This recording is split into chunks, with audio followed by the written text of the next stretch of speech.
The Warburg Years, 1919 to 1933. Essays on Language, Art, Myth, and Technology. Ernst Cassirer. Translated and with an introduction by S. G. Lofts with A. Calcagno. Translator's Introduction. The initial impetus for this collection of essays by Ernst Cassirer was provided by the enthusiastic encouragement of John Michael Crewat, to whom the volume is dedicated. Initially assisting with the selection of essays to be included here, Professor Crewat was very generous with his time and knowledge of Cassirer's philosophy throughout the manuscript's preparation. All of the translations have benefited from discussions with him over the years about Cassirer's philosophy and technical vocabulary, the challenges of rendering Cassirer's thought into contemporary English, and how Cassirer himself might have wanted his work to be translated.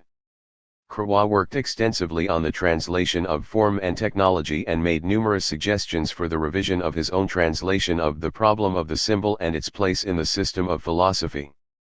It is characteristic of him that he insisted we should feel free to retranslate this essay. As he often asserted, a translation is a form of interpretation, and there is nothing wrong with having different interpretations of a text as rich as Cassirer's. Crewat recognized the need for a single volume of Cassirer's most important essays, a volume that would form a sort of Darstellion, a presentation and exhibition, of his work and thought. All of these essays were written between 1921 and 1932, the most productive period of Cassirer's career, while he was at the University of Hamburg and worked in close collaboration with the members of the Warburg Library for the Science of Culture. After completing his doctoral studies with Hermann Cohen in Marburg, Cassirer moved to Berlin in 1906. The cosmopolitan atmosphere of Berlin undoubtedly played a formative role in the development of his philosophy of symbolic forms. At the time, Berlin was one of the main cultural and intellectual centers of Europe, and through his family and friends, Cassirer was introduced to various cultural worlds, in particular the worlds of art, music, and literature, as well as the worlds of science, economics, and politics. It was in this context that Cassirer began to work on his philosophy of symbolic forms as a transcendental critique of culture. Unable to secure a permanent university post in Berlin, he taught as a Privatdozent at the University of Berlin from 1906 to 1919. After World War I, two new universities were created in Germany, one in Hamburg, the other in Frankfurt. Wanting to establish themselves, both immediately offered a position to what must have been the most famous Privatdozent in all of Germany, for by 1919 Cassirer had already acquired a considerable reputation as one of the leading thinkers of his generation. By 1920, he had completed a new critical edition of Kant and had published numerous essays and 7 monographs. Cassirer's first book, Leibniz's System in seinen wissenschaftlichen Grundlagen, 1902, had won second place in the prestigious competition of the Berlin Academy. It is worth noting that no first prize was awarded that year. In 1906 and 1907, the first 2 volumes of his classic History of the Problem of Knowledge in Philosophy and Science appeared, and the third volume followed in 1920. It was perhaps the appearance of Substance and Function in 1910, however, that brought the most renown to Cassirer as a thinker in his own right. Cassirer fortuitously accepted the offer from the University of Hamburg. Where Berlin had been the ideal location for the inception of the project of the philosophy of symbolic forms, Hamburg, in particular the Warburg Library for the Science of Culture, would prove to be the ideal environment for its realization. While Cassirer's work was conceptually well advanced when he arrived in Hamburg, there remained a considerable amount of concrete research to be done. As destiny would have it, not only did the Warburg Library contain the material on art, myth, and language that would be indispensable for Cassirer's research, its conceptual organization embodied the ideal of a manifold view of culture and meaning that Cassirer was developing philosophically. It is well known that upon entering the library for the first time, Cassirer was immediately able to grasp the organizing principles of its seemingly unorthodox system of classification. More than the wealth of information contained in the Warburg collection, Cassirer encountered their new colleagues who were engaged in related spheres of research, all of them pioneers in their fields. To mention only a few, the art historians Fritz Saxel, the director of the library, by Warburg, whose name the library bore, Erwin Panofsky, and Edgar Wind were there.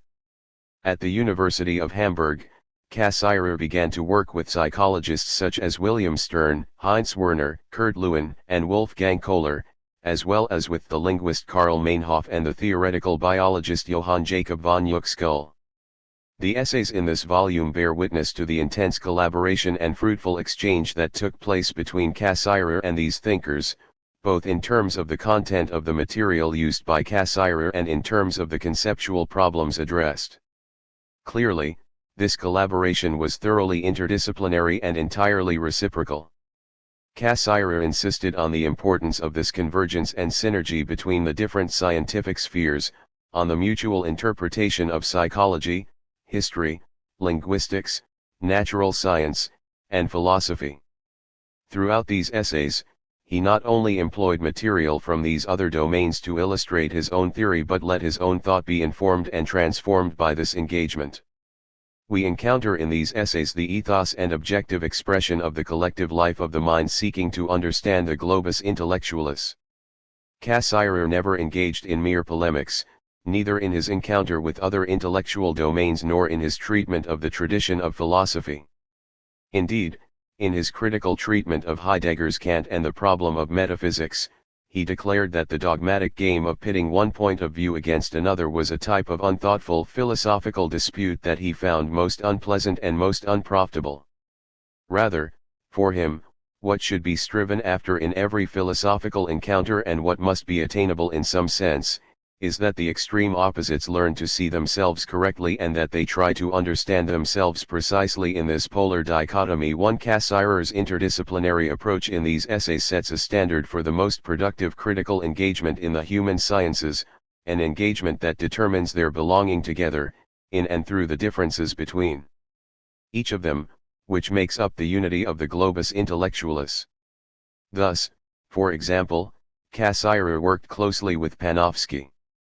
We can see the mutual benefit of this collaboration in Cassirer's own work as well as in Panofsky's, as is evidenced by the title of Panofsky's well-known work Perspective as Symbolic Form, which is one of the most important works of modern art history and the philosophical discussion on the topic of perspective in the 20th century. Following Cassirer, Panofsky developed his own theory of perspective through the expression of a will to form, an expression almost certainly borrowed from Cassirer, as a schema linking the social, cognitive, psychological, and technical practices of culture into an integrated whole. Panofsky's essay of 1924, Idea, a Concept of Art Theory, was both inspired by and a direct response to Cassirer's 1924 lecture, Eidos and Eidolon, which appears in this collection. We see the synergy too in the active collaboration between Cassirer and Stern and Werner, whose work on the psychology of language, in particular Stern's work on language and children, figured prominently in Cassirer's writing of this period. Together these three organized the 12th Congress of the German Society of Psychology, which took place in Hamburg in 1931. Cassirer's contribution to this conference, Language and the Structure of the World of Objects, which was published in 1932, is included here. Werner's work clearly reflects the influence of his engagement with Cassirer on his own thought.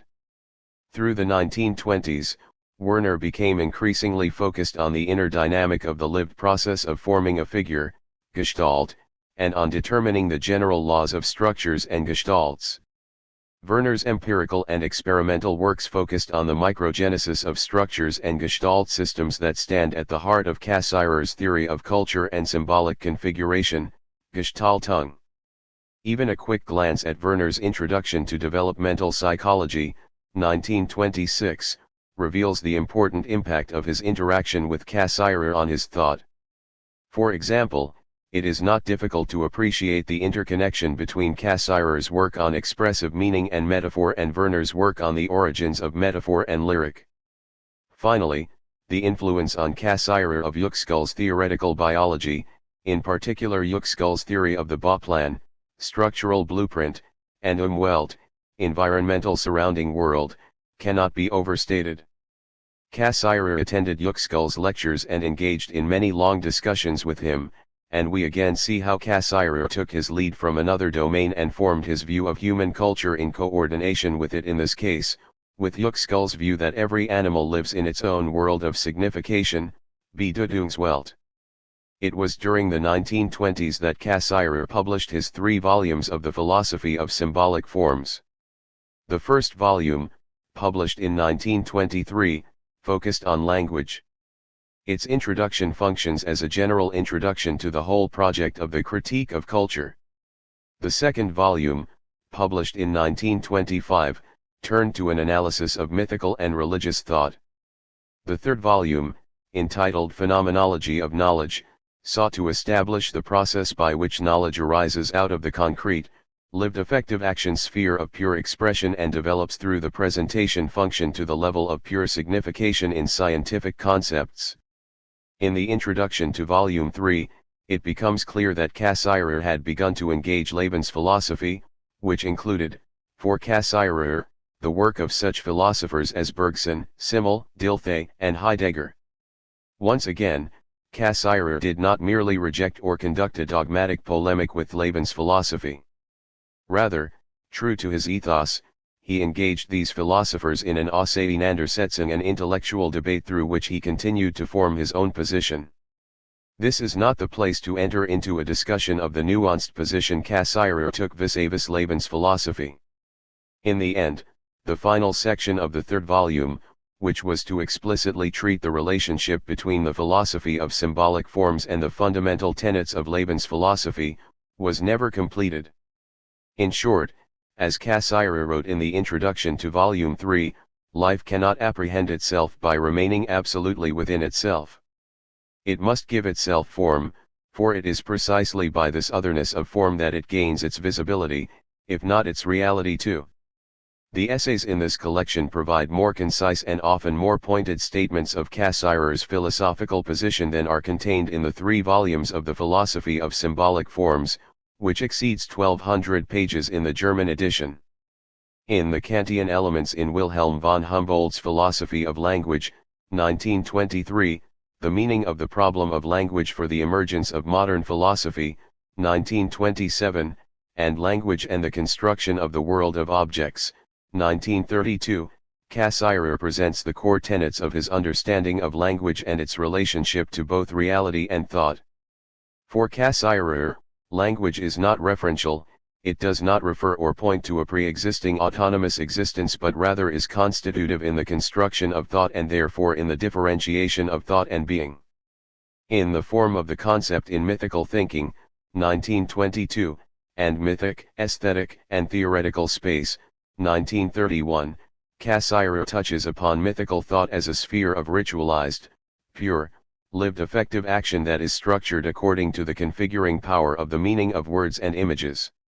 In this context, the reader should also consult the much-needed new translation of Language and Myth, a contribution to the problem of the names of the gods, 1924.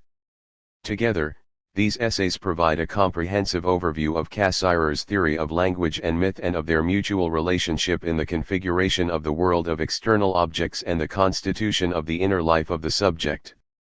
In the concept of symbolic form in the construction of the human sciences, 1923, and the problem of the symbol and its place in the system of philosophy, 1927, Cassirer focuses on the key elements of his philosophical project, the symbolic, and how it can be used as a framework for understanding the different modes of meaning without according dominance to any particular mode of meaning. What is more, in the latter work, Cassirer provides a discussion of the new framework that appeared in the third volume of the Philosophy of Symbolic Forms, namely, the distinction between expression, the presentational function, and pure signification. In the 3 volumes of the Philosophy of Symbolic Forms, Cassirer often mentioned art and technology without explicitly dealing with them. In Eidos and Eidolon, the problem of beauty and art in the dialogues of Plato, 1924, Cassirer provides a sensitive and corrective reading of Plato's Critylus in order to establish an interpretation of Platonic form that is at once intimately connected to meaning but also transcends the view of language as simply referential. Here, Cassirer goes to the core of both Plato's and his own theory of the image. Finally, Form and Technology, 1930, is fascinating for a number of reasons. In turning to an analysis of technology, Cassirer not only engaged the position of Lebensphilosophy but at the same time moved from an analysis of transcendental forms and structures to an analysis of his contemporary world. Cassirer's engagement with Lebensphilosophy began before the publication of Being and Time, 1927. Bergson and Simmel rather than Heidegger figure most prominently in the opening pages of the third volume of the Philosophy of Symbolic Forms. Cassirer delayed the publication of the volume, however, so that he could read the newly published work by Heidegger and insert footnotes to indicate where his own project and Heidegger's connected. Furthermore, in 1929, Cassirer and Heidegger met in the now famous Devos debate. In the three essays written after 1927, Cassirer's language began to incorporate the language of Lebensphilosophy, in particular, Heidegger's language. By the end of the 1920s and the beginning of the 1930s, Cassirer had reached the pinnacle of his academic career in Germany. In 1928, a struggle broke out between the University of Frankfurt, which wanted to lure him there, and the University of Hamburg, which evidently wanted to keep him. He ultimately remained in Hamburg, and the following year he was elected the first Jewish rector of a German university. When one considers the political and social climate of the time, this remarkable fact clearly demonstrates the high esteem in which Cassirer was held. His heavy duties as rector did not hinder his own work, and in 1931 he published two new books, The Case of Jacques Rousseau and The Platonic Renaissance in England. He spent the summer of 1931 in the Bibliothèque Nationale de Paris, where he worked on his famous study The Philosophy of the Enlightenment, which was published the subsequent year. On January 30, 1933, Hitler was appointed Chancellor of Germany, and the Cassirers, like so many other German intellectuals of Jewish origin, prepared themselves for a life in exile. Quick to understand the likely significance of the events that followed Hitler's coming to power, Cassirer immediately requested a leave of absence for the next academic year. By March, he and his wife had left Hamburg, and by July, a mere 5 months later, the University of Hamburg, the same university that only a few years earlier had fought so hard to keep him and had then made him rector, officially informed Cassirer that he had been retired from his post. The last 12 years of Cassirer's life were spent in exile, first at All Souls College at Oxford, 1933 to 1935, then at the University of Göteborg in Sweden, 1935 to 1941, and finally, from 1941 until Cassirer's death in 1945, in the United States. During this period, Cassirer continued to write, The Logic of the Cultural Sciences, 1942, and the fourth volume of The Problem of Knowledge, 1950, were written in Sweden shortly after the outbreak of World War II. These two works were very important to Cassirer, as they represented his initial response to the madness that surrounded him. In many ways, the writing of The Logic of the Cultural Sciences was a political act of resistance for Cassirer. While Lebensphilosophy had not brought about the war, it had, as Cassirer states in The Myth of the State, 1946, weakened those critical forces that checked the violent power, Gewalt, of mythical consciousness. In the urgency of the moment, he provides his final critical response to Lebensphilosophy by establishing the foundation not only of his own philosophy of symbolic forms but of all the human sciences, in the ethical relationship between the I and the you. In Mein Leben mit Ernst Cassirer, Cassirer's wife, Toni, provided an account of the summer of 1940, when Cassirer sat down to write The Logic of the Cultural Sciences. In these weeks, everything that could happen politically happened, except that which was expected. Holland, Belgium were overrun, France had been conquered, and only Sweden escaped. We no longer wondered at the short-sightedness of anyone, but to the horrible idea of the subjugation of the Western countries, for us was added the thought that all the German fugitives, who had been victims of political or religious persecution, had now come under Hitler's power. In this situation, Ernst suddenly decided to undertake a new work. In the morning he took a walk with me and told me about what he was working on, and that this new work actually signified the fourth volume of the Symbolic Forms. Point 3. While in America, Cassirer penned two final monographs, an essay on man, 1944, and the myth of the state, 1946. Both works are marked by the urgency of the times, by the crisis in man's knowledge of himself, as Cassirer put it in an essay on man, and by the realization that human culture is by no means the firmly established thing that we once supposed it to be, as he stated in the myth of the state.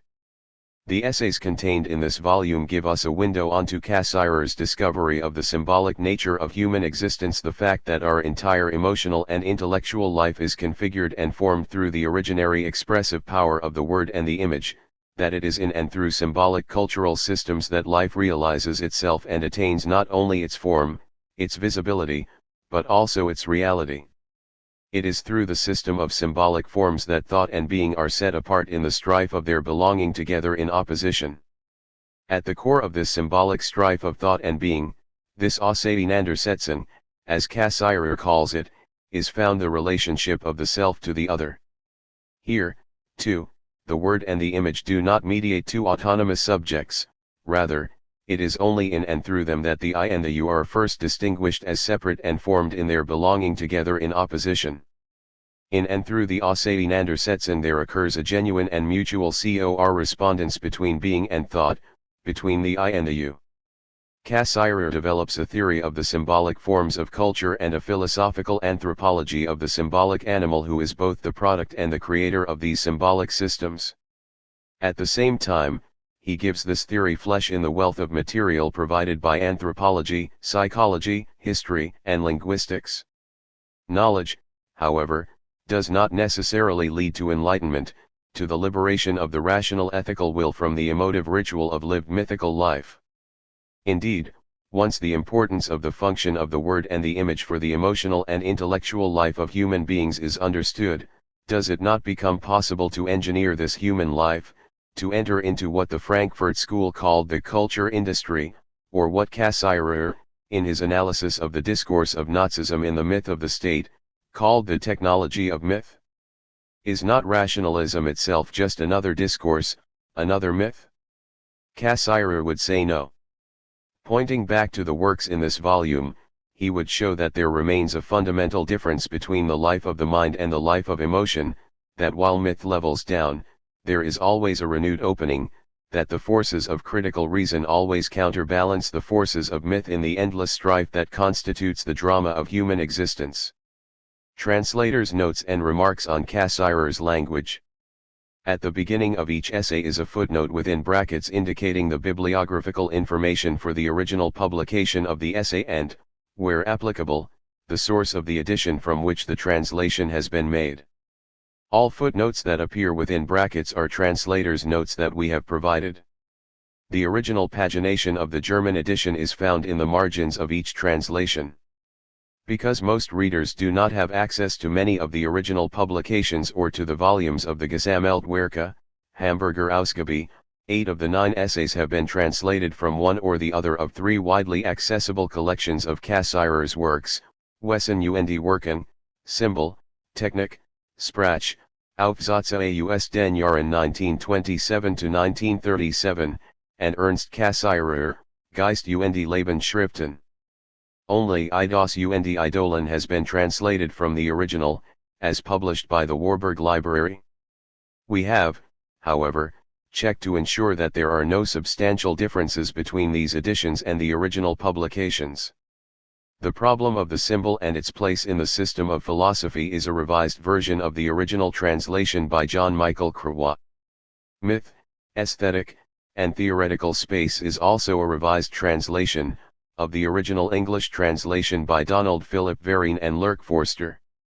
Finally, Form and Technology is the result of a team effort by Lofts, Calcagno, Crewat, and Wilson-Dinleve.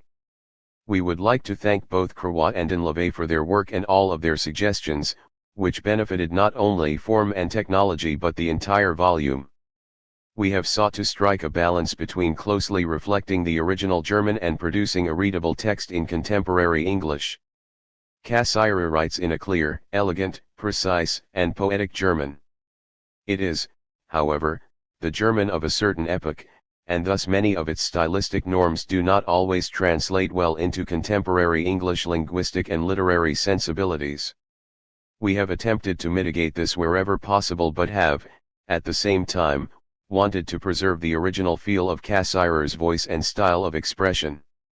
For example, Cassirer has a tendency to construct lengthy sentences and employ extraordinarily long paragraph structures.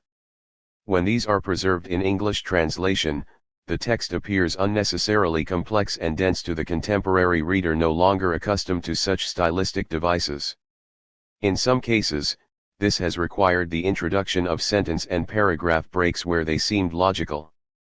Beyond the typical challenges encountered in undertaking any translation, several are particularly acute in the case of Cassirer's work, and these merit discussion. Cassirer clearly enjoyed writing and took a playful approach to language. Sometimes this playfulness is important in bringing out the subtleties of what he is trying to articulate, sometimes it is just playfulness for its own sake. In Form and Technology, for example, he refers to the accusations, laments, and complaints made by philosophers against modern technology, and cites Ludwig Klages as a case in point. What is lost in translation is the wordplay between the German word Klage, which means accusation, lament, complaint, and the proper name Klages. There are too many such instances of wordplay to be able to indicate them all to the English-speaking reader. We have included the German where this wordplay introduces conceptual nuances that are essential to the meaning of the text but cannot be rendered into English. A more important challenge concerns Cassirer's technical vocabulary, or perhaps more to the point, his adoption and transformation of the technical vocabulary of other philosophers combined with a tradition of translation of these authors. In some cases, this is relatively straightforward, in other cases, it is not.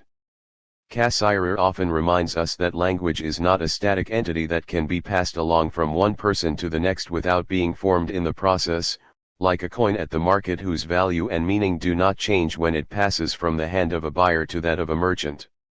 Rather, language exists only in its use, and we can use it only by forming it, by working on and transforming it, thus imprinting it with a new sense. Cassirer uses the language of other philosophers but imprints it with new meaning.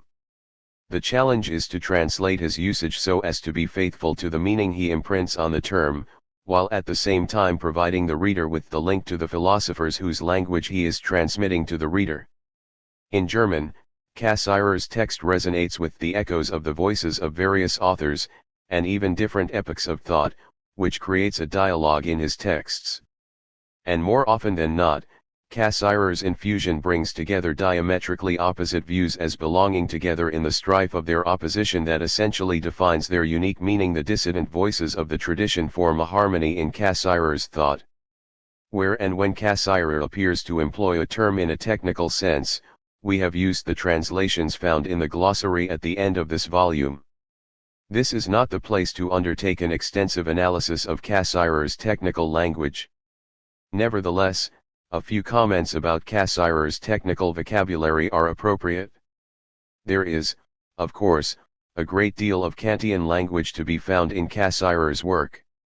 While many of Kant's technical terms have received standardized translations, it is important to keep in mind what is happening in the original German. The English translation of Anschauung as intuition does not capture the sense of viewing or just looking at that is found in Anschauung. Literally, the word means something that shows itself to us, stemming from the noun schau, from the verb schauen, to look, which means to show or exhibit. The English term intuition, while having the sense of an immediate apprehension of the senses, nevertheless suggests the scholastic meaning of immediate knowledge, which is foreign to the German word Anschauung. The German captures the double move of something showing itself to us and something we see because it shows itself to us. In Eidos and Eidolon, For example, Cassirer often uses the term schau in such a way as to play off the double meaning of showing and vision. Kant's use of Vorstellung and Darstellung are typically translated as representation and presentation, respectively. Both words are constructed from the verb stellen, to set or place, to make something stand.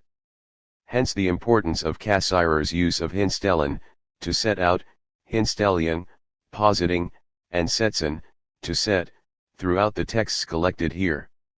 Vorstellung, therefore, is a setting or placing before or in front, vor.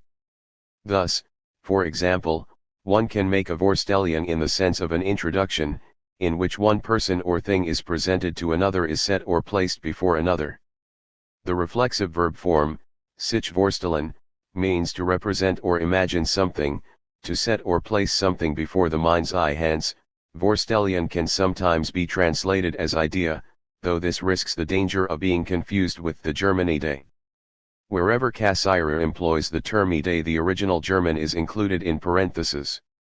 Finally, by representation, neither Kant nor Cassirer means something like an image that represents some other fundamental presentation. This would be closer to representation. The term Darstellung means the setting or placing there/here, it is the presentation or exhibition of something concretely given in a specific instance. Whereas a representation, Vorstellung, places the emphasis on something that stands before the mind or can be seen with the mind's eye. A presentation, or exhibition, Darstellung, is a concrete object that exhibits itself to us. The former emphasizes the priority of the mind's eye to see, and the latter privileges a particular object's exhibiting of itself before the mind's eye. Darstellung, for Kant, is the being given, that an object be given, if this expression is taken, not as referring to some merely mediate process, but as signifying immediate presentation in intuition, means simply that the representation through which the object is thought is related to actual or possible experience. Critique of Pure Reason, b. 195. The concept is the rule of synthesis by which an object is thought via a representation, that is, that which sets before thought. The concept, however, must be exhibited, dargestellt, immediately in Serie 2, in a presentation in pure intuition. In order for knowledge, Erkenntnis, to occur, the Darstellung is thus a concept made sensible. As a rule of synthesis, the concept sets out, hinstellen, and setzen, the differences that are grasped together, zusammenfassen, as a combination, Zusammenfassung, of elements that as interconnected form the coherent unity of a being. In the translations of Kant, Zusammenfassung is translated as comprehension and contrasted with apprehension, Auffassung. Etymologically, comprehension goes back to the Latin comprehendere, which signifies a seizing or comprising. The prefix com suggests the state of being together, together with, or in combination or union. Comprehension, however, does not get to what Cassirer means when he employs the term Zusammenfassung. We have thus elected to translate it as combination. Related to this is the term Zusammenhang, which literally means to hang together. The elements of a combination, Zusammenfassung, hang together as a unified whole. To emphasize the belonging together of the elements, we have translated Zusammenhang as coherence or interconnection, depending upon the context. This permits us, following the standard translation of Kant, to reserve connection for Vernupfung, combination for Verbindung, and Bond for Bindung.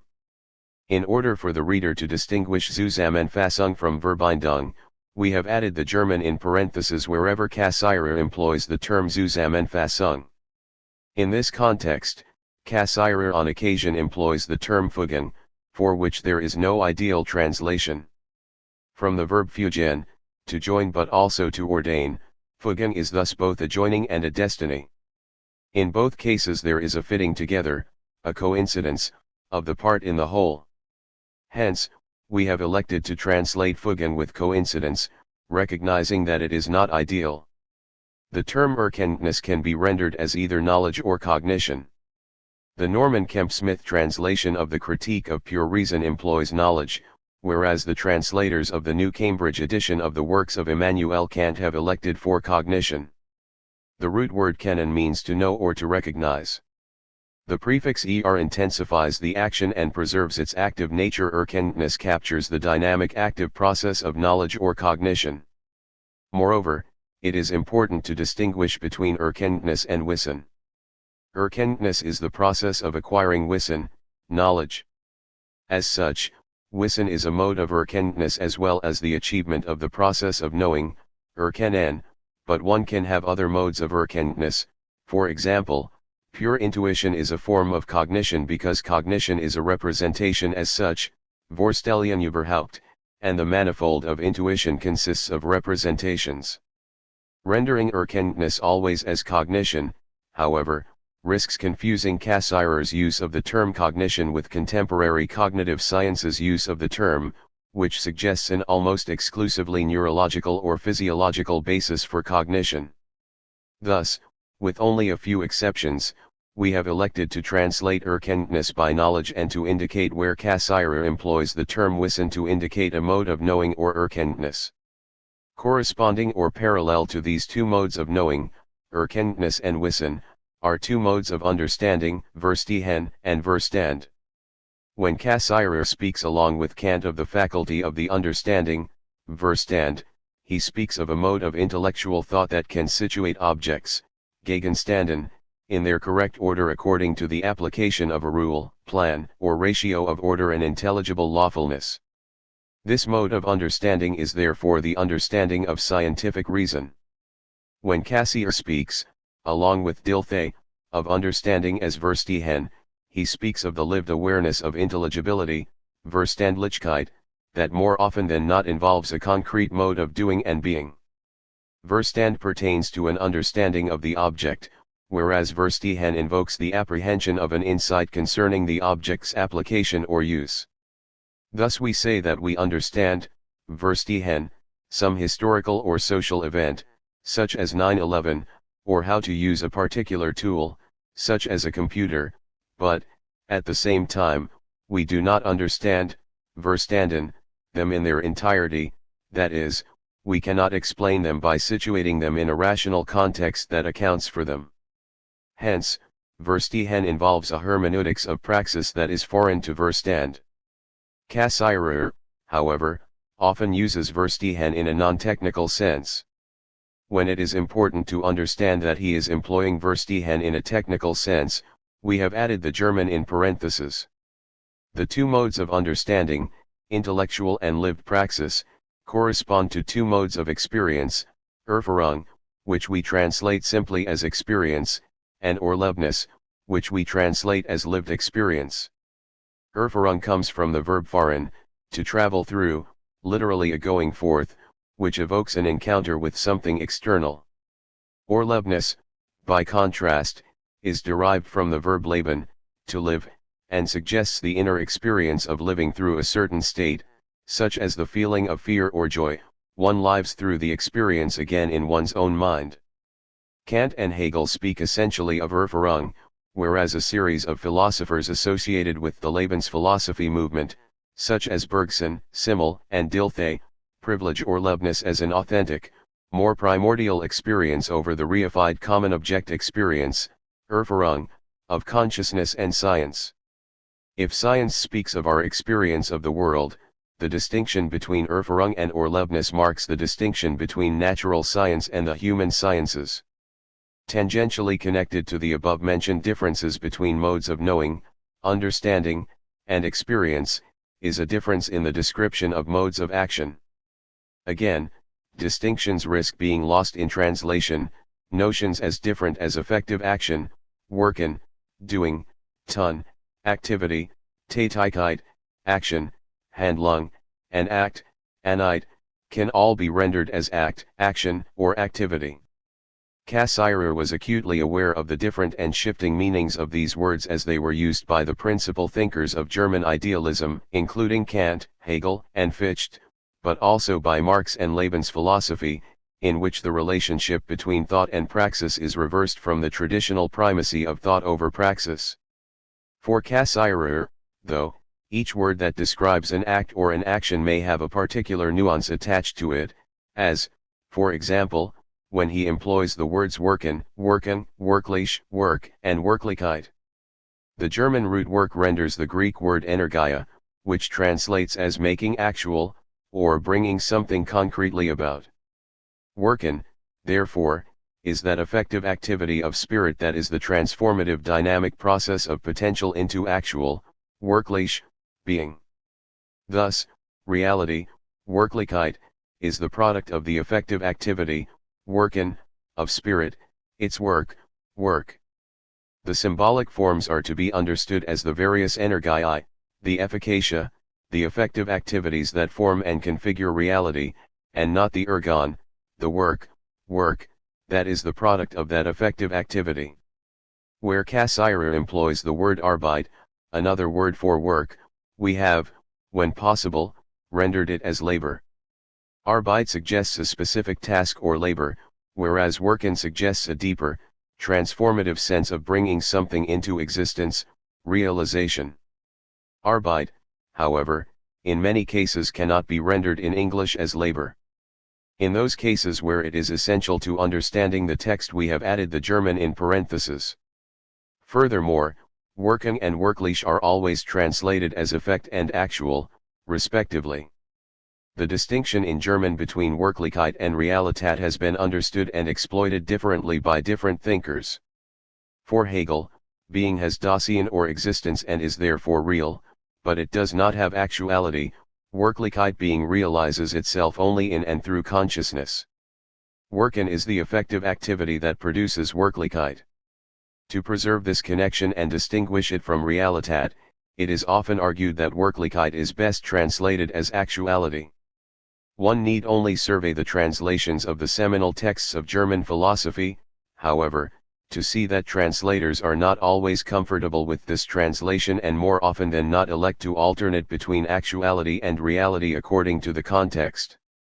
In English, actuality suggests a state of affairs or existence that is independent of the subject, whose reality is a product of perception, assumptions, and above all the cultural interpretation of its signification for us. Actuality is autonomous of its lived signification for us. The actuality of a situation before which I stand may or may not actually be threatening, but if I understand it as threatening, then this is my reality. For Cassirer, the symbolic forms are meaning-giving. They are the diverse hermeneutical horizons in which things are understood as the things they are. Each symbolic form produces its own mode of seeing, its own apperception of reality. Fortunately, Cassirer rarely employs the German term Realität, and when he does it is often in quotation marks. Thus, we have elected to render Wirklichkeit as reality, and when Cassirer employs Realität we have added the German in parentheses. Cassirer forms a network of connected concepts around the word build, image, build, to form, bilden, formation, Bildung, formation, Gebilde, copy, Abbild, after image, Nachbild, to copy or reproduce, Nachbilden, reproduction, Nachbildung, emblem, Sinnbild, model, Vorbild, archetype, Urbild, worldview, Weltbild. Bild can be variously translated as image, figure, picture, idea, representation, illustration, and thus bilden is the act or process by which a build is created. Accordingly, bilden can be translated as to form, to compose, to build, to cultivate, to construct. Bildung, formation, preserves that dynamic process of forming, of bilden. For Renaissance and Enlightenment thought, Bildung signified the process of cultivating good taste, which imprints and forms the soul. Hence, Bildung is used both in the religious sense of formation and in the modern sense of education. It was originally synonymous with Erziehung, from the verb erziehen, to educate, to raise, or bring up, that is, to cultivate. For Kant, Fichte, Hegel, Schiller, and Humboldt, the Bildung of the individual, understood as the dynamic process of cultural education and formation, was essential to progress, freedom, and the construction of the political state. For Cassirer, Bildung is more fundamental than the cultivation of belles lettres or the advancement of freedom and the political state. It is essential to the bringing forth of the world, it is world-forming, providing an original imprinting of form on reality. It thus presents us with the model, Vorbild, and archetype, Urbild, of our worldview, Weltbild, never a mere copy, Abbild, or reproduction, Nachbildung, of an already given existence. Rather, existence, Dasein, is given its actuality and visibility through the form imprinted on it in and through the process of formation. A Gebilde is thus the product of Bilden, it is a thing, an object, a work, a creation, or a structure. Following the French translations of Cassirer, we have translated Gebilde as a formation, in the sense of a structurally formed object, but have added the German in parenthesis so as to distinguish it from the process of formation, Bildung. We have also translated Formung as forming, to distinguish it from formation, Bildung. Cassirer was clearly engaged with and influenced by Gestalt psychology. His theory of symbolic pragnans in large part developed out of his reading of Wertheimer's Law of the Pragnans of the Gestalt, for which was also important in the work of Cassirer's colleague Kohler. The key challenge is to determine how Cassirer understood Gestalt. A few days before his death, he gave a lecture entitled Structuralism in Modern Linguistics to the Linguistic Circle of New York. In this lecture, he drew a direct analogy between his own project of symbolic forms and that of linguistic structuralism through an analysis of the historical development of the concept of Gestalt. After reminding his audience that the substantive Gestalt is derived from the verb stellen, to set or place, to make something stand, he turned to Kant for further clarification, when Kant, in his critique of pure reason, approaches those problems that in our modern scientific terminology we should call Gestalt probleme, he does not use the German word. He goes back to the Greek term sigma chi mu alpha and writes his chapter on the schematism of the pure understanding. 5. In Greek, a schema suggests not only a sketch, design, or plan of how things appear but how things should connect and interact as well. Cassirer seems to suggest here that when he speaks of Gestalt and Gestaltung, he is speaking about the schema or schematization and is ready to recognize this as a proto-theory of structure and to speak of structure and structuralization. While it would have been possible to use the substantive Gestalt, the connection with Gestalten and Gestaltung would have been lost. In order to preserve this connection, we have chosen the following translations: figure, Gestalt, to configure, Gestalten, configuration, Gestaltung, and reconfiguration, Gestaltung, as to configure something is to give it structure. We should pause here to consider the use of the word Bestand, which Cassirer often employs either as a substantive, Bestand, or as a verb, Bestehen. Bestand is very difficult to render into English. The verb bestehen signifies to exist, to continue, to last, to remain or survive, to insist on, and thus the substantive bestand is used to indicate the existence of something that sits or stands, stellen or stehen, there, ready to be used, as in the case of stock, supplies, assets, cash or goods on hand. Although it is possible to render bestand by existence, it is essential to distinguish bestand from sen, which we render as being, sind, which we render as being or entity, depending upon the context, and Dasein, which we render as existence. Heidegger's translators have rendered bestand as standing reserve, which preserves both the idea of standing ready and the suggestion that what is standing there is a type of supply for some purpose, a stock awaiting use. It would be anachronistic, however, to employ this Heideggerianism.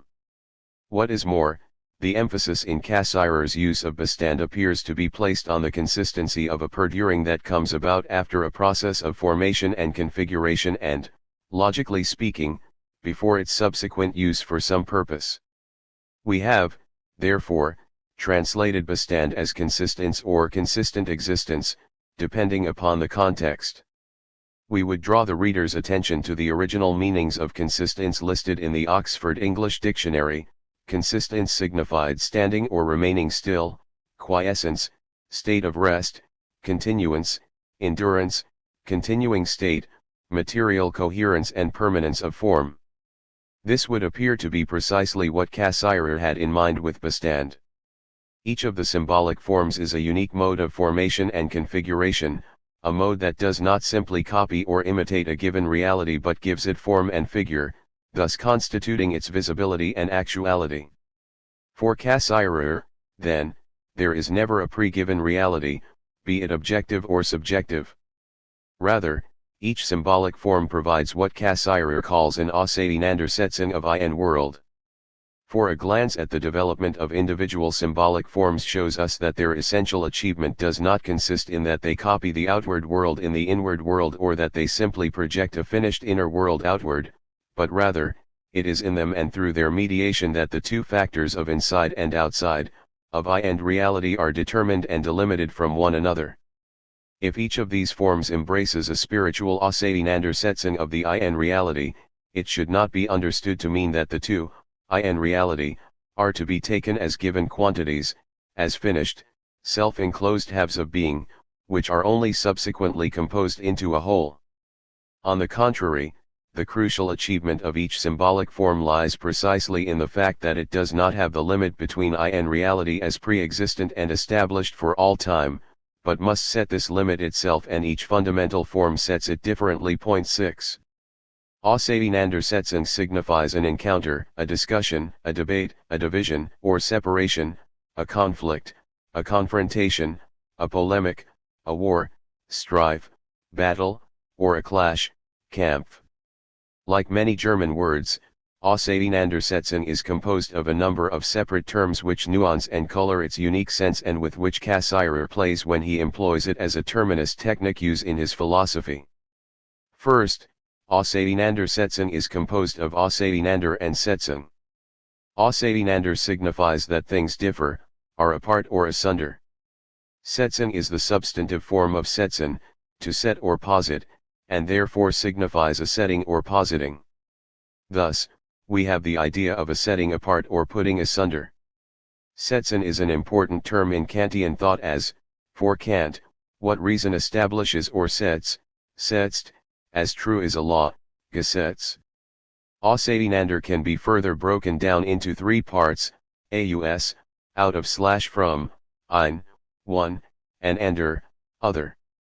In this way, Auseinandersetzung becomes a lawful setting asunder of one out of / from another that takes place and manifests itself only in and through the strife of a confrontational encounter. In its original legal application, an Auseinandersetzung was the settling or settlement of legal relations between individuals who were divided in conflict over some common property in which both shared ownership, as in the case of a debtor and his or her creditors. To be clear, it is not the case that two already existing unrelated positions clash, but that the positions themselves are a product of the conflict and exist only in the unity of their antithetical opposition to each other, Gegensatzlichkeit, as an expression of the law, Gesetz, of their Auseinandersetzung. Auseinandersetzung thus differentiates as it unites, it binds together the binary poles of a common relationship governed by law in and through the clash of opposition that separates them. The einander in Auseinander means one another or each other, Auseinandersetzung is a setting out of each other that occurs in the encounter with one another. Auseinandersetzung is, thus, a productive difference in and through which the difference of each position exists as the other of the other within the tension and dynamics of a relational encounter of opposition, or, in Hegelian terminology, it is the productive negativity that sets apart the thesis and antithesis and yet constitutes their relationship of belonging together in opposition. An Auseinandersetzung is a complex synthesis in which the oppositions of difference coexist and belong together as the mutually defining, opposing limits of each other. Here, each position in the Auseinandersetzung exists only in and through the encounter or strife with its difference, through the interaction that is a mutual acting upon the other, Aufeinanderwirken. Each is defined in its being not through some self-identical essence but out of its encounter with the limit of the other it is not.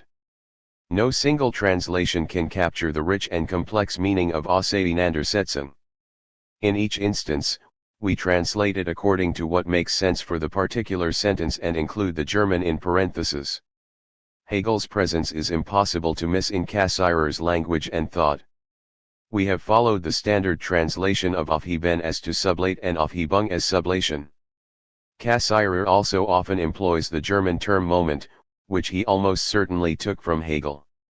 The challenge with this term is that the German moment can refer either to a moment or instant in time or an element or factor of some totality, ganz. For Hegel, the truth is the whole, ganz, but it cannot be given all at once, rather, it must unfold itself, and this unfolding is history. Through the mechanism of productive negativity, each element, moment, that makes up the whole becomes present as a moment, in history and is then negated, preserved, and taken up through sublation, Aufhebung, into the whole. We have translated moment either as element, factor, or moment, depending on the context. Where it is important to distinguish it from element or factor, the German is included in parentheses. Throughout his work, Cassirer uses ganz, Gesamtheit, and Totalität. Ideally, ganz would be translated as whole, Gesamtheit as aggregate whole, and Totalität as totality. In a number of instances, however, it becomes idiomatically challenging in English to employ whole or aggregate whole. The essential difference between a system of parts that forms a whole and one that forms a totality is in the nature of the bond that organizes, relates, and unites them. Where the binding is external to the phenomena brought together, one would speak of a totality, Totalität, of contents; where the binding is internal to the being of the phenomena belonging together, one would speak of the whole, ganz, that forms the aggregate totality, Gesamtheit, of contents. One can also discern this difference in the distinction between Inhalt and Gehalt, two German words for content, and Beziehung and Verhältnis, two German words for relation. Inhalt implies an external relation, Beziehung, as in the case, for example, of wine as the contents of a glass. Gehalt implies an internal relationship, Verhältnis, in which the content belongs to the being of the thing that contains it, as, for example, the alcohol content of the wine. It is not surprising, then, that Verhältnis is used for personal relationships such as liaisons, love, friendship, and so on, whereas Beziehung speaks to a tie or connection between things. Up to this point, the challenge we have identified with translating Cassirer's language has been that many of the terms of German idealism are very specific. In the case of Geist and Geistige, the opposite is the case. The challenge comes from the extreme vagueness of the terms. Cassirer employs both Geist and Geistige extensively throughout his work, and it is perhaps safe to say that this marks a Hegelian rather than a Kantian influence. When Cassirer wrote an essay on man, he followed the lead of the James Bailey's translation of Hegel and used mind where he would usually have used Geist. It is clear, however, that in both an essay on man and myth of the state he employs the term considerably less often than one might expect. For a number of reasons, we have chosen to translate Geist as spirit rather than mind. First, the use of mind suggests some connection with the analytic philosophy of mind, which would be misleading to the reader especially because of its interest in determining the relationship of the mind to the physical body, in particular to the brain. The entire debate about mind-body dualism is foreign and perhaps even hostile to Cassirer's way of thinking. Furthermore, the German term Gemüt, strictly speaking, translates as mind. Depending upon the context, we have, however, translated the adjective Geistige as spiritual, but also as mental or intellectual when spiritual sounded unduly religious. Cassirer makes considerable use of the substantive Wesen, which signifies the inner nature or principle of a thing, that is, the quintessence, or simply the essence, of a thing. Wesen can also be used, however, to signify a being or creature. Thus, depending upon the context, Wesen may be translated as essence, nature, or a being. But it must not be confused with Natur or Sinn. Wesen implies the principle that pushes the thing to develop into the being it is, whereas nature not only implies the principle or cause that makes a thing be what it is but also refers to its physical process of birth, becoming, eventual degeneration, and, in some cases, death. Where Wesen is translated as nature or a being, the German is included in parentheses. It is not entirely clear whether Cassirer makes a consistent distinction between meaning, Sinn, and signification, Bedeutung. On the surface, it appears that there is an argument to be made that he distinguished between the meaning, Sinn, of a symbolic form, example language, and the signification, Bedeutung, it produces. Together, the different symbolic forms constitute the hermeneutical horizons of meaning, Sinn, in which human life is interpreted, Deutung, in which it takes on signification, Bedeutung. The difference between the meaning of myth and that of science, for example, is that science produces pure signification, whereas the signification of the totemic structures of myth are lived immediately and, as it were, in the flesh. Throughout this collection we consistently translate Sinn as meaning and Bedeutung as signification. While Cassirer takes up the classical distinction in German between Macht, power, and Kraft, force, power, he also employs the term Gewalt, which can be translated as power. Macht conveys the sense of an ability or position to do something or use strength. Hence, one speaks of political power, Macht, or of God as omnipotent, allmächtig. Macht suggests an author or domain over a sphere of action. Kraft, however, refers to the strength or force to be able to do something. Thus, a king may have the power, Macht, to make laws, but those laws might have no moral force, Kraft. While Macht can always be translated as power, Kraft must be translated as force or power, depending on the context. Where it is not clear from the context or it is essential to understanding the text, we have included the German in parentheses. Depending upon the context, Gewalt can be translated as power, force, violence, or authority. For example, one speaks of acts of violence, Gewalttaten, the raw force, Nachtgewalt, of some act, or a violent, Gewaltsam, storm. Cassirer speaks of Gewalt almost exclusively in the context of religion and myth.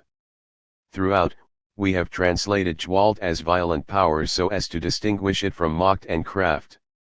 The violent power of myth is presented in the mythical figure of the daemon. This daemon, however, can be both evil and a savior. Thus, we have translated daemon as daemon rather than demon, as the latter implies a post-Christian conception of an evil spirit, whereas the former suggests a pre-Christian conception of a spirit, as in the Greek delta alpha mu omega nu. While other translations of Cassirer have in certain contexts rendered Empfindung as feeling, we have elected to restrict its translation to sensation and sentiment in order to preserve the important distinction between Empfindung and Gefühl, which is always translated as feeling. Finally, as mentioned above, in the essays written after 1927, Cassirer began to engage with Heidegger's philosophy and to employ some of Heidegger's technical language. The reader familiar with Heidegger will recognize such terms as Dasein, Vorhandenheit, Zuhandenheit, Nivellierung, Auseinandersetzung, Bestand, Besinnung, Zarge, Reed, and Stimmung. The problem is that Cassirer did not always explicitly identify the source of his technical language but assumed that his reader would be familiar with the traditions from which he borrowed and with which he was engaged. Thus, it is difficult to know when and when not to interpret particular terms as references to Heidegger. Evidently, many of these terms belong to the vocabulary of the German philosophical tradition, and Cassirer employed almost all of them from the very beginning of his career. It is also possible that it was not Cassirer who took on Heidegger's language, but the reverse, that Heidegger was influenced by his reading of Cassirer. This is, for example, our contention with respect to both Auseinandersetzung and Nivellierung. This is not the place, however, to put forward an argument or interpretation around the question of influence. We have in all cases tried to translate these terms in the way that we believe Cassirer intended them. Where we believe that he was explicitly referring to Heidegger, we include the German in parentheses. On every page of Cassirer's text we find evidence of his commitment to the collective life of the mind. Thought comes about neither in a historical vacuum nor in a solitary effort, rather, it is a product of a community, each contributing in their own way, each leaving their trace in the objective work of the spirit. We would like to thank Yale University Press and the Ernst Cassirer Publications Fund for making possible the English translation of Cassirer's thought. Special thanks must go to Margaret Itzel, Otto Bollmann, and the rest of the editorial team for their commitment to the life of the mind. They have all contributed to this translation and have each left their trace through their efforts, patience, and collaboration. The Form of the Concept in Mythical Thinking, 1922. Foreword. The following study is an extended version of a paper given at the Society II for Religious Studies in Hamburg in July 1921. A separate publication of this lecture was not originally intended, as I was fully aware that the problem it addresses belongs to a larger network of issues from which it would be difficult to detach it. If I have now decided to write this paper, I implore the reader to view the following merely as a first draft and sketch, which can achieve a more detailed implementation only within the presentation of a set of broader problems. The preparations for this presentation are now advanced enough that I hope soon to be able to submit at least the first part of the philosophy of symbolic forms. The first volume will, of course, include only the phenomenology of the linguistic form and then, according to the overall plan of the work, will be joined by an analysis of mythical consciousness and its relation to language, to art, and to scientific knowledge. Thus, much of what is indicated in the following will find its detailed presentation in a more rigorously and systematically justified fashion. The publisher of these studies, Dr. Fritz Saxel, through his lively interest in the content of my exposition from the beginning, has not only supported me in every way, thereby allowing me to overcome not only all my doubts and reservations about this text's separate publication, but has also assisted me in gathering together the necessary but often inaccessible sources, mostly from the material of the Warburg Library. I would like to take this opportunity to express my heartfelt thanks. I am also indebted to my colleagues Professors Karl Meinhof, Otto Dempwolf, and Erwin Panofsky at the University of Hamburg, all of whom have read the article in manuscript form, as well as the galley proofs. Hamburg, July 1922. Ernst Cassirer. 1. 3. Logic becomes conscious of its proper philosophical task and systematic form only through its own development, which took place simultaneously with the development of scientific thought and is constantly oriented toward it. In the particular problems presented by the methodology of the individual sciences, it grasped a general and comprehensive problem. This reciprocal relation has existed ever since the foundation of scientific philosophy in Plato's theory of ideas. What we designate today as logic was included in the Platonic dialectic as a necessary and integral component, but, because it did not then bear its own unique name, its factual content was situated in strict interconnection with the methodology of the individual sciences. Conceptual justification, the lambda gamma omicron nu delta iota delta nu alpha iota, which is the essential aim of all philosophy and which fulfills its concept, equally applies to the content of knowledge as its pure form. 1. The form of the hypothetical, of relational thought as it was first emphasized by Plato in all its poignancy, received its confirmation and full clarification in the Meno, which presents a concrete example of geometric thought.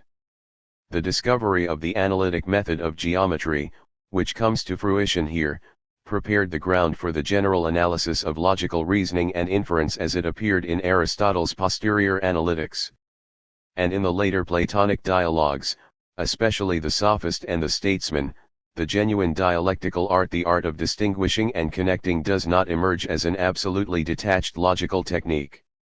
The theory of the logical concept, of its genera and species, concerns more the problem of systematic classification as it was formulated in the descriptive sciences of nature. The logical forms are, however, so clearly distinguished from the forms of nature that they cannot be immediately brought to one's attention, for rather, whoever wants to grasp them as the highest and most significant, as the mu gamma iota sigma tau alpha kappa alpha tau iota mu iota tau alpha epsilon delta eta, must not shy away from running through the sensuous figures, through their organization and classification. In this version of the problem in Plato, the basic tendency of the Socratic theory of the formation of concepts, the principle of Socratic induction, remains alive. The spheres of the sensuous and the intelligible are so strongly distinguished from one another that it is maintained in the rigorous interconnection between the dialectic and the specific forms of the configuration of knowledge. There is never a break here, rather, there is a steady ascent that leads up from natural philosophy and astronomy, through pure mathematics, to the highest idea, the idea of the good. In this idea, for the first time, the fundamental determination of logic is given, the conceptual unity of philosophy constitutes and grounds at the same time the conceptual unity of science. In this sense, modern logic has continued to be the logic of scientific knowledge, in particular the logic of mathematics and the mathematical science of nature. All certainty, all evidence, which philosophical thought strives after, appears to be based upon this interconnection. Il certi habmus in nostra scientia, nisi nostrum mathematicam, proclaimed Nicholas of Cusa, who, although he was completely absorbed by the content of medieval scholastic problems, nevertheless grounded a new form of philosophy by setting forth, in opposition to scholasticism, a new ideal of exactness, the precisio of knowledge.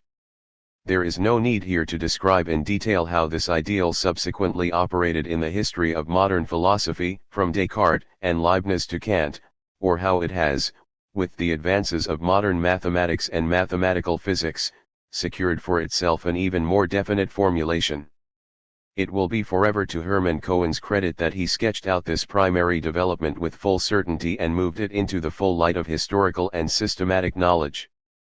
However, he himself drew from this the conclusion that logic, as the logic of pure knowledge, can be none other than the logic of the mathematical science of nature.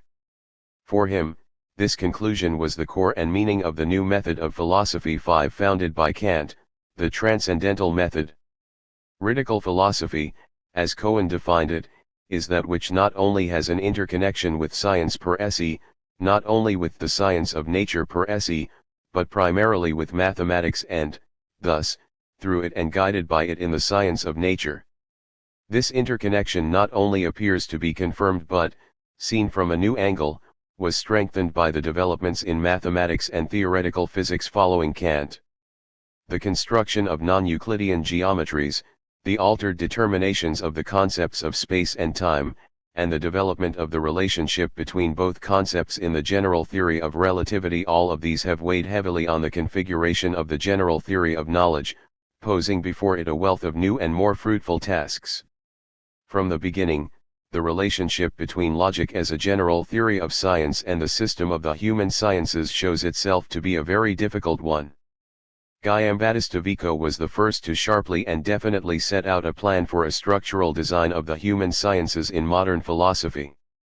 With Vico, we encounter the idea that this structure, in distinction from the logic of mathematics and the mathematical science of nature, asserts its own full autonomy, that the human sciences must be based on their own peculiar fundamentals, but, at the same time, that they might not necessarily demonstrate the rigor and evidence of the principles of mathematics. Just as with the spatial world with which geometry is concerned, just as with the material world with which physics is concerned, the world of history is based upon general principles that are grounded in the essence of the human spirit. Thus, the project for a new science appears, a science that was considered to be analogous to the process of geometry, just as the world of magnitudes is not merely observed but is constructed and created from its elements. The same process now appears in the world of spirit, not only as possible but also as necessary. And the latter possesses more concrete reality and truth because the orders within the human world are superior to the points and lines, the surfaces and physical figures of geometry. Thus, the task of a general logic of the human sciences too, which could take its place six alongside mathematics and natural science as an equal, was established. However, only in post-Kantian philosophy, in the speculative systems of Fichte, Schelling, and Hegel, does this task become the central focus of philosophy. With Hegel, what appeared only as a simple requirement for Vico moves toward its ultimate solution. his phenomenology and logic incorporated in bold strokes a greater inclusivity and depth of the concrete totality of spiritual life in the historical richness of its phenomena as well as in its systematic organization and necessity. The content of Hegelian logic, however, was inextricably linked to its form, that of the dialectical method.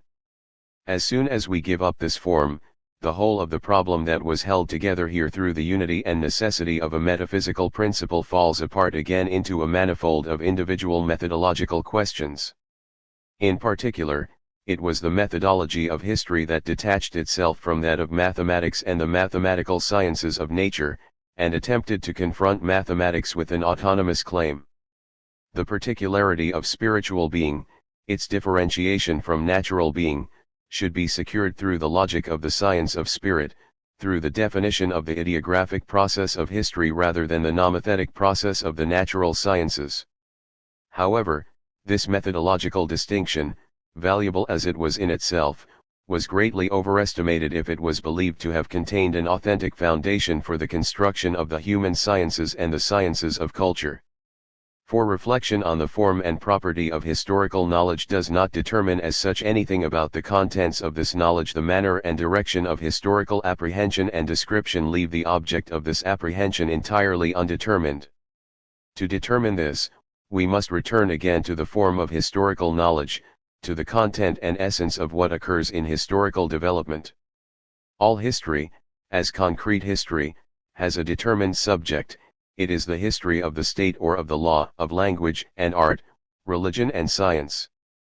All of these formations, however, do not simply work themselves out in the mere exteriority of their manifold forms of historical appearance, rather, they reveal in this seven externality an inner spiritual principle. Language and religion, art and myth, each possesses an autonomous structure that is characteristically different from other spiritual forms. Each exhibits a peculiar modality of spiritual apprehension and forming. The mere logic of history cannot provide an overview of the totality of these modalities, a view of what constitutes their unique essence and what separates each from the essence of others. For as much as it seeks to differentiate itself from the logic of mathematical science of nature, the logic of history basically belongs to the same spiritual dimension. It continues to move within a single modality, the modality of knowledge. The opposition between historical and natural scientific ideals of knowledge concerns only the organization of the parts within the systematic concepts of scientific knowledge, and does not address the question of how the latter as a whole comports itself toward other spiritual totalities with essentially different structures and different layouts. So long as the methodological differentiation articulates itself in one level of cognition, so long as it proves itself to cognition, and despite the subtlety of definitions that can be achieved here, then, knowledge as such, the humana sapientia, in the words of Descartes, appears in as many objects as it may be oriented toward, but always as one and the same, such that it receives from the diversity of objects no greater difference than the light of the sun from the diversity of objects it illuminates. Logic, however, is furnished with completely new questions as soon as it attempts to direct its gaze onto the pure forms of knowledge that are based upon the totality of the spiritual forms of the apprehension of the world. Each of them, example language and myth, religion and art, now proves to be a peculiar organ of the intelligibility of the world, and at the same time, each, as the ideal creation of the world, apart from theoretical and scientific knowledge, possesses its own particular task and justification. Of course, this seems to give rise to the question whether or not such a broadening of logic does not abandon the established, traditional, and clear determination of the concept. Does logic not lose its historical and systematic hold? Does not its well-defined task and its meaning threaten to evaporate, if it steps out of the boundaries that have been set for it by its correlation not only with the mathematical sciences of nature but also with science in general? Is it a mere metaphor to speak of a non-scientific logical formation in any sense other than that of an arbitrary transposition?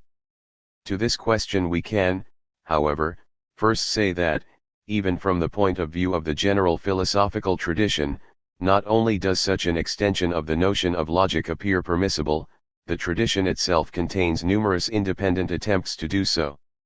Indeed, the name of logic suggests that, in its origin, the reflection on the form of knowledge intimately penetrates the reflection on the form of language. The limits of logic and grammar are secured and guaranteed only very gradually. Of course, today no one would think to renew the ideal of philosophical grammar in the sense of attempting to deduce the laws of language simply from those of rational thinking and reasoning. The idea of grammaire générale et raisonnée, which occupied the 17th and 18th centuries, seems to have been removed once and for all by the historical and psychological consideration of language. What emerged from this consideration of the individuality of language and speech, however, is the fact that the more every return to a uniform logical type was prohibited, the more evident was the need to show more clearly that this very individuality of the inner form of language was grounded not only in a certain direction of feeling and fantasy but also in a particular intellectual lawfulness. As a theory of thinking in general, logic cannot avoid coming closer to this lawfulness of linguistic thinking. It cannot avoid, for example, focusing on the question concerning the principles of linguistic classification and the linguistic formation of concepts, or on the question concerning the relationship of logical judgment to the linguistic sentence. It would appear more difficult to demonstrate a relation between logical and aesthetic lawfulness, for art, at least, appears as a sui generis formation that can be understood only from its own principle of configuration. Nevertheless, the historical development of aesthetics shows that it also developed as an independent systematic discipline out of logic and only very gradually freed itself from this common philosophical soil. Aesthetics was founded in the 18th century by Alexander Baumgarten as a gnoseologia inferior, an epistemological theory of the lower forces of the soul. The idea arises that, just as in the intellectual rational domain, in the sensuous and imaginative realms there are rules and forms that link and integrate. Just as there is a logic of abstract thinking, there is a logic of the imagination. This notion of the logic of fantasy is given a home in German psychology by George Friedrich Meyer, a student of Baumgarten, and by Tietjens. When Kant grounded the lawfulness of aesthetic consciousness in the transcendental structure of the power of judgment, he participated in establishing the philosophy of aesthetics. Guided by such examples, if we dare to speak of a logic of myth and mythical fantasy, the apparent paradox only increases. For it appears that the world of myth characteristically remains completely enclosed in the sphere of primitive sensation and intuition, in the sphere of feeling and effect, and that it leaves no room for the analytical distinctions and divisions that the discursive concept introduces. Even the very question concerning the form of the concept of myth seems to implicate itself in the entirely unacceptable rationalization of the form of myth. Rather, the object that the question seeks to understand appears to be falsified and estranged from its own nature. And yet, as it is true that myth is not enclosed in a circle of undetermined representations and effects but takes shape in objective figures, it is nonetheless characteristic of a certain mode of giving of figure, of a direction of objectification that cannot coincide with the logical form of object determination. It contains within itself an entirely determined mode of synthesis of the manifold, a combination and reciprocal correlation of sensuous elements.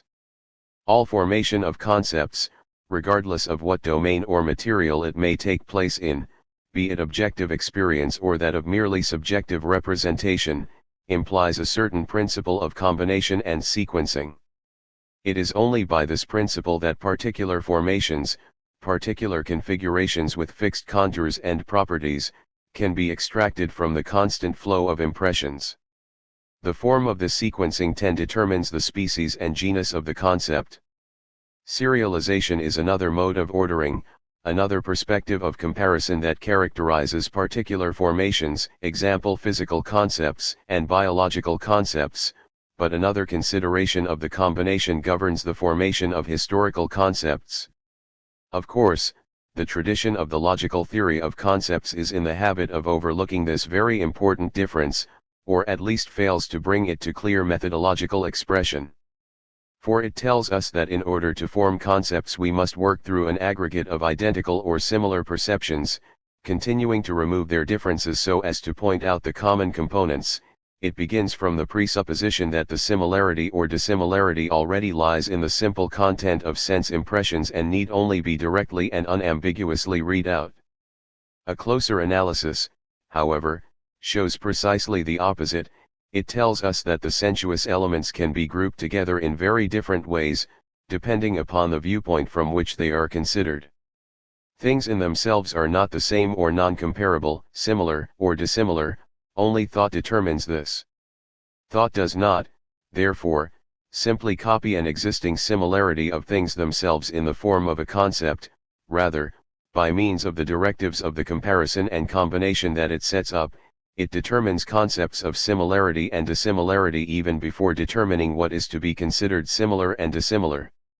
The concept, in other words, is not the product of the similarity of things but the precondition for the conscious positing of similarity between them.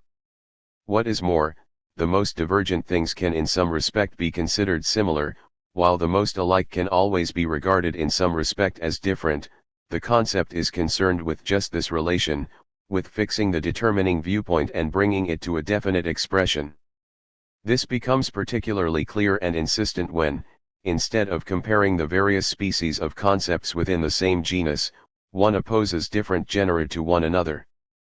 Physical, chemical, and biological concepts are distinguished from one another through some characteristic differences, but they nevertheless exhibit certain nuances of the general concept of nature. The concepts of the natural sciences are distinguished from 11 historical concepts in their specific principle of formation, but both are nevertheless related and united together as concepts of knowledge. The difference stands out much more clearly when the transition occurs not within the same genus, from species to species, but when it takes place from one genus to another. Here, at once, a real hiatus appears to open up. The methodological difference turns into a fundamental antithesis. Even this antithesis, however, can now be used to describe more clearly the contrast between the peculiarity of each of the opposing elements. In this sense, it is a logical motive and interest that determines the limits of the formation of strictly logical concepts and classes. The categories of logic become completely transparent in terms of their peculiarity only if we do not content ourselves with seeking out and considering them within their own domain, only if we contrast them with the categories of other domains of thought and modalities of thinking, in particular the categories of mythical consciousness. That it is not paradoxical to speak of such categories of mythical consciousness, that the renunciation of the logical scientific form of connection and interpretation is not synonymous with absolute arbitrariness and lawlessness, that mythical thought, rather, is grounded in a law of its own kind and imprint, will seek its proof in the following statements. 2. If we consider the process that language follows in the formation of its concepts and the divisions of its classes, we see that it contains some elements that can scarcely be compared when understood by our logical habits of thought and our usual logical measures. The way by which all the major languages that are closest and most familiar to us divide all the nouns into different genera is so self-explanatory that it has formed a stumbling block for philosophical and rational grammar. The Port Royal grammar, which sets as its task to understand and deduce the totality of grammatical forms from their initial logical ground, 12 has been forced to limit this ambition significantly in its presentation and discussion of the difference between genders. After a first attempt at obtaining a general logical derivative of this difference, it arrived at the conclusion that, at least in its concrete application, the allocation of certain nouns to one gender or another was subject to no fixed rule but was to a large extent governed by pure caprice and irrational arbitrariness. 3. The attempt to render the difference of gender intelligible by returning to a type of intuitive logic rather than the logic of abstract and discursive thought was also not entirely satisfactory. Jacob Grimm attempted this in one of the richest and most profound chapters of his German grammar. The power of aesthetic fantasy and linguistic empathy is no more evident than, perhaps, in the section in which Grimm seeks to investigate the end motives of linguistic formation and to uncover their hidden meaning. The logical capacity for the organization of enormous linguistic material stands here in a fortunate balance with the free movement of linguistic imagination, which never allows a concept to solidify into a simple template but, according to the specific concrete task, always differentiates it anew and pursues it in its most subtle nuances and shadings. Grimm lists fewer than 28 different viewpoints in his presentation of the grammatical gender of sensuous objects, according to which the allocation of different objects to a masculine, feminine, or neutral gender is performed. Grammatical gender, Grimm summarizes, is an extension, born of the fantasy of human language, of a natural order onto each and every object. Through this wonderful operation, a lot of otherwise lifeless and deduced concepts have been simultaneously expressed as being alive and sensuous, and, insofar as these concepts borrow from true gender forms, formations, and inflections, they become through the things they come into contact with. This process becomes the entire advancing movement of stimulus while simultaneously becoming the binding linking of distinct members. For however, as appealing and compelling as this view and interpretation of the difference between genders may be, it nevertheless encountered considerable difficulties, even within the Indo-European language group, in the precise functioning of individual languages. Indo-European linguistics had already found itself constrained by this principle, even though it subscribed 5 to the general interconnection between grammatical and natural gender, between gender and sex. Finally, Brugman has replaced Grimm's observation with a purely formal theory according to which the gender of most substantive nouns does not go back to an act of linguistic aesthetic fantasy but is qualified essentially by their outer form, by the associative interconnections that developed between nouns with the same or similar endings. 6. The problem appeared in a new light when linguistics advanced to pursue the problem beyond the borders of the Indo-European, comparing the difference in gender in Indo-European nouns with related but far more general phenomena in other linguistic groups. The analyses thus gained a broader and more secure foundation. The dual gender of Semitic-Hamitic nouns and the three-gendered Indo-European nouns stood out against the far richer and more complex systems of classification of other languages.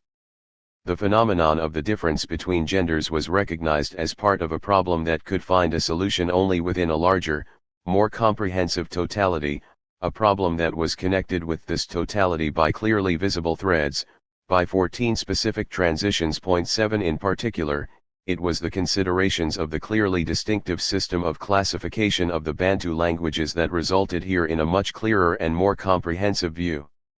We need only very briefly allude in these introductory remarks to the principle that organizes this system. As is known, each of the substantives of a certain class in the Bantu languages is thought of as belonging to a very specific class and is characterized by its class prefix. Furthermore, most classes involve various prefixes, depending on whether the word is singular or plural.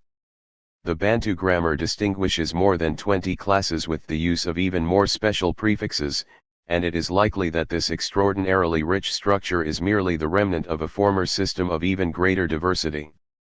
The entire grammatical and syntactical structure of this language is governed and entirely determined by this principle of classification. Thus, for example, a noun is designated as the nominative subject by the fact that its prefix agrees with the subjective prefix of the verb. In the same way, it is labeled an objective accusative if the analogous agreement takes place between it and the object prefix of the verb. Also, every word that stands for a substantive in a predicative or attributive relation or relationship, which is expressed in our language by the genitive form, must assume the appropriate substantive class prefix. As for the pronouns, their prefixes are not identical with the nominal prefixes, rather, they amount to a very determined relationship of unique correlation, such that, for example, the form of the possessive pronoun differs depending on whether or not the owner and the possessive object belong to one or the other class. 8 As you can see, by means of grammatical agreement, a difference that was initially based on nouns is, to a certain extent, concentrically spread over the whole of language and its linguistic consideration. However, if we work back from the form in which this process occurs to the contents of the original distinctions, it, of course, seems futile to attempt to discover any fixed rule that guides this content and decides the assignment of certain nouns to certain classes. Even 15 more than in the Semitic and Indo-European designation of gender, everything here appears to be subject to the arbitrariness of linguistic fantasy, the game of the imagination that combines the content according to caprice, whim, or random association. At first glance, it appears as though the comparison and correlation is led essentially by intuitive elements, by agreement between the exterior look and the spatial figure of the objects. For example, a specific prefix stands for particularly large things and gathers them into a separate class, while another prefix serves to form diminutives. One designates duplicate things, especially parts of the body, that correspond to each other symmetrically, another designates objects that appear to be isolated. In addition to these differences in size and number of objects come others that concern their mutual position in space, their intertwining, their proximity, their separation, all of them bringing this relationship to linguistic expression through a differentiated and finely gradated system of locative prefixes. There are also unmistakable indications that the class distinction of nouns frequently refers back to differences in spatial configurations, even beyond the sphere of the Bantu languages. In some Melanesian languages, the class of round, as well as those of long or short, things, including the word for sun or moon, is designated by a special prefix that appears before the word for a certain king or canoe or certain species of fish. 9 For the most part, the Indian languages of North America do not demonstrate the simple distinction of nouns according to genus, rather, they divide the totality of things into animate and inanimate natures, and then go on to distinguish those that are standing, sitting, lying down, as well as between those that live on the earth or in the water, or those that are formed from wood or from stone, etc. The laws of congruence are strictly observed here. The verb changes in the objective conjugation by influxes, which are incorporated into it, its form depending on whether its subject or object is animate or inanimate, standing, seated, or lying down. 10 In all of this, the dominant guiding principle of classification 16 that appears in the manifold of different types of classification is relatively simple and transparent because all of these distinctions are understood to be intuitively given objectively demonstrable characteristics and features, according to which linguistic organization appears to orientate itself. In truth, however, it is at most a single element of apprehension, as opposed to the other, equally important elements, that is designated. In particular, it is a general rule here that the domain of objective sensation and intuition can never be clearly distinguished from that of subjective feeling and effect. Rather, both domains intersect in the most peculiar way and interpenetrate one another. The classes of nouns are similar to originary classes of value as well as to property classes. There is expressed in them not so much the objective properties of the object as the emotional and affective position that the eye takes toward it. This emerges particularly clearly in the fundamental distinction that dominates the Bantu, as well as most American, languages. It is a known phenomenon, that one and the same object, depending on the signification and value ascribed to it, can be assigned to the class of persons and sometimes to the class of things. Not only do the terms for certain species of animals change in American and African languages, as, for example, when the animal appears in mythical stories as a personal and autonomous agent. 11 The same transformation takes place when an object is singled out from the totality by a specific characteristic feature, such as its size or significance.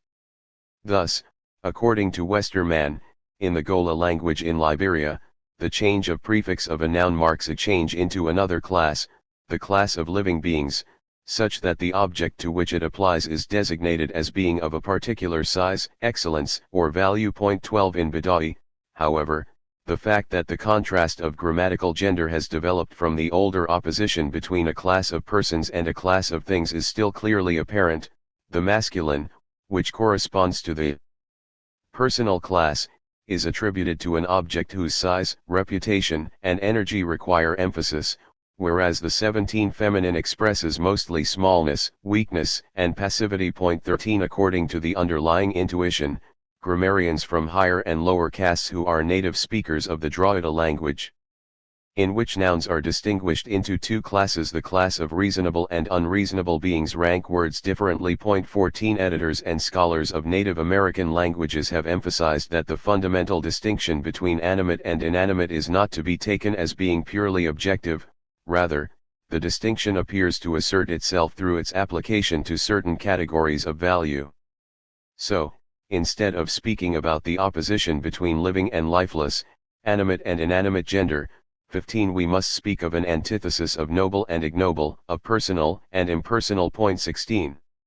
We will not pursue these linguistic phenomena any further here. We will consider the problem in the following pages only insofar as a particular type of classification, which deviates from the logical norms of the characteristic formation of concepts and classes familiar to us, presents itself.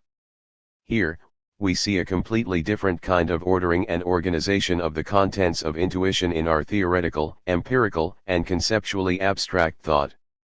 Everywhere there are certain concrete distinctions, which are particularly subjectively felt, as well as effective 18 differences, which are crucial for the divisions and separations, as well as for the connections and correlations, between the contents of perception and intuition.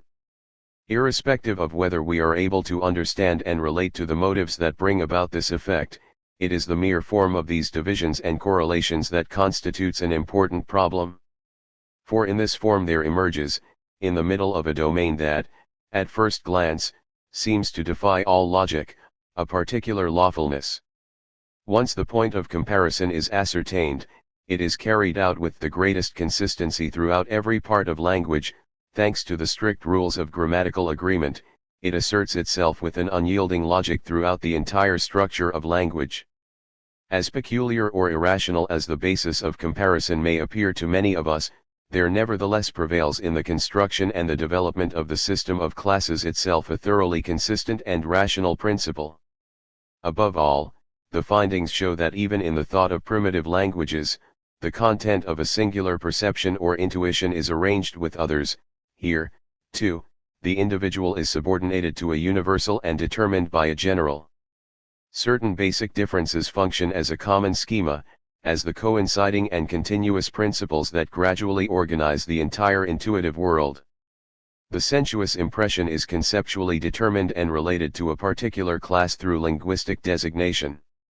This has been expressed psychologically by the fact that languages do not, with a fixed division of classes, grasp individual things in one single mental act, but in two, which, though indissolubly bound, are clearly separate from each other. A thing is never merely an individual but, in representative signification, exists as representing a class that is present and embodied in it as an individual case. 17 Certain languages are not content simply to designate the subordination of the individual to the general only formally by prefixes. Rather, they clearly and extrinsically distinguish both acts of determination by attaching to the actual name of an object another that generically determines 19 and completes it. Humboldt explains this procedure, in the introduction to his Kawi work, with the example of the Brahman. He notes that the real generic notion of concrete objects is not always assigned in this way. Language is instead satisfied with the expression of what is the same in some common similarity grasped in something that is understood. Thus, the concept of an extended length is connected with the words knife, sword, lance, bread, line, rope, etc., such that the most diverse objects are placed in the same class only because they have but one quality in common. Humboldt concludes, thus, if these word combinations attest, however, to a sense of logical organization, out of them more often emerges the livelier activity of the power of the imagination. Subsequently, the Brahman used hand to serve as the generic concept for all kinds of tools, from firearms to chisels. 18 In these sentences is stated, in a very concise way, the problem at which the following considerations of the formation of mythical concepts and classes are aimed.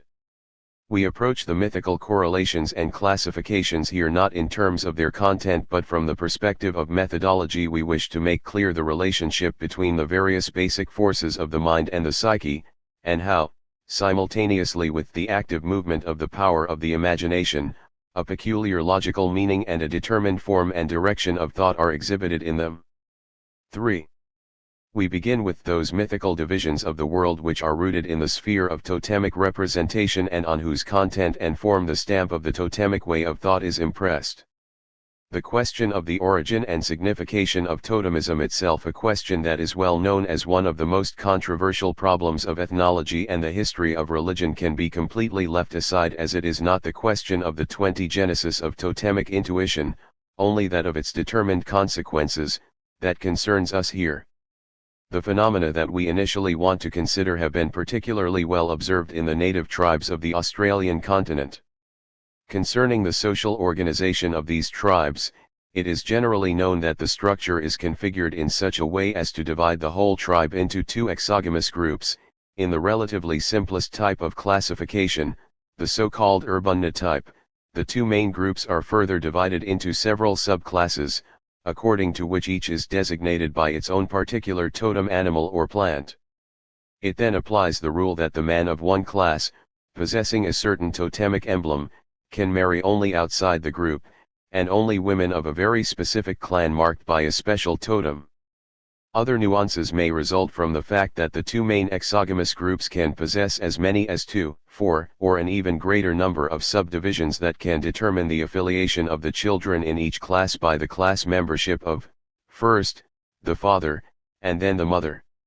However, the general principle, according to which marriages between individual members of the tribe are regulated and by which the order of the offspring is determined in the totemic society, is not essentially reconfigured. We need not enter into the details of these, for us, very complicated family relationships and the system of kinship that emerges from them. Material about this has been published in the reports and presentations of Feason and Howitt and Matthews, and especially in the careful examination of the native tribes of Australia in 2 works by Spencer and Gillen. On the basis of this material, Émile Durkheim, in Les Formes élémentaires de la vie religieuse, Paris, 1912, has sketched out a general sociological theory of religion and its genesis. In this theory, the phenomena of totemism is taken out of the narrow sphere in which it first appears to belong. Durkheim stresses that totemism, in its primitive configurations, is not merely a principle of social organization but a universal principle of the classification of the world, and, thus, of the intuition and intelligibility of the world as well. Indeed, the distinctions between the various clans, organized according to their respective totems, expand further and further from the immediate social circles in which they first 21 apply until, finally, they merge with all the spheres of existence in general, the natural as well as the spiritual. Not only the members of the tribe but the entire universe with all that it contains are consolidated by the totemic form of thought into groups that are associated with and separated from one another through certain relationships. In this way, this arrangement ultimately captures everything, both animate and inanimate. The sun, moon, and stars are ordered and separated according to the same classes as individual human beings and members of the tribe. 19 When, for instance, the entire tribe is divided into 2 main groups, the Krokich and Gamich, or the Yungaru and Wutaru, then all other objects also belong to one of these groups. The alligators are Yungaru, the kangaroos are Wutaru, the sun is Yungaru, the moon is Wutaru, and the same is true for all known constellations, for all trees and plants. Rain, thunder, lightning, clouds, hail, and wind, each has its own totemic emblem by which it is assigned to a particular genus. We must bear in mind, here, that this generic determination appears to primitive thought and feeling as an absolutely real determination. It is in no way a matter of certain signs being attached in any conventional or nominalist sense to factually diverse objects. Rather, this commonality of signs brings an existing commonality of being to visible expression. Accordingly, everything humans do, every action exerted on the world of things, must be determined in accordance with these criteria if it is to be successful. A sorcerer who belongs to the Malara group can, for instance, use his incantations and magical rites only on those objects that belong to his group, all others would remain 22 unaffected in his hands. The scaffold on which a corpse is placed must be manufactured from the wood of a tree that belongs to the same class as the deceased, so, too, the branches with which he is covered must also be taken from a tree of his class. The Wackelbera in eastern Australia are divided into the Malara and Wutara, and the former group is separated further into the Kurgula and Banbi.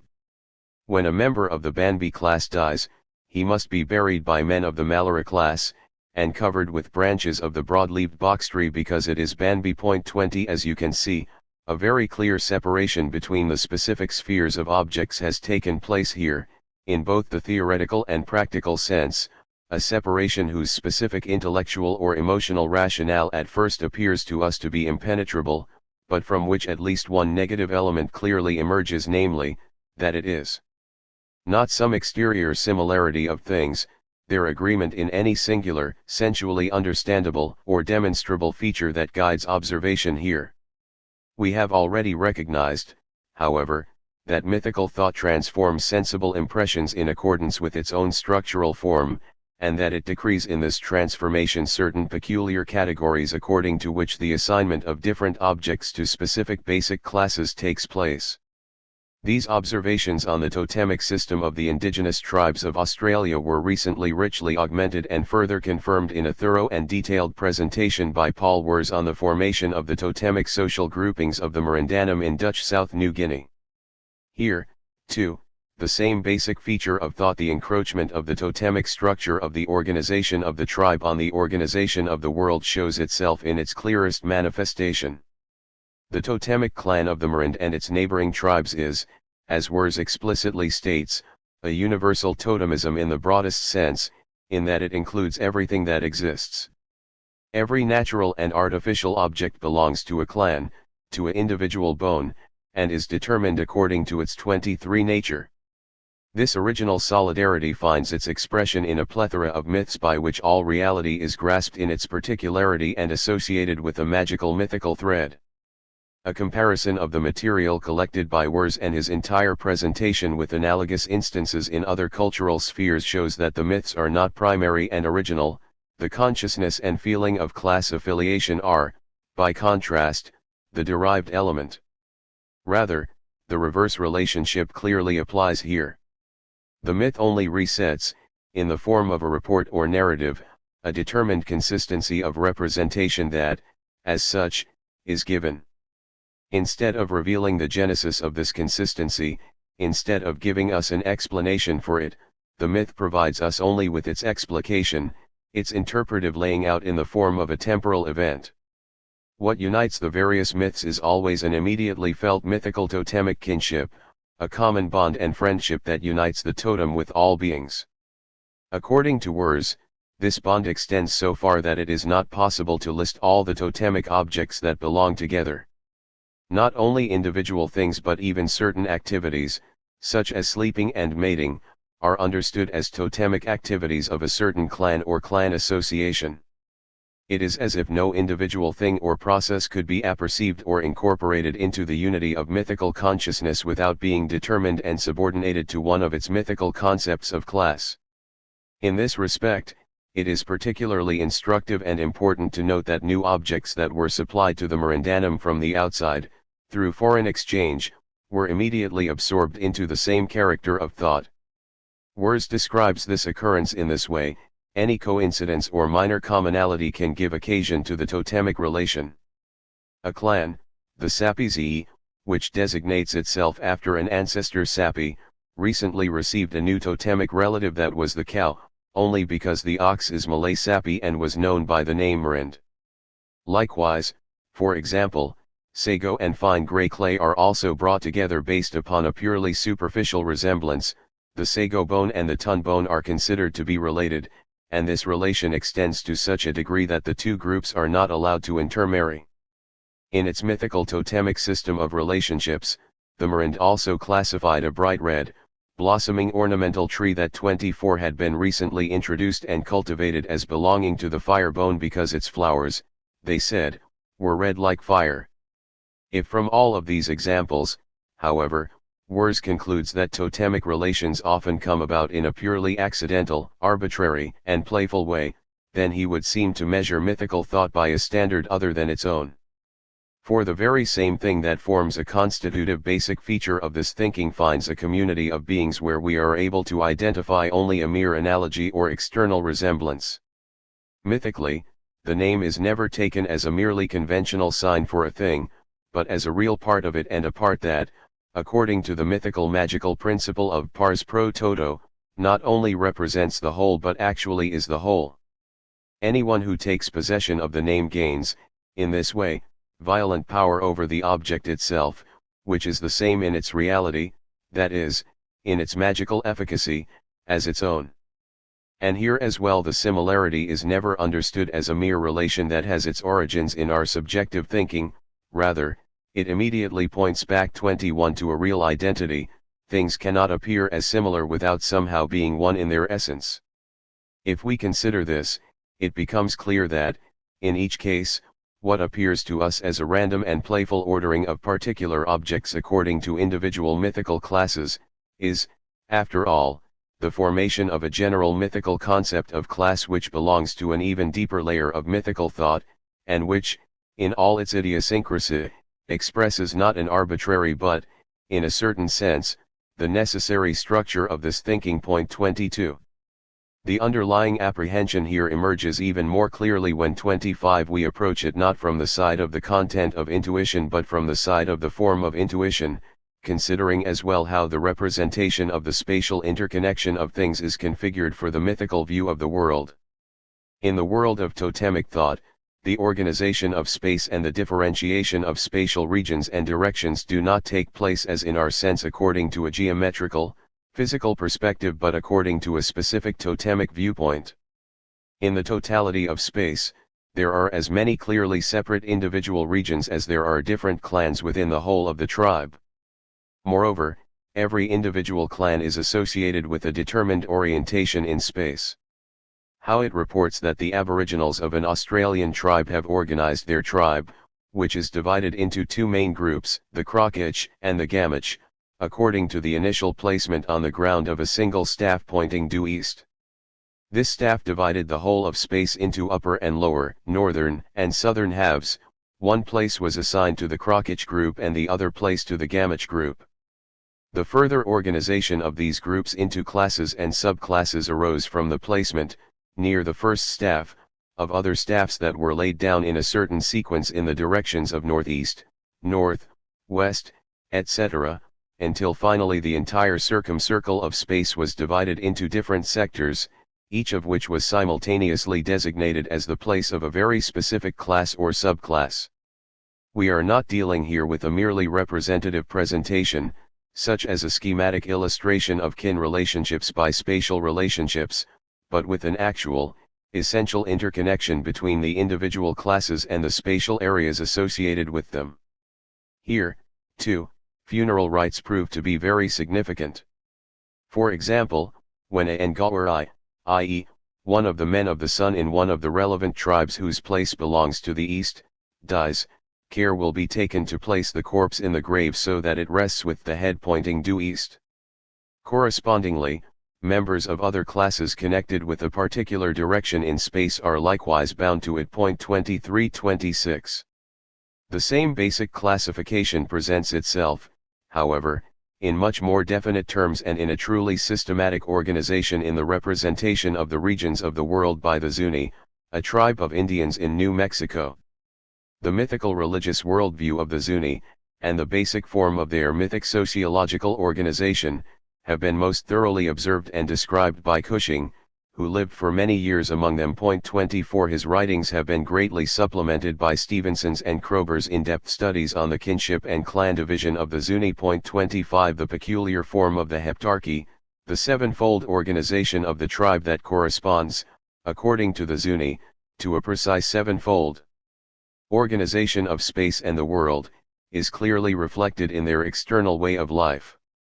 The village they inhabit is divided into 7 regions, 7 spatial neighborhoods, namely, the north, the west, the south, the east, the upper and lower worlds, and, finally, the middle of the world, which is composed of all the parts. Not just every particular clan of the tribe but every inanimate and animate being, everything, every process, every element, and every determined period of time belongs to one of the 7 regions. The clan of the crane and the 27 pelican, the forest grouse and the evergreen oak belong to the north, the bear to the west, the deer and the antelope to the east, the parrot clan, the mother clan of the whole tribe, appropriately takes the central position in space, the region of the middle. In addition, every spatial region has a specific corresponding color and number. North is yellow, west is blue, south is red, east is white. The upper region of the zenith appears multicolored, while the middle, as the representative of all regions, includes all the colors united. Each region is also the homeland of a particular element and a particular season. To the north belong air and winter, to the west water and spring, to the south fire and summer, to the east earth and autumn. Here, not only are the different regions distinguished but so, too, their value. At the top stands the north, followed by the west, the south, the east, the upper and lower worlds. The all-encompassing middle is not specifically named in this organization. The division of the social professions and labor also follows the same principle. War belongs to the north and its classes, hunting to the west, agriculture and medicine to the south, magic and religion to the east. Through this form of classification, as Cushing points out, the entire political and religious life of the people is completely systematized. If the tribe shares a common encampment site, there is not the slightest doubt as to the determined space that each individual occupies in it.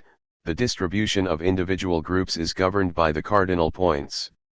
And this certainty of the spatial orientation encloses within itself an analogous orientation of every activity and thought. There is no celebration, no ceremony, no meeting of the council, no procession in which some misunderstanding as to the order to be kept, the position of the individual clans and the primacy that each is due, could arise. All of this is so precisely determined by the mythical sociological structure of their worldview that it not only equals but surpasses the immediate binding force of written regulations and laws.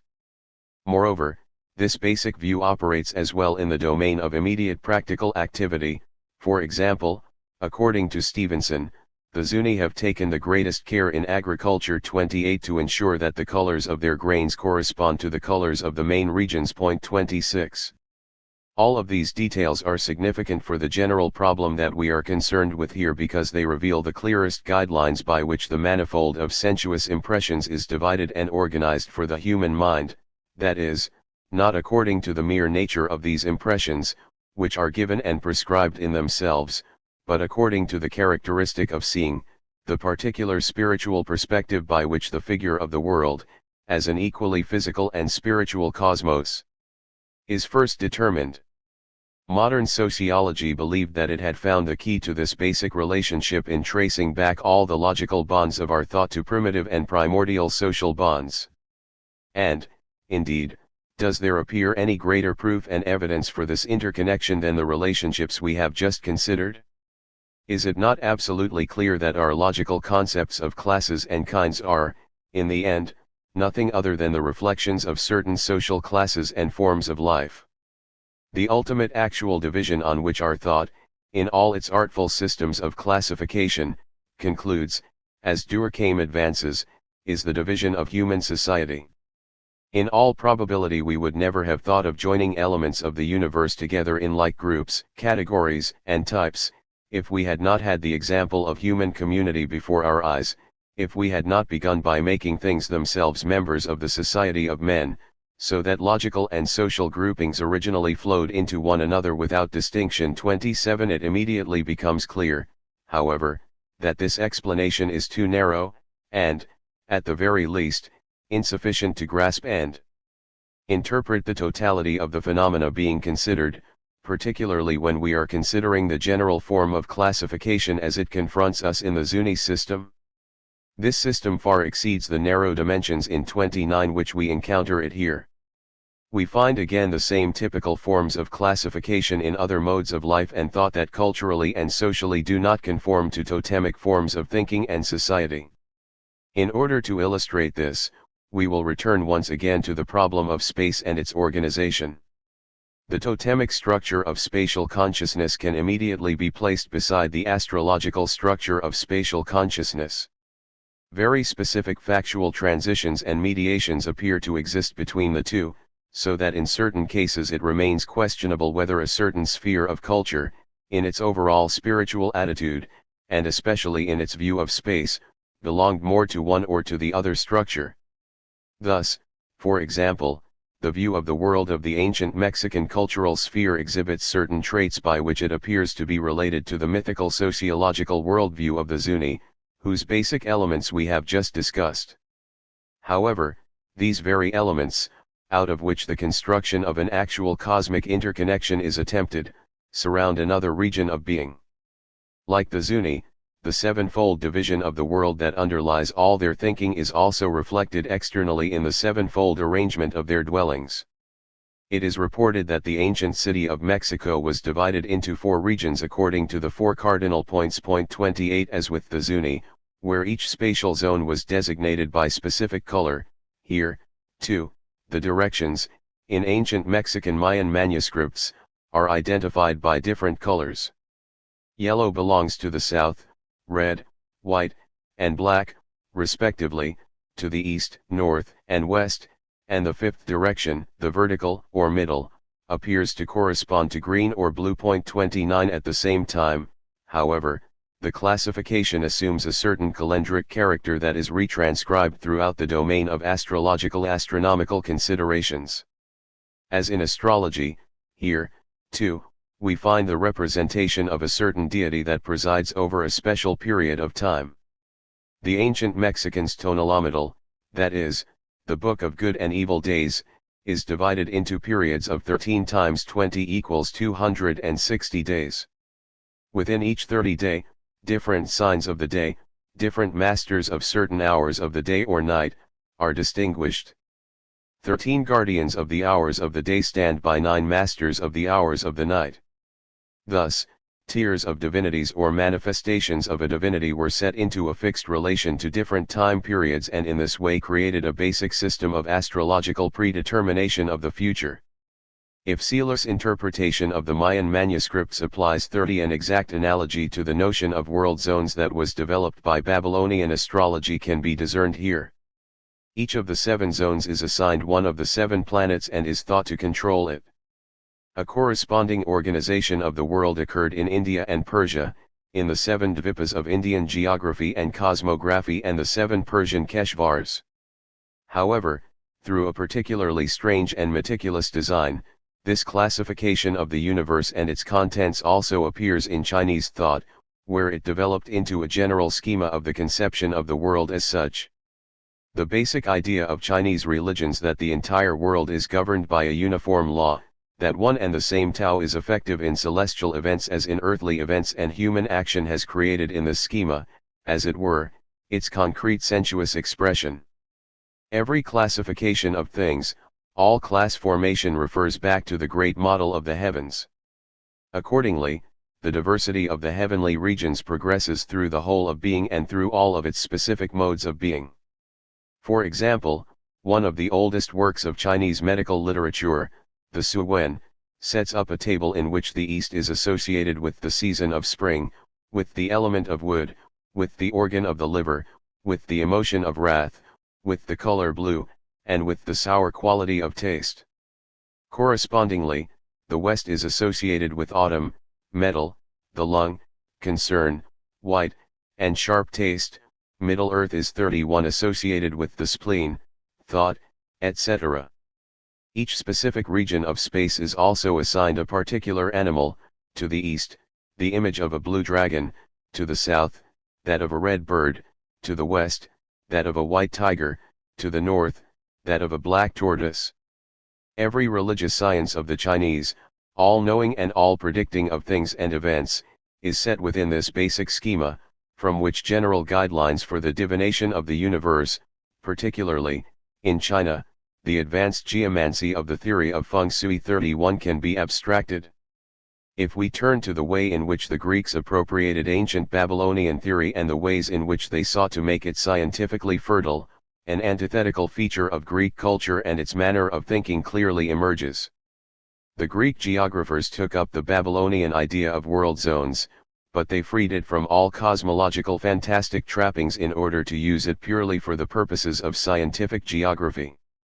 From the many world zones or world islands that embrace one another, they conceived 7 rectilinear zones that were intended to serve only the requirements of an eidetic overview and organization. 32 Thus, these Greek geographers are related to the idea of world zones as Eudoxus, the founder of the Greek scientific astrology and Plato's pupil, was related to the idea of Babylonian astrology.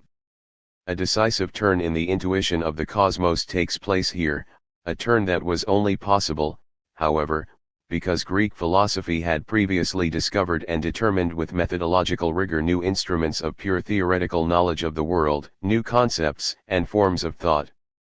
Within mythical astrological thought, however, the organization of the cosmos, the divisio naturae, now proceeds more definitely in the direction just discussed.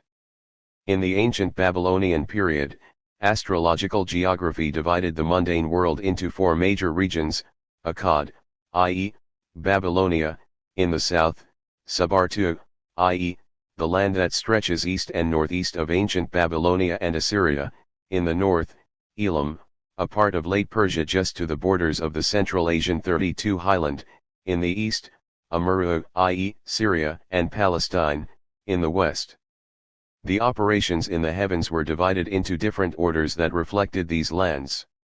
Every planet, like the separate fixed stars, corresponded to a particular geographic astrological signification. Jupiter designated the star of Akkad, Mars, the star of Amurru, Plajaton for Elam, Perseus for Amurru. In a further specialization, the right side of the rising moon was related to the west, the land of Amurru, while the left side was related to the east, the land of Elam. This spatial organization also takes place in the organization of time. In detailed tables, the separate planets, constellations, and fixed stars were arranged into groups of 12, which were connected with the individual months of the year and distributed, in accordance with this order, to the various geographical regions. The 1st, 5th, and 9th months of the year were allocated to Akkad, the 2nd, 6th, and 10th months to Elam, the 3rd, 7th, and 11th months to Subartu. The same principle of classification was also extended to the individual days of the month. 33 More generally, in the later development of the astrological system, every greater or smaller period of time possessed its own particular planetary ruler, its chronocrator. Mars was lord of the year, Venus the mistress of the month, Mercury ordered the day, and the Sun commanded the hour. The allocation of individual days of the week to the planets expressed itself directly in their Latin names: Solis, Luni, Martis, Mercurii, Jovis, Veneris, Saturni. The successive phases in the life of the individual were also subjected to this order. From the moon that rules over earliest childhood, the dominion of the planets over the life of humans moved gradually from Mercury through Venus, the Sun, and Jupiter, until, in the end, under the reign of Saturn, life drew to a close. 34 And just as each discrete 33 period belonged to and was accompanied by a particular star, everything that happens, the content of every event and all human activity, exhibited the same referential character. Even the most insignificant performance was subjected, through its grounding in the time and hour, to its grounding in the stars. It is known how astrology, in its system of classification, methodologically carried out this basic intuition in the smallest and finest detail, how it carefully calculated the most positive moment for the bath, for changing clothes, for each specific meal, for cutting hair and trimming beards, for filing nails. Unguis Mercurio, Barbam Iov, Cypride Crinum 35 is an ancient astrological rule. And, as with the individual actions of the human, all natural existence was situated in this planetary schema and obtained by this inclusion a permanent place in the universe. The basic elements of perception, the sensory qualities, as well as the physical elements of the material world were subject to the system of classification. The different colors that illuminated the planets, which appeared to early observers, led to the distribution of the 7 colors of the spectrum to 5 planets, the Sun and the Moon. Just as the elements of air, fire, earth, and water were assigned to the planets, so, too, were the qualities of warm damp and warm dry, cold dry and cold wet. Likewise, as the mixture of substances in general were dependent on the stars, so, 2. Were the mixtures of humors in humans, as well as the temperaments, the sanguine, the choleric, the melancholic, and the phlegmatic. If one admits that animals and plants, precious stones, and metals relate to the 7 planets and 12 signs of the zodiac in the same way that, for example, gold is equivalent to the sun, silver to the moon, iron to Mars, tin to Jupiter, lead to Saturn 36, then it is clear that, in the end, there can be no thing, no property, no process, no action in the world that does not have its assigned place and position in the whole. From this, however, it becomes immediately evident that astrology, strange and adventurous as its conclusions appear to be, is based not 34 merely on a confused mixture of superstition but on a peculiar form of thought. The problem of how to think of the totality of the world as a lawful unity, as a self-contained causal structure, is already most decisively posed in astrology. Here, we encounter everywhere explanations of particular appearances which may seem insecure and unstable with regard to their specific details, but which belong to a general type of causal thinking, causal deduction, and reasoning.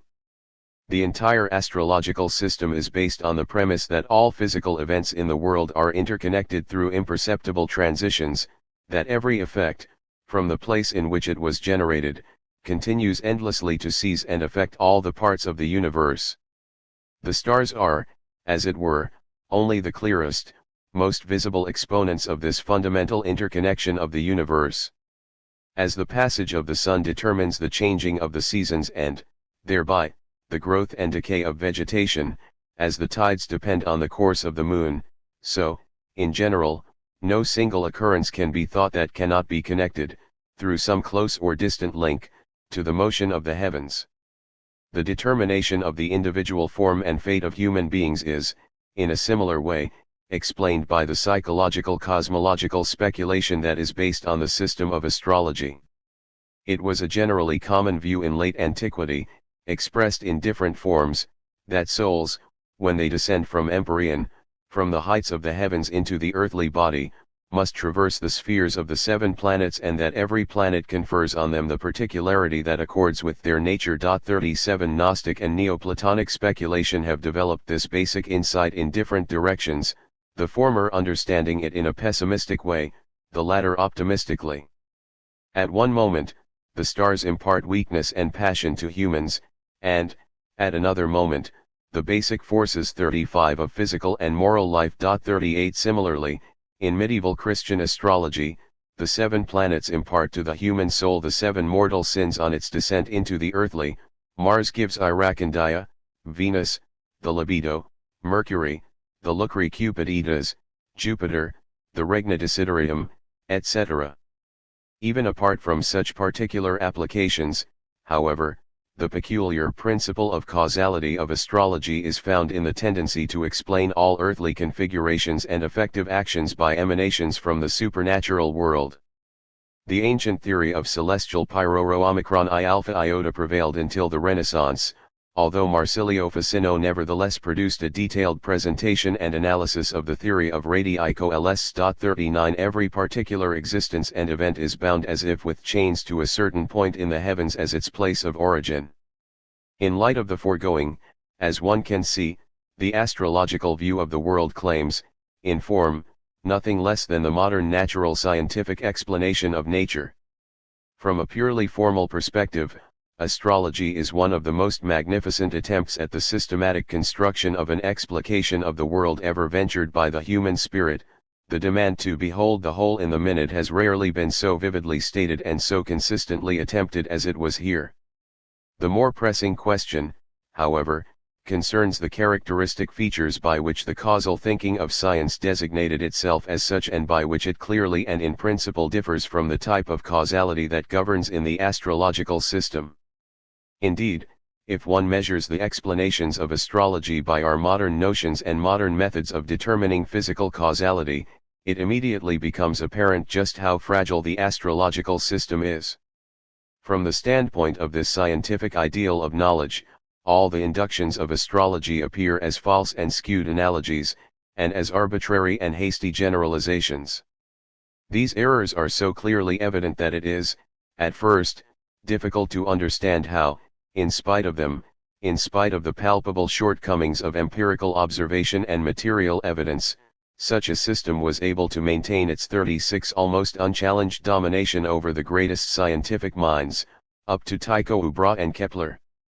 However, the fact that our modern analytic scientific concept of causality is not a natural possession of the mind but one of its most recent methodological achievements is most evident here. This concept is by no means content with the simple question of the why of being and events, rather, it gives this question, which is as old as human thought in general, a distinctly new twist and imprint. Myth also asks after the why of things, it also develops a system of theogony and cosmogony. However, despite all of its efforts to return to the final origin of things, in the end it does not go beyond their concrete existence. The present form of the world is to be understood in the context of its mythical past, not in terms of its own structure and nature, but the mythical past differs in that it is suffused throughout with the color of the sensible present. Thus, finally, myth explains the whole world, for its explanation is tied to the tangible part of the same world. It lets the world emerge from the world egg or world ash, it lets the world be formed out of the body of a giant.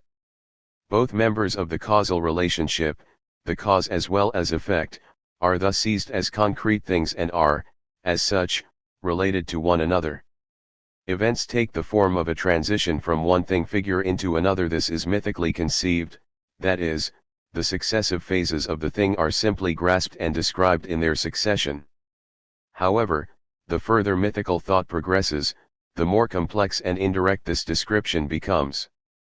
Thought is no longer content to grasp cause and effect only as content, that is, to determine that which proceeds out of another, or to state the mere fact of this emergence. Rather, it inquires after the form of this emergence and attempts to subject it to a general rule. Astrological thought is already at this stage of reflection, however, it has not yet freed itself from the complex thought of myth, from thought that confronts cause and effect only as a thing like totality that cannot be disassembled. This explains why it takes its form from a peculiar middle hybrid position between myth and science. Here, 37 for the first time, the infinite variety of the individual forces of myth is systematized and a general order is introduced. Through the relation of the deities to each planet, the figures of the gods of polytheism simultaneously obtained a fixed, limited position in the cosmos and a specific efficacy. Reality is no longer ruled by the individual whims of unpredictable forces but by forces that are bound by a common form of effective action in a uniform concept of nature as a general lawfulness of events. And yet, within astrology, this abstract thought of the lawfulness of the universe was not able to fill itself with concrete content.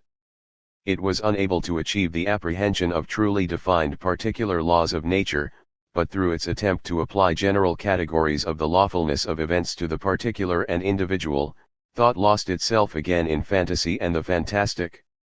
For here an important and indispensable intermediary was still lacking, the medius terminus that first gave the concept of law its positive signification and secured its fruitful application in modern physics.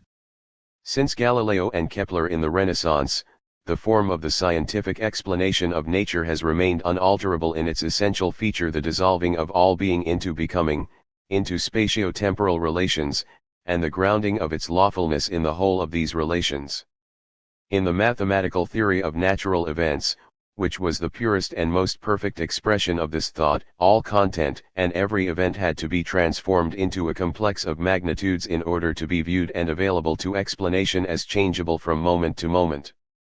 Thus, the task of theory is to ascertain how all of these changes are mutually interconnected and how they condition one another. If we imagine a worldly state at a given moment, t1, and assume that all of its determining values of magnitudes are known to us, and, further, that changes in these values would be expressed in equations that present them as functions of time, the entire future knowledge of the world could be determined through the continuation of a point that it would experience in the ensuing moments, t2, t3, etc., it could thus be mapped out. The characteristic variable states, the moments x, y, z, together with the first 38 or second differential quotients with respect to time and so on, would be sufficient to clearly describe all coming events, as we are able to calculate immediately from them, through a simple setting of the parameter of time, every event in the past. This is the form that the thinking of the lawful necessity of natural events has adopted in the modern astronomical view of the world, in its view of the mechanics of the heavens. This mechanics of the heavens is based upon the logical analysis of the infinite, that is, on the concept of the infinitely small, the function of and change in magnitude. At the same time, however, in order for our modern scientific thought to be able to conceive some being in this way, it must first correlate it to elementary alterations and simultaneously annihilate it. The form of the whole, as it is available to sensory perception or pure intuition, disappears, it is replaced by the idea of a defined rule of becoming. The nature of each thing is determined by its genetic definition, by its construction from the individual partial conditions that constitute it. The astrological intuition of being is vehemently opposed to this dissolution into the elements of becoming and into their pure determination as magnitude. Again, it finds in every part, however small, the form of the whole. We can only think the whole as lawful connection, as the synthesis of elementary processes. Our procedure, therefore, is, as mathematics characteristically calls it, the process of integration, the constructive building up of the knowledge of the whole from knowledge of its conditioned parts. Astrology's procedure consists in never approaching the parts of being, in the assertion of the identity of being over all empirical differences and divisions, the identity of its pure foundational figure. In this develops the unique character of complex thought that so fundamentally distinguishes analytic scientific consciousness from mythical consciousness. Given the infinite complexity of causal factors that enter into every unique event and existence, the danger exists, for our way of thinking, that we may never arrive at the real determination of a concrete 39 whole, of a single actual being or process. This is because the functional thought of science, every cognition of an empirical reality, is transformed into an infinite task, as Galileo first recognized and clearly stated. For the astrological view of the world, however, the problem is reversed. The universe as such can never be separated into actual, independent determinations. Every attempt at such a separation is implicitly sublated by the principle of the sympathy of all things before it has barely been undertaken. Particular events and existences become merely a cover or mask behind which hides an identical form of the universe, which stands for everything, the small as the big, the near as the distant, all the same. For modern science, the unity that is sought is the unity of the laws of nature as a pure functional law. For astrology, it is the unity of an enduring and consistent existence, a structure of the totality of the world. The world resembles a crystal in which, no matter how much it is broken into ever smaller pieces, one is always able to recognize the same characteristic form of organization. Clearly, this is what appeared in those totemic divisions in which we recognized one of the most primitive forms of the mythical concept of the world. In the system of the Zuni, for example, not only was the whole of being divided into 7 spatial regions, so, too, were the members of the tribe, the animals, the plants, the elements, and the colors, and within a single sphere, the same unique septuarchy repeated itself.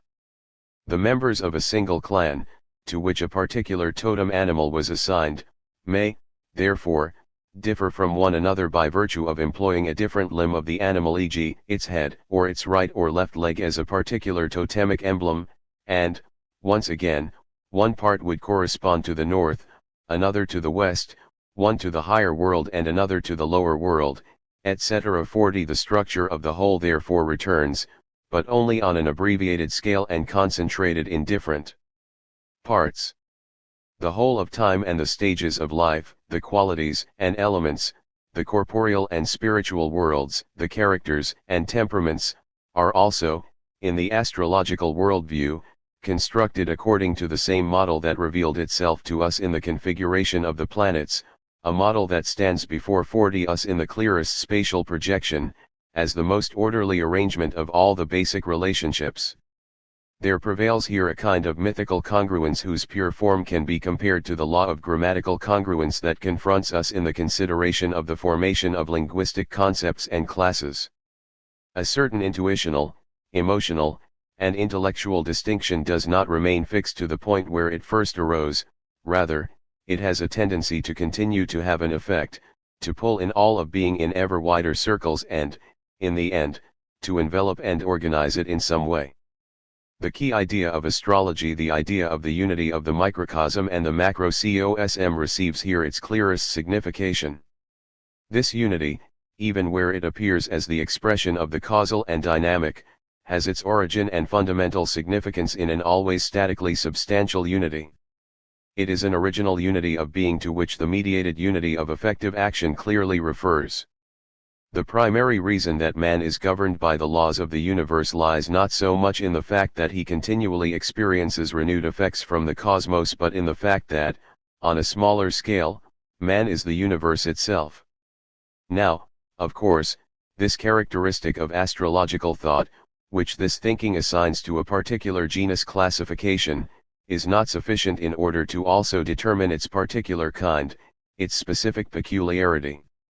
For even the modern science of causes knows, in addition to the general concepts of function and law, special structural concepts, which, in their methodological stratification and coincidence, clearly contrast with the concepts of the first kind. 41 In particular, there are the descriptive sciences of nature, above all, the sciences of organic life, which cannot do without such structural concepts. Thus, it appears that the more the mode of astrological thought differs from the modern mathematical sciences of nature, the closer it seems to approach the biological concepts of form. Indeed, the idea of the world organism is the recurring image in which astrology loves to dress its 41 basic intuition. It would be absurd, says Agrippa von Netzheim, if the heavens, the stars, and the elements, which are for all individual beings the source of life and ensoulment, should themselves lack life and ensoulment, if the law that is sensed as a whole in every movement of a limb in the human body does not assert its validity for the entire universe. 42 Nevertheless, it is not in just this aspect of the basic view of life that the antagonism between the mythical astrological mode of thought and the modern science's concepts of form and structure is less pronounced. The apparent coincidence between them in terms of the content of the concepts only highlights the distance between their respective forms of thought all the more clearly. The peculiar inner dialectic of astrological thinking consists in the fact that, by missing the generality of mathematical laws, it forfeits true particularity, the determination of the individual form. It attempts to grasp the organic unity and vitality of the whole world, but the vitality of the universe is completely absorbed in the rigidity of mathematical formulae. The same formulae, when used to breathe independent life into the universe, bring out its authentic cognitive content, its purely ideal signification. The organic becomes a subspecies of mathematics, the mathematical a subspecies of the organic, but in just this way, neither of them attains the real independence of its concepts. Perhaps we become most aware of this limit of astrological thought when we compare the astrological concept of form to Goethe's concept of form. In one of the most famous and perfect poetic formulations of the concept of form, Goethe connected his basic intuition to the symbols of astrology. In the Orphic originary words, every shaped form develops by living, which can only be grasped as a particular development of the all-embracing necessity that is expressed in the forms of the heavens and the position of the planets. And it is only by comparing Goethe's idea of dynamic form and development with the 42 purely static concept of astrology that a great distance becomes completely apparent. 43 Equally divorced from the mindset of modern mathematics and mathematical physics, Goethe dismantles the whole of the world, but not only into its elements. He wants to view the whole of the world as a formed whole, as a complex of pure figures. He subjects this thinking in figures, however, to the basic principle that finds its universal expression in the idea of metamorphosis. It is not a question, here, of rising from the individual figure to the general, of comparing and combining it with others under the generic concept of type and class, rather, all coherence exhibits itself as a coherence of becoming. only that which is derived from a common principle of formation and which can be thought of as emerging from it truly appears to belong together. The rule of continuity is, therefore, considered a basic rule of derivation. At no time can we refer an individual case or intuition immediately to another based on the evidence of mere semblance, rather, only what follows may be linked to what came before and what comes next, being thus combined in the unity of a series. In this axiom of continuity, Goethe follows the methodology of the modern sciences. Indeed, he recognizes mathematics as a teacher. For him, only experience which does not spring suddenly from one point of existence or event to another, but which moves through progressive variations of conditions, through all the intermediary steps, may be considered to be experience of the highest kind. When confronted by such higher experiences, I halt in order to unravel them, assuming to the full the viewpoint of the natural scientist, and there are known examples of excellent men who have excelled at this. We have to learn from mathematics concerning this deliberation, only to arrange what follows from what precedes it, and thus, even so, we must always labor to avail ourselves of no computation, even though we must be accountable to the most rigorous geometrician. 44. By virtue of this basic requirement, Goethe denies himself all 43 forms of induction, which we have defined as the unique life principle of the manifold system of astrological correlations. He sees the danger of this induction, this comparison and combination of the discrete and the disparate, which, instead of understanding the particular with and against others, merely conceals and levels down its particular individual character. He says that induction despises the unique and, in a fatal tendency, drags that which only has life as separate to its death in the general. Goethe compares his own methodology of development to this method, by which things worlds apart are connected together in dark fantasy and witty mysticism. Of course, for him, every observation of nature continues to have as its basis the conviction that nothing happens in living nature that is not combined with the whole.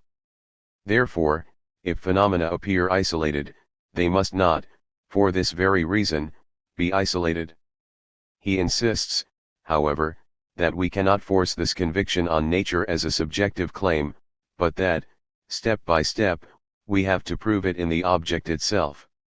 In all observations of objects, the highest obligation remains to discover every particular condition according to which the phenomenon appears, striving for, to the greatest possible extent, the integrity of the phenomenon, because, in the end, these conditions must be capable of being strung together, of interlocking with one another, and must form before the researcher a kind of organization, manifesting their common inner life. In this way, according to Goethe, the power of the imagination proves itself in research. This power, which is not rendered vague by imagining things that do not exist, rather constructs the figure of the reality itself, according to the rules of an exact sensory fantasy. We can now see that it is basically the same element that separates the structural concepts of astrology from the functional laws of mathematics, and Goethe's concept of organic nature from the modern descriptive science of nature. In both cases, the rigid astrological mode of representation, the conviction that nothing can become that is not already, is confronted by an originary genetic intuition that attempts to grasp beings ideally and, initially, to construct them either from the general 44 law or from the individual form of becoming. In contrast to this ideality of the mathematical concept of law and the concept of organic form, the mythical realistic view grasps at the same time the schema and image of being through the totality of the real. In the end, the unity of the microcosm and the macrocosm cannot present itself in any way other than in the form of such a sensible image. This unity is absolutely bound to the fact that it is the same elements and the same order of the elements that determine the construction of the universe as well as the construction of the lived human body. A magical cosmology, therefore, corresponds to a magical anatomy in a correspondence that appears to have formed under a kind of compulsion of thought within different cultural spheres. 45 It is a natural feature of human thought that the inspection and ordering of objective intuitions of the world proceed from the fact that the lived body is taken as the starting point of orientation. The human body and its various limbs appear as a privileged frame of reference to which the organization of the totality of space and all that is contained in it is ascribed. The development of language provides numerous clear indications of this interconnection. In a large number of languages, particularly the African languages and the languages of the Ural-Altaic group, all of the words that are used to express spatial relations can be traced back to concrete material words and, specifically, to expressions for parts of the human body. The concept of above, for example, is designated by the word for head, while behind is designated by the word for back, etc. Even more characteristic in this respect is that linguistic classifications often distinguish the different limbs of the human body and use them as a basis for other linguistic determinations and distinctions. A language as primitive as the South Andaman possesses a richly developed classification of nouns in which all objects are distinguished according to whether or not they possess a human nature, and, furthermore, the different degrees of blood relationships and the different parts of the body are strictly separated from one another according to class. Each class possesses its own prefix and its own corresponding form of a possessive pronoun. The head, brain, lung, and heart all belong to one class. The 45 hand, finger, foot, and toe belong to another class, the back, stomach, liver, and scalp belong to yet another, etc. This is so much the case that the whole body appears to be divided into 7 different classes. Especially noteworthy is that there is an extremely curious relation between the organization of the classes of blood relations and those of the parts of the body. There is a strange relationship of correlation and identity between the son and the legs, testicles, etc., between the younger brother and the mouth, between the adopted son, the head, breast, and heart. 46 Such linguistic divisions are known within the mythical divisions. In the medieval speculation of the unity of the macrocosm and the microcosm, the living body of Adam was thought to have been formed out of 8 parts. The flesh was identified with the earth, the bones with the rock, the blood with the ocean, the hair with the plants, thought with the clouds, and so on. 47 Similarly, in mythical thought, the organs of the human body, the heart, the liver, the spleen, the blood, the bile, etc., were correlated to the elements of the vast world and its rulers, the planets. Such original equations formed the foundation for all laws, for every predetermination of astrology. In order to penetrate more deeply into the epistemological significance of this relationship, we must, of course, return first to the grounds of knowledge, to the various positions that the fundamental concepts of space, time, and causality occupy vis-a-vis one another in mythical and scientific thought. The idea of causality always encompasses a pure intellectual synthesis, whether in its most primitive or its highest form, regardless of the concrete figure in which we may encounter it. The relation between cause and effect, between the condition and the conditioned, is not given in immediate sensuous sensation. Rather, it exhibits an original supplement of the power of thought. It involves 46 a spiritual interpretation of sensory phenomena. And if this relationship, which itself cannot be intuited, is to be applied to intuition, if the sensible content itself is to serve as the means of this form of causality, then an ideal mediation is necessary. The concept of cause and effect must schematize itself in intuition, creating a spatial and temporal correlative and counter-image. It was the critique of pure reason that first clearly and decisively pointed out this basic problem. It conceived the schema, in contrast to the sensual image, which is only individual, as a monogram of the pure power of the imagination, as something that can never be made into an image and involves only the pure synthesis, in accord with the rule of unity according to concepts in general. However, the various schema present, for Kant, different forms of temporal determination. The schema are nothing but a priori determinations of time according to rules that refer to all possible objects following the order of categories, the order of time, the content and order of time, and, finally, temporal embodiment. Here in particular, the concept of number is, in its pure mathematical form, related to the intuition of time and bound to it.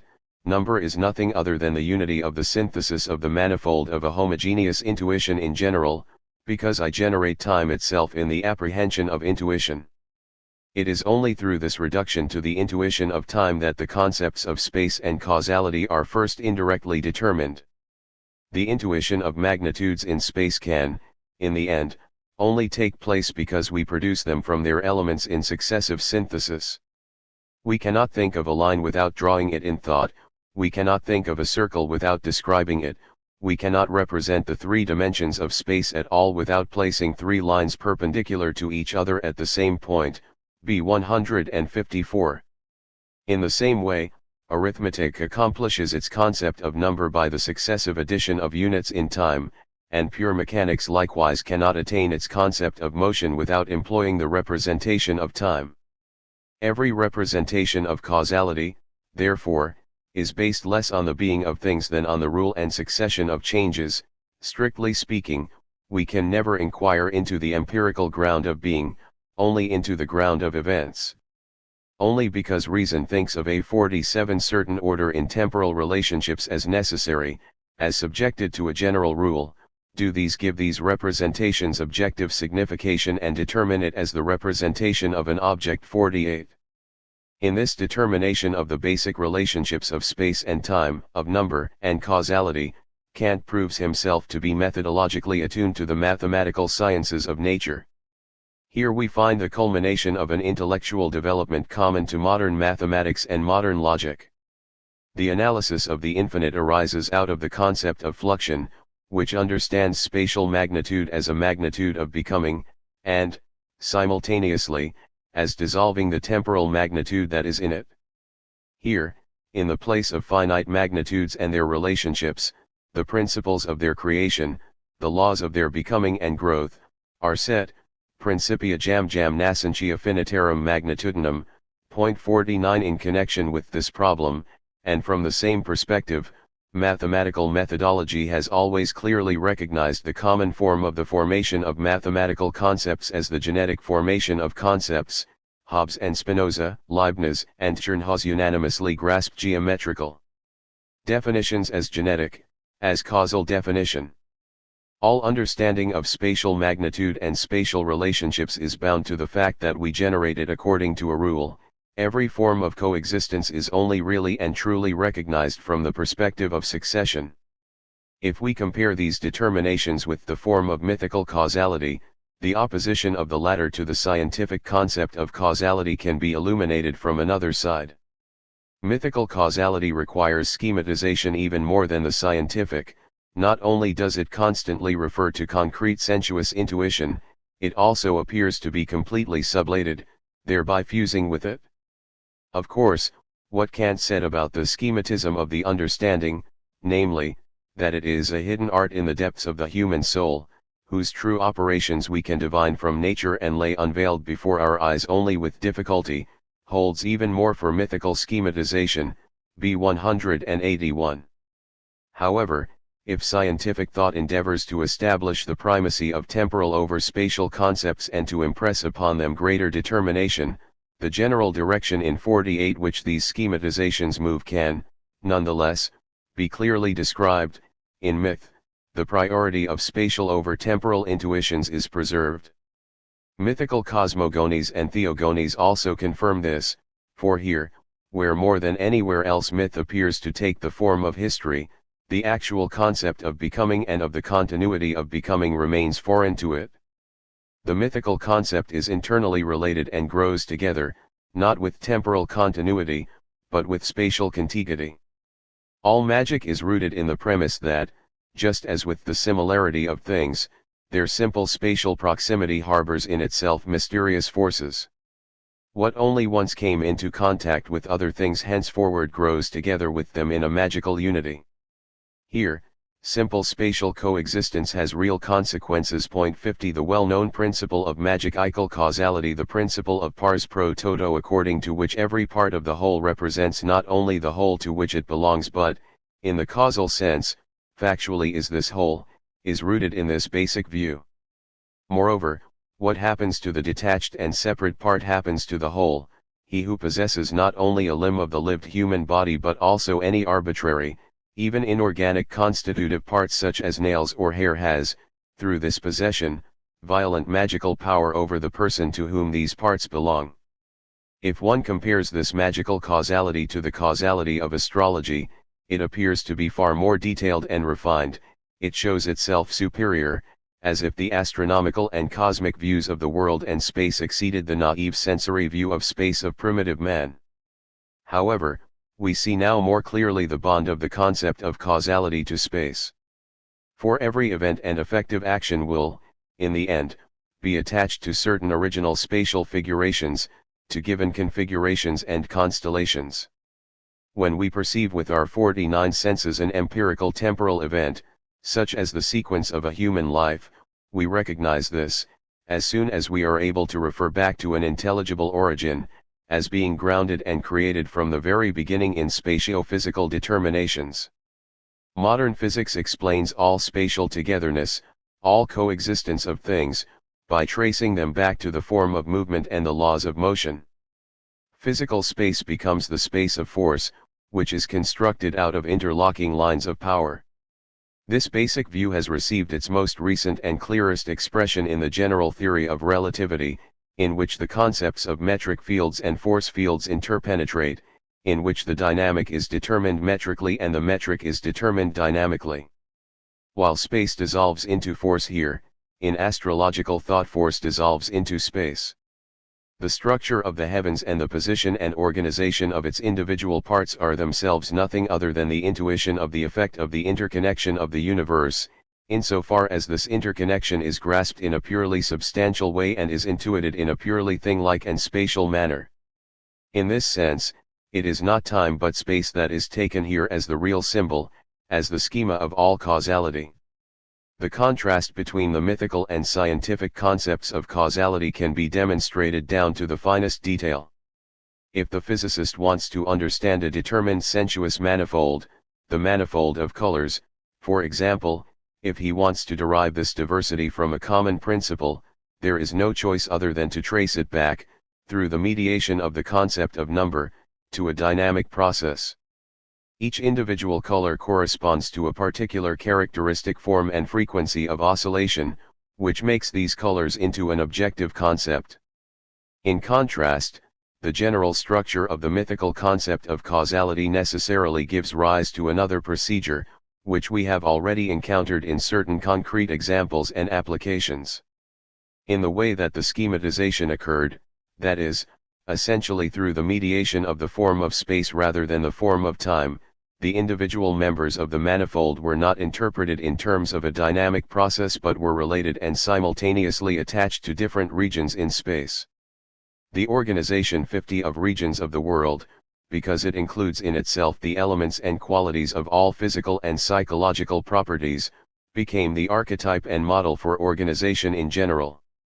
Here, it is once again clear how space simultaneously constituted an original intellectual system of coordination, a common level of relations to which the manifold of concrete determinations could be transferred, and which, by virtue of this transformation, became even more definitely differentiated. However, precisely because of this transmission, because this projection onto space was uniformly applicable to any arbitrary manifold, it was also possible to consolidate and fuse together elements of an entirely different nature and origin. Mythical thought takes no offense at this coincidentia oppositorum, which is just its peculiar element of life.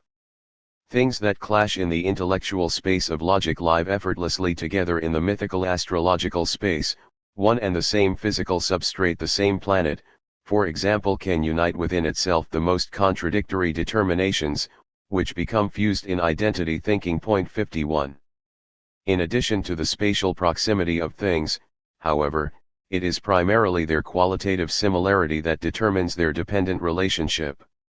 The element of resemblance enters into the composition of the mythical concept of causality with a meaning completely other than that of scientific thought. For the lawfulness of scientific thought, and in particular mathematical physics, it is not enough that direct or indirect similarities be shown in order to maintain an interconnection between two elements of being. Such an interconnection is found not where the elements appear somehow to correspond to each other and where they can be mutually allocated according to a determined schema, but where certain quantitative changes in one bring about quantitative changes in the other according to a general rule.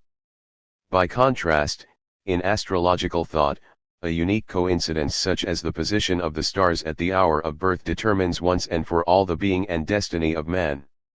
It is this moment that imprints the stamp of fatalism on astrological determinism. The being of man, as it is determined by the horoscope of the astrologer, 51 consigns him to the iron fist of necessity. In a predominantly and essentially dynamic view of the world, necessity itself bears another imprint, for every empirical being forms itself anew out of the elements of the past. Of course, this process is determined by a fixed law, so that here, too, there is a strict determination of events. However, this determination is itself composed out of an infinity of individually emerging new circumstances that can neither be closed off nor overlooked. Astrological fate, however, condenses this fullness into a unique, original, determined existence that leaves no space for free becoming. This type of logical determination also imprints the ethical. Upon closer inspection, it is the general mythical apprehension of similarity that continues to work here in the astrological intuition of the whole. For modern relational thought, similarity is nothing other than a relation that requires, in order to be grasped and determined, a mediating intellectual activity that moves back and forth between the compared contents. The positing of this relation may have an objective basis, a fundamentum in re, but, then, it is essentially based on the activity of consciousness, without which it could not come about.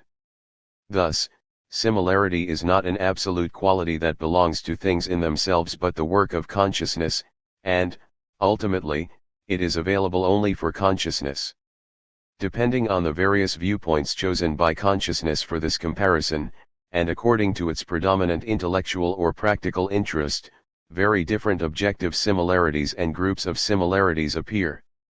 Mythical thought knows nothing of such idealization, or, of course, of the relativization of the concept of similarity that is linked to it.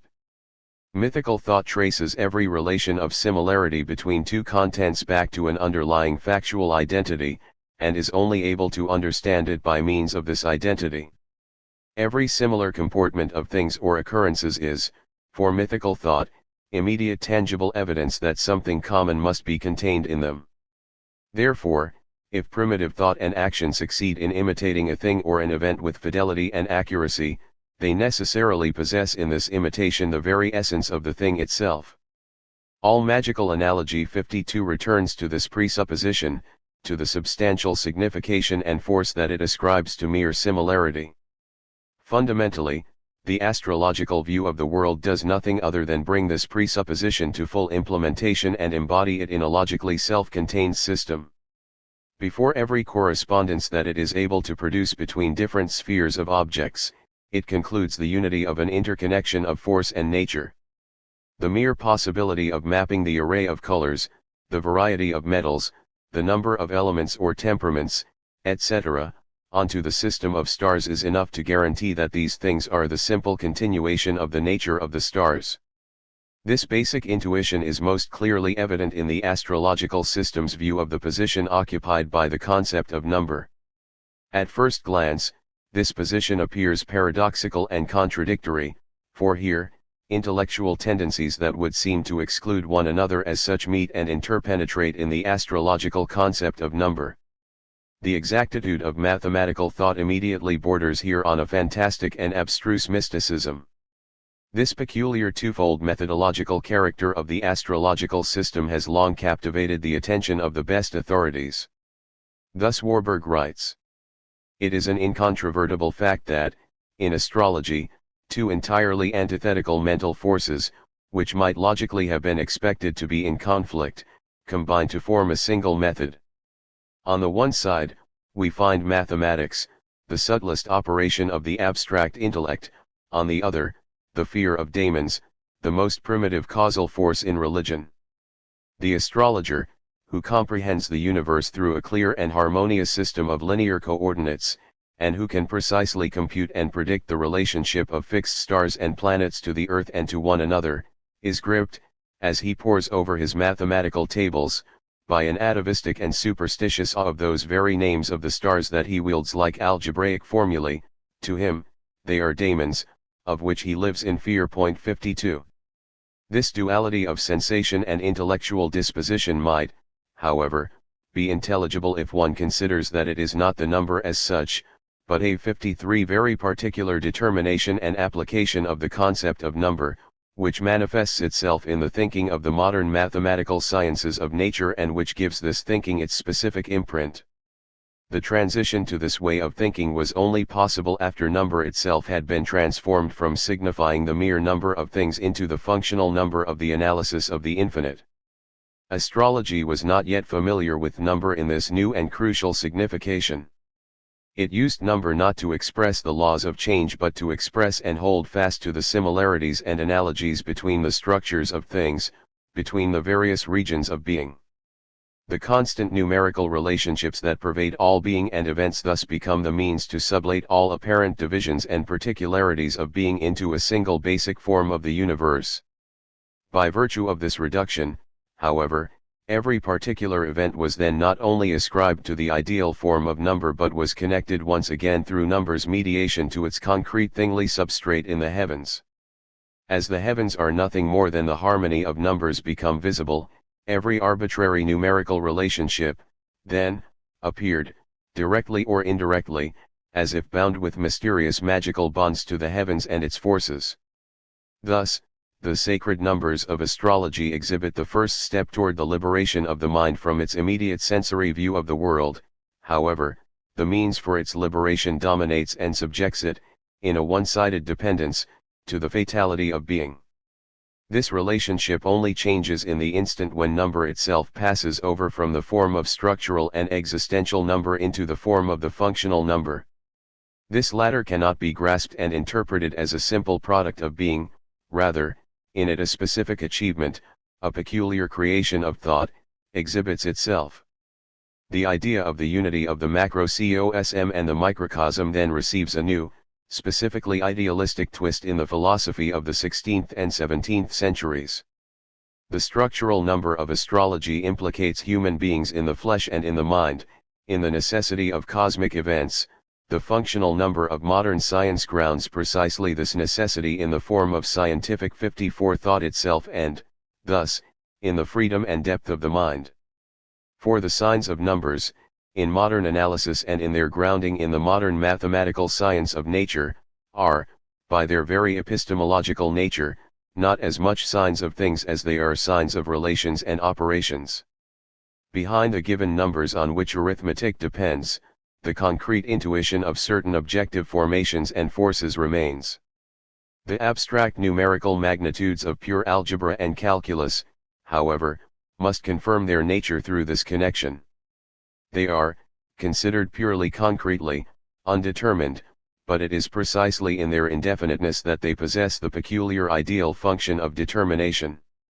Whereas a kind of demonic material power adheres to the sacred numbers 7 and 9 by virtue of the prototype of the planetary world, which is exhibited in them, the A and B of algebra, as an analysis speciosa, established by Vitat in the 16th century, or the x and y of Descartes' analytic geometry and the dy and dx of Leibniz's infinitesimal calculus are all symbols in which only the pure force of mathematical thought exhibits itself. Here we grasp once again the essential difference between the concept of law of modern natural science and the concept of law of astrology. Although for astrology the idea of law constituted, as has been shown, the core and backbone of its theoretical system, it united indissolubly with the idea of fate. Fata regent orbum, certa stant omnia leg. In fact, this is what law is called in the astrological poem by Manilius. 53 Philosophically understood and grasped, the concept of the law of modern science leads not back to the idea of fate but to the grounding, originary form of thought. It frees the mind in that it subjects things to an ideal of necessity. The Renaissance constituted the crucial intellectual turning point. It is possible to describe precisely a rare phenomenon in the history of thought and ideas, the exact point at which the revolution in thought began. In the context of our problematic, Descartes' words in his first and basic methodological writings take on a new and original ring. but nothing seems to me more foolish than to dispute boldly, as 55 many do, about the secrets of nature, about the effect of the heavenly spheres on our earthly world, about the prediction of future events, and about similar matters, yet without ever having even inquired as to whether human reason suffices for discovering these matters. Nor should one regard it as an arduous or even as a difficult matter to define the limits of the natural intelligence which we sense in ourselves, since we often do not hesitate to judge even about the things which are outside us and quite foreign to us. Nor is it an immeasurable task to want to encompass, in thought, all the things contained in the universe, in order that we might recognize in what manner we may subject individual ones to the examination of our mind. For nothing can be so multifaceted or so diffuse that it could not be circumscribed by certain limits as well as arranged under a certain number of headings by means of the enumeration of which we have been treating. Point 54. Starting from this fundamental principle, Descartes, in the same work, conceived for the first time the general idea of a mathesis universalis as the basic science of measure, order, and number. However, within the science of nature, the same typical twist takes place. Kepler, through the force of Plato's idealism, which continued to resonate in him, freed himself step by step from the spell of the astrological way of thinking, which had at first imprisoned him, as well as all the other important astronomers of the Renaissance. In his great work The Harmony of the World, 1619, the process of liberation was completed. Once again, the idea of harmony, of the mutual correspondence between all the parts of the universe, between the world and man, was executed here in an extensive and truly grand design. However, the central focus of this relationship had shifted, for number, which is the pure intellectual expression of this relationship, was no longer borrowed from things and their form but was regarded as an innate Platonic idea. Thus, the pure symbolic use of the concept of number was separated from its signification and application in the exact sciences. In the tradition of Pythagorean thought, which Kepler's work on the harmony of the world continued, both significations 56 stood undifferentiated next to one another. When the Pythagoreans established the relationship of tonal intervals, when they formulated the law that determines pitch as a function of the length of the string, they found themselves completely at the heart of a way of thinking that leads to the creation of the mathematical science of nature, when, in order to arrive at the sacred number 10 in their cosmology, they added the anti-Earth to the central life, the Sun and the Moon, the Earth and the 5 planets. They were moving on the path to symbolic thought. Even for Kepler, the number, as functional number and physical mathematical measure, stands next to its analogical symbolic use. The latter, however, no longer constrains spirit because it is recognized and seen for what it is. In a letter to the Leipzig anatomist and surgeon Joachim Tank, Kepler once wrote, "I, too, play with symbols and have planned a little work, Geometric Kabbalah, which is about the ideas of natural things in geometry, but I play in such a way that I do not forget that I am playing. For nothing is proved by symbols, no hidden thing is brought to light in natural philosophy. Through geometrical symbols, things already known are merely fitted, unless by sure reasons it can be demonstrated that they are not merely symbolic but are descriptions of the ways in which the two things are connected and are the causes of these interconnections." Point 55. By way of concluding these considerations, let us ask ourselves briefly how far the form of the mythical formation of concepts and classes continues in higher spiritual forms and to what extent they continue to affect, in particular, the sphere of religious thought. Of course, it is not a question of comparing religion and myth in terms of their mutual content. We need ask only if the peculiar form of thinking that we observed in mythical concepts returns, however it might be modified and transformed, in the construction of the world of religious representations. For the actual content of religious consciousness can never be expressed in a fixed body of dogmas and beliefs, rather, in religion, a continuous form, a unique direction of contemplating the world is expressed such that the 57 content consists essentially in the particular direction through which the entire content of being is newly illuminated and thereby obtains a new figure. Every truly independent religion creates a new spiritual center of being around which all natural and spiritual existence and events are henceforth grouped and ultimately receive their proper meaning. The nature of this center depends upon the specific quality and basic direction of religious interest, but the way in which the entire periphery of existence is now set into relation with the religious center is an achievement of mediating thought, which, as such, is capable of and amenable to a logical determination and characterization. Thus, every religion constructs its being and its world in its own way, and certain continuous categories of religious thought can show themselves in this construction. If we consider the configuration of the Vedic religion, it is, above all, the central act of worship that directs religious interests. Prayer and sacrifice constitute the spiritual center of Vedic religious texts, and from this Brahmanic cult of ritual significance, the speculative significance that it receives, in particular, in the Upanishads, gradually unfolds. From Brahmanism as prayer and sacrifice comes Brahmanism as an expression of absolute being. Whoever knows and performs the sacrifice spiritually subjugates all things. All earthly and celestial forces, all the gods themselves, are woven into the same fabric. The sacred hymns and sayings, the songs and metric form reign over being.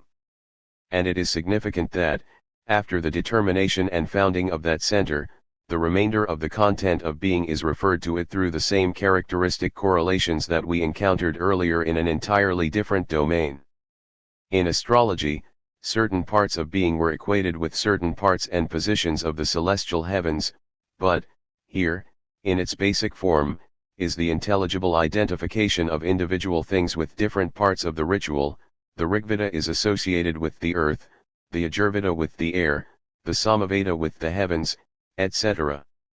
Between the various phases of human life between youth, manhood, and old age, on the one hand and, on the other, the various stages of holy action morning, midday, and evening offerings, all 58 of this constitutes not only a correlation but an immediate identity. Point 56 here, 2.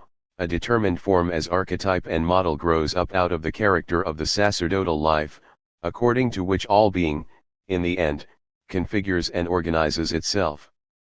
The intensity of ritual religious activity becomes, at the same time, the source of light by which the content of the entire world is progressively illuminated. Again, this process exhibits itself in different ways in those religions that form their worldviews essentially according to an ethical perspective. Wherever this motive is purely and strongly articulated, a magnificent simplification arises in the spiritual structure of the universe, for in place of the infinitely various possible oppositions of being, one single fundamental opposition of value, which embraces and dominates everything, emerges. The ethical dualism of good and evil then becomes the principle of every cosmology. This form of thought has been most clearly realized in the basic intuition of Persian religion, the religion of Zarathustra. There, all being and events are understood exclusively according to the perspective of the battle between the hostile powers of good and evil, between Ormuzd and Ahriman. And once again, it is language that brings this characteristic line of thought to its fullest expression. The same physical objects, processes, or activities are designated by different words and given a different signification if they are considered religiously. Names differ depending on whether they refer to Mazdean or to Ahrimanic concepts. The good head and good hand are identified by expressions different from the skull and the claw of evil, dying, speaking, etc., receive different names depending on the subject being spoken about. All things belong to one or another of the major ethical classes, depending on whether they are uttered by a supporter of the divine or a supporter of a demonic power. Point 57. This characteristic form of religious concept formation can be pursued even further, down to the last and most profound problems of 59 religious consciousness. We need only to remember the separation and division that underlies all religious theories of predestination. Here again, what religious consciousness designates as a world falls into two sharply distinct and opposing halves. The class of the elect stands opposed to the mass of perditiones. If we consider the form that lived religious experience takes with Augustine and Luther, with Calvin, Jansenius, and Pascal, we see that, in fact, the doctrine of the election of grace did not signify for them an isolated theological dogma but formed the specific perspective that constituted the fundamental religious category according to which they considered the whole of the world. It would be delightfully tempting to extrapolate from this the genesis of an entirely new concept and type of religious causation equally distinct from the concept of astrological naturalistic fate and the concept of scientific causal explanation. However, these problems, which would lead us into the heart of the content of the philosophy of religion, will not be discussed in detail here. Rather, I will content myself, once again, with pointing out the formal results, the pure principle of the foregoing considerations. The form that the formation of concepts and classes in mythical and religious spheres adopts demonstrates with particular clarity the idealistic meaning and condition of the formation of concepts in general. The traditional theory of logic teaches us that in order to form a concept, we must envisage the fixed properties of things, compare them with one another, and extract what is common among them.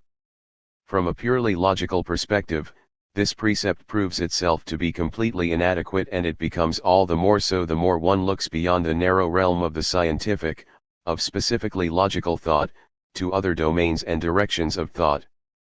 For it clearly follows that we cannot directly read off the properties of things because the inverse of what we call property is determined only through the form of concepts. Every positing of characteristic features of objective properties returns to a certain particularity of thought, and according to the orientation or dominant perspective of this thinking, these determinations, for us, change. From this perspective, it also appears that the 60 classes and genres of being are not, as naive realism assumes, fixed once and for all as such. Rather, their demarcation must be obtained, and this production depends upon the work of spirit.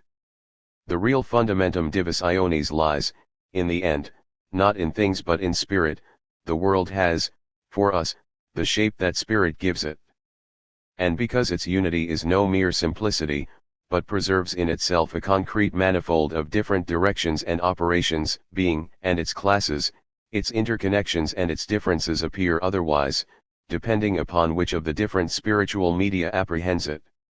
Appendix I.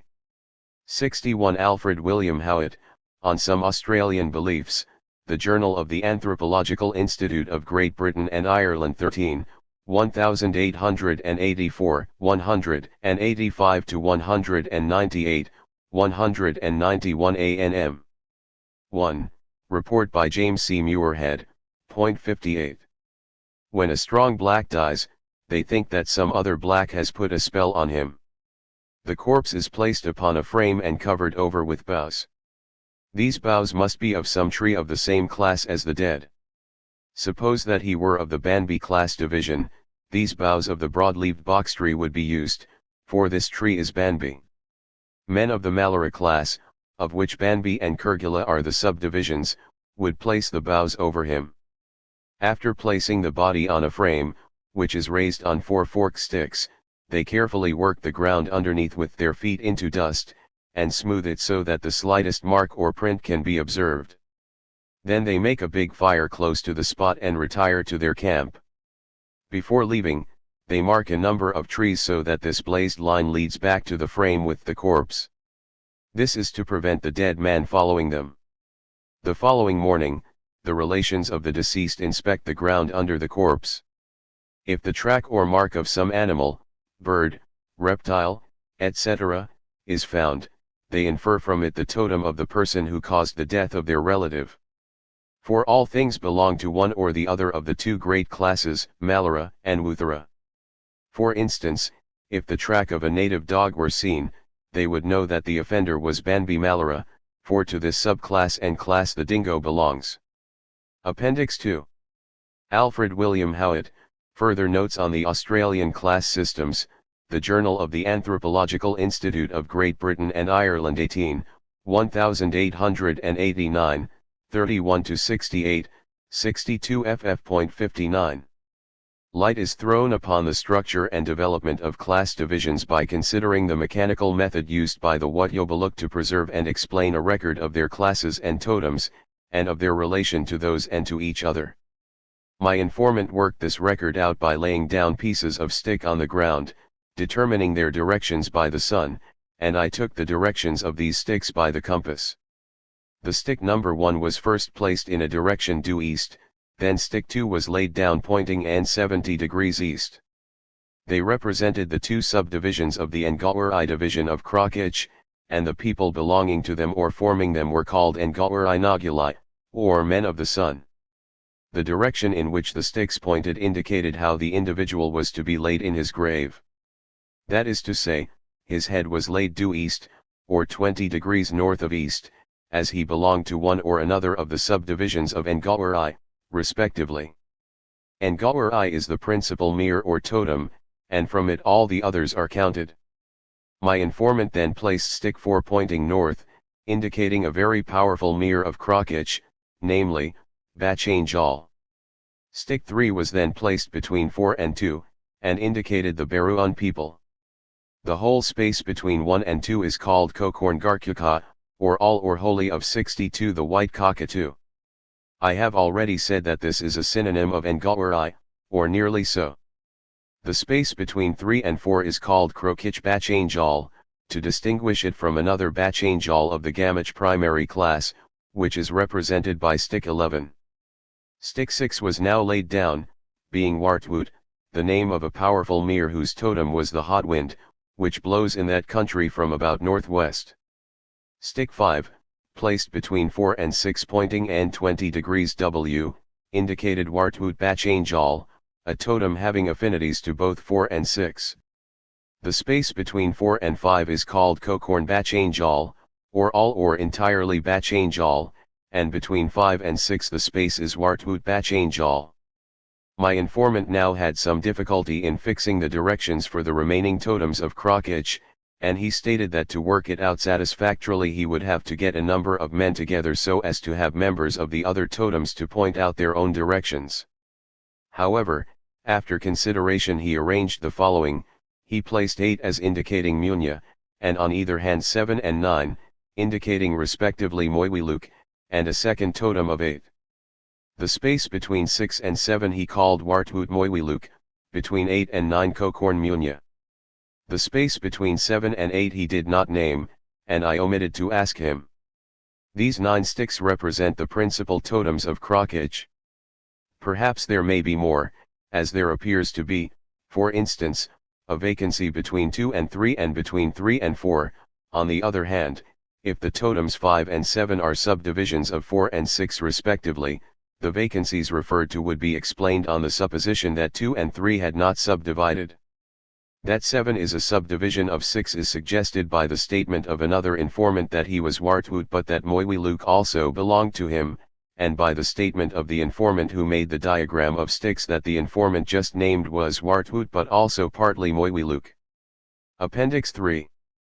Extract, Paul Wers, Die Merendanum von Hollande Sud New Guinea, Volume I, Part 2, Hamburg, Friedrichsen, 1922 Die Religiosen Vorstellungen Genuendi die Mithender Merendanum, so die Herausbildung der Totemistisch Sozialen Gruppierungen, Abhandlung aus dem Gebiet der Auslandskund, Volume 10, Hamburg, Friedrichsen, 1922, 119 and 79. Appendix 4. Frank Hamilton Cushing, Outlines of Zuni Creation Myths, in 1364 Annual Report of the Bureau of Ethnology to the Secretary of the Smithsonian Institution 1891-92, ed. John Wesley Powell, Washington, D.C., U.S. Bureau of American Ethnology, 1896, 321-447, 367-372.60. Outline of Zuni Mythosociologic Organization. The Zuni of today number scarcely 1,700 and, as is well known, they inhabit only a single large pueblo, single in more senses than one, for it is not a village of separate houses, but a village of 6 or 7 separate parts in which the houses are mere apartments or divisions, so to 65 say. This pueblo, however, is divided, not always clearly to the eye, but very clearly in the estimation of the people themselves, into 7 parts, corresponding, not perhaps in arrangement topographically, but in sequence, to their subdivisions of the worlds or world quarters of this world. Thus, one division of the town is supposed to be related to the north and to be centered in its kiva or istufa, which may or may not be, however, in its center. Another division represents the west, another the south, another the east, yet another the upper world and another the lower world, while a final division represents the middle or mother and synthetic combination of them all in this world. Table 1, Overview of the Totem Association of the Kapram Sami 63. Table 2, Overview of the Totem of the Cooperative of the Gab, Ze. By reference to the early Spanish history of the Pueblo, it may be seen that when discovered, the Ashawi or Zunis were living in 7 quite widely separated towns, the celebrated 7 cities of Cibola, and that this theoretic subdivision of the only one of these towns now remaining is in some measure a survival of the original subdivision of the tribe into 7 subtribes inhabiting as many separate towns. It is evident that in both cases, however, the arrangement was, and is, if we may call it such, a mythic organization, hence my use of the term the mytho-sociologic organization of the tribe. At any rate, this is the key to their sociology as well as to their mythic conceptions of space and the universe. In common with all other Indian tribes of North America thus far studied, the Zunis are divided into clans, or artificial kinship groups, with inheritance in the female line. Of these clans there are, or until recently there were, 19, and these in turn, with the exception of one, are grouped in threes to correspond to the mythic subdivision I have alluded to above. These clans are also, as are those of all other Indians, totemic, that is, they bear the names and are supposed to have intimate relationship with various animals, plants, and objects or elements.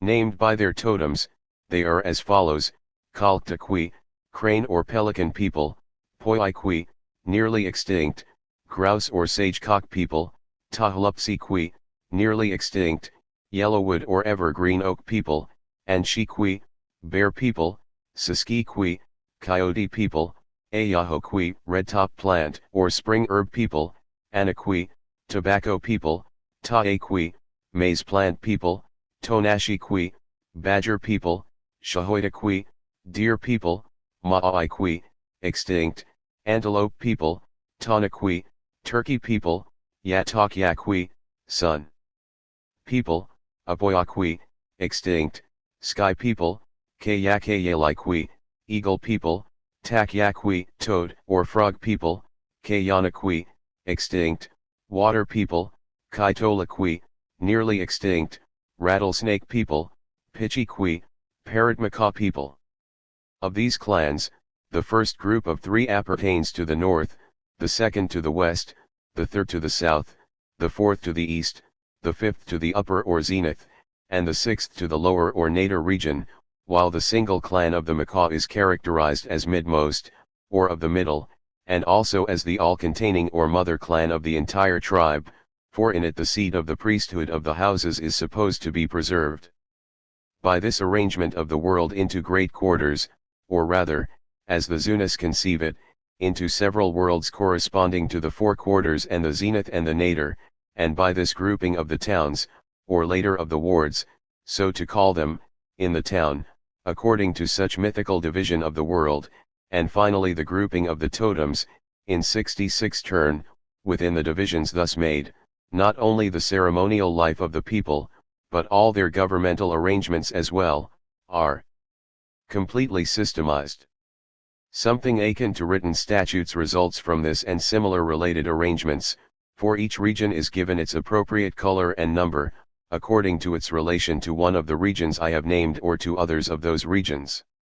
Again, each region, at least each of the 4 cardinal regions, namely, north, west, south, and east, is the home or center of a special element, as well as of one of the 4 seasons each element produces. Thus the north is the place of wind, breath, or air, the west of water, the south of fire, and the east of earth correspondingly. The north is, of course, the place or origin of winter, the west of spring, the south of summer, and the east of autumn. By means of this arrangement, no ceremony is ever performed and no council ever held in which there is the least doubt as to which position a member of a given clan shall occupy in it, for according to the season in which the ceremony is held, or according to the reason for which a council is convened, one or another of the clan groups of one or another of the regions will take precedence for the time, the natural sequence being, however, first the north, second the west, third the south, fourth the east, fifth the upper, and sixth the lower, but first, as well as last, the middle.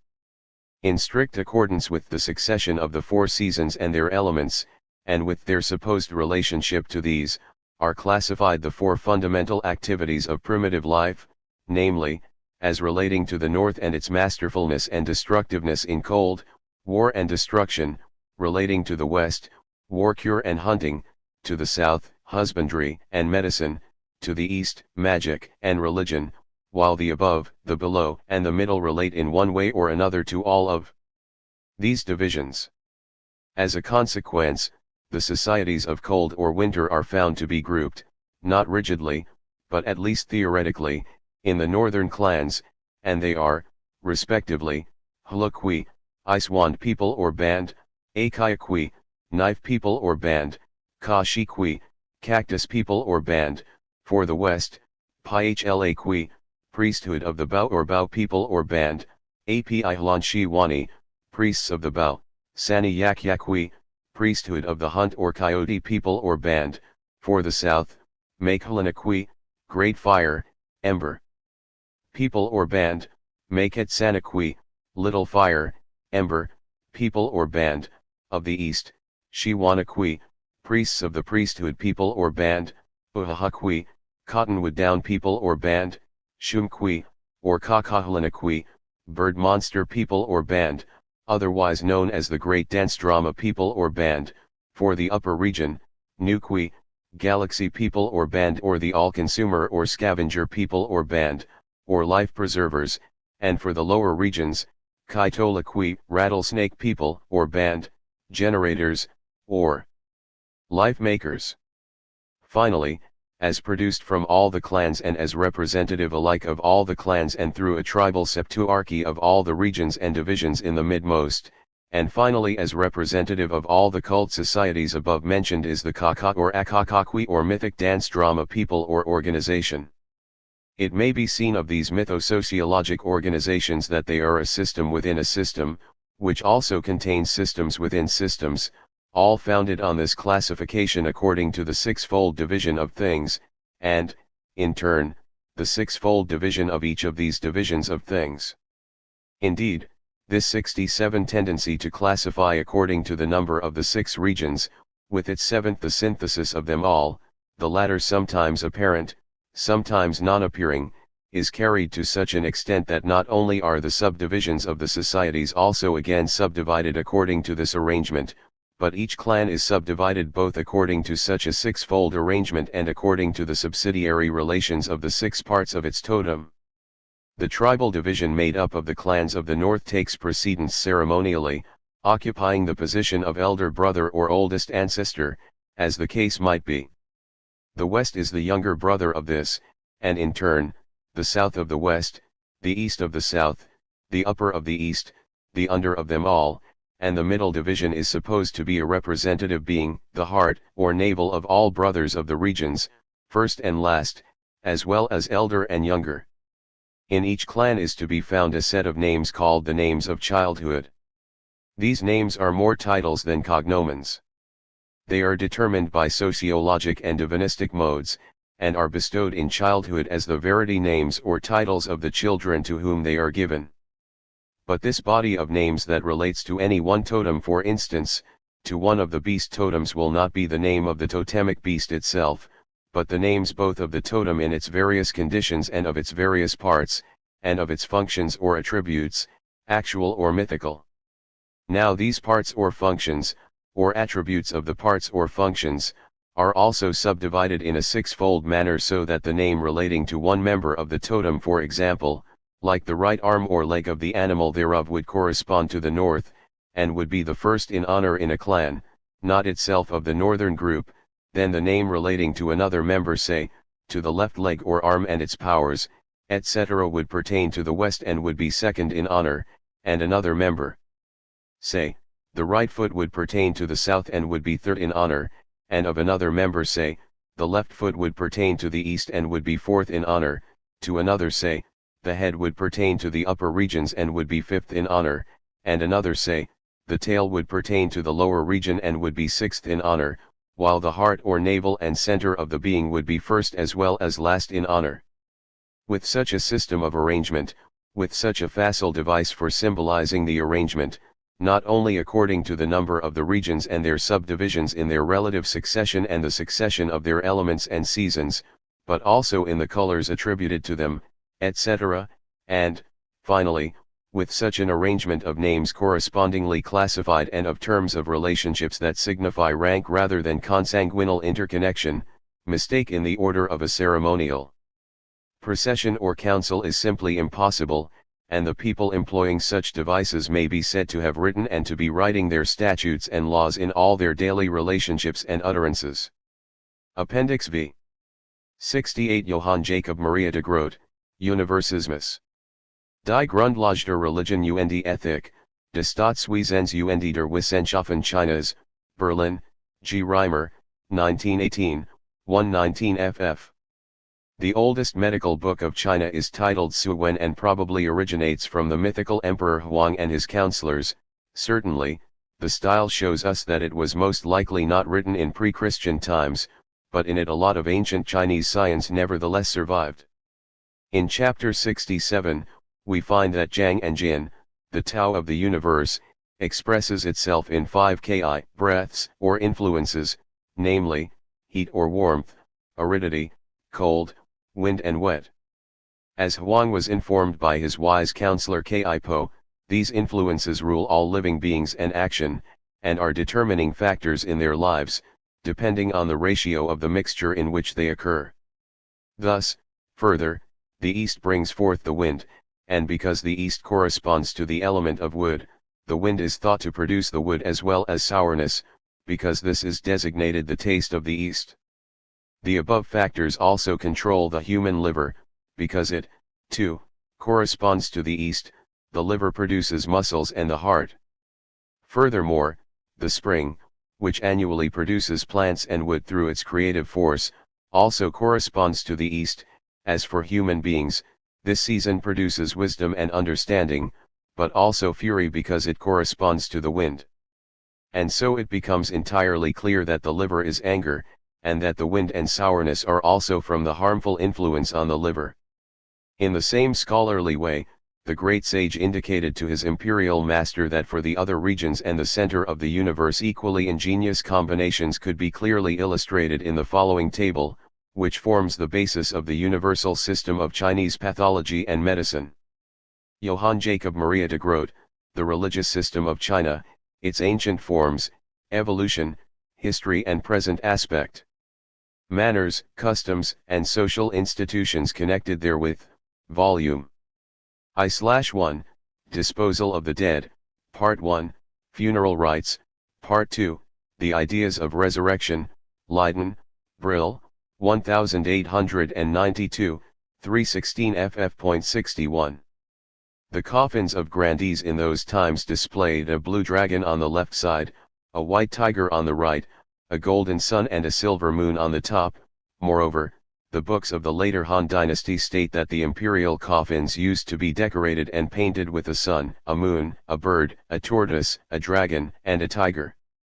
In ancient China, these 4 animals denoted the 4 quarters of the celestial sphere, the eastern quarter being called the azure dragon, the southern quarter the red or vermilion bird, the western quarter the white tiger, and the northern quarter the black tortoise. For the sake of convenience, we may draw these cosmogonic elements in a table as follows. 69. The Concept of Symbolic Form in the Construction of the Human Sciences, 1923. 1. If I dare to attempt in the purview of these lectures to deal with a topic 171 that is neither historical nor specific to the sciences of culture, but is of a systematic philosophical nature and therefore would appear to go beyond the sphere of problems that the Warburg Library sets for itself, then such an attempt needs to be accounted for and justified.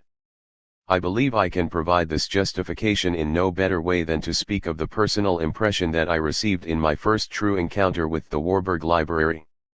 The questions that I would like to treat in this lecture by means of a very brief outline have preoccupied me for a long time, however, they now seem to stand as if embodied before me. I felt most intensely what has been said in the opening address of this series, that here it is a question not of a mere collection of books but of a collection of problems.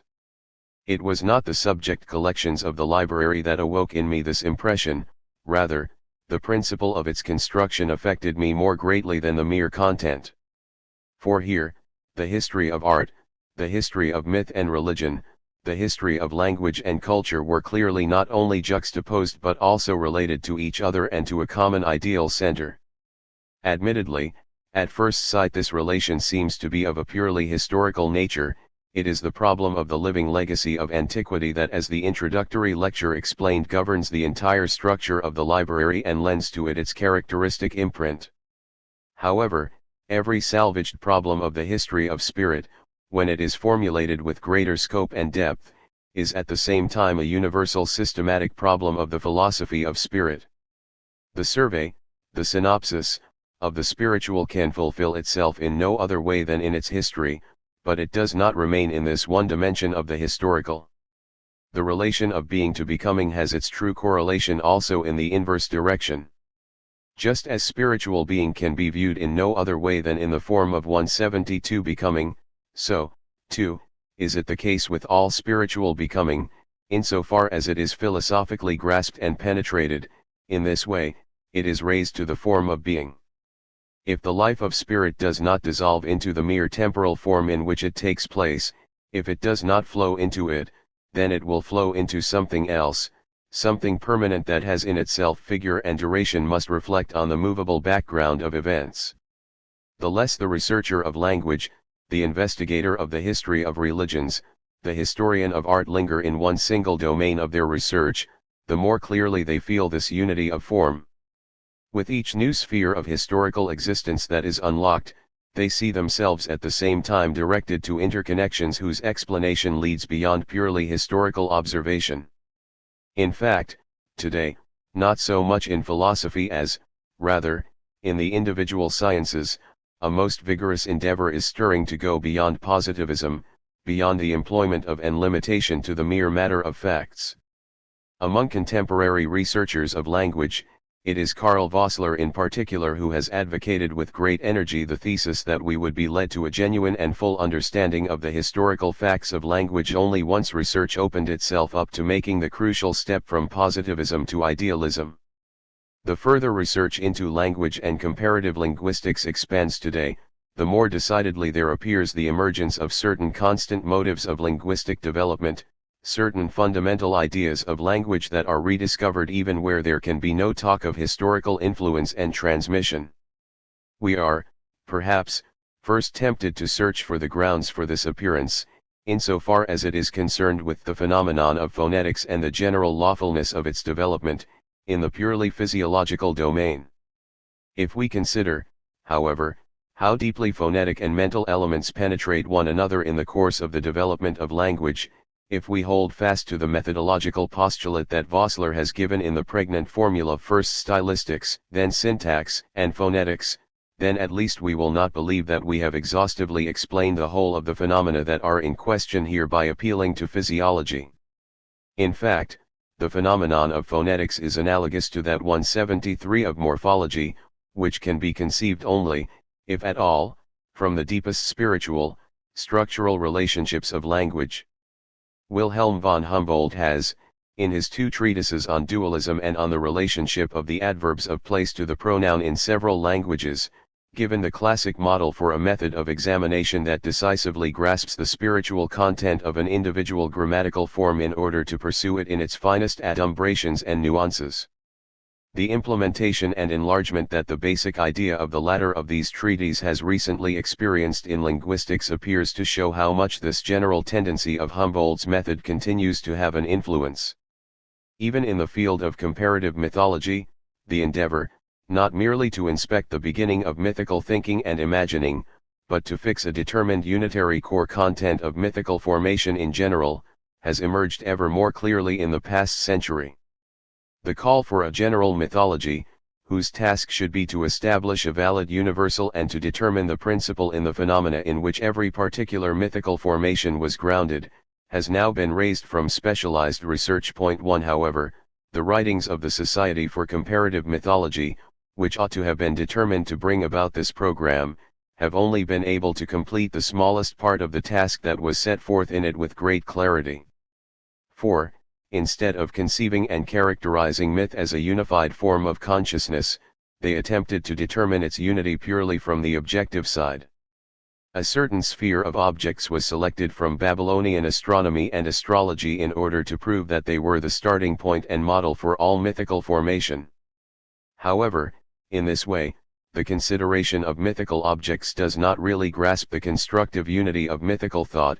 This shows itself insofar as the astral mythology that was erected here as the core of every interpretation of myth immediately began to disintegrate into a wealth of ever more antagonistic attempts at explanation in terms of a solar mythology, a moon mythology, a star mythology, etc.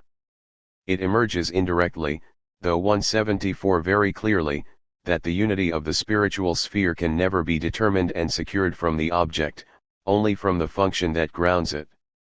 If we pursue the guidelines that come from research into particulars, we see ever more clearly that they point to a general problem, that of the task of a general system of symbolic forms. If I attempt to express the problem in this way, it is, of course, incumbent on me to first define more precisely the concept of symbolic form.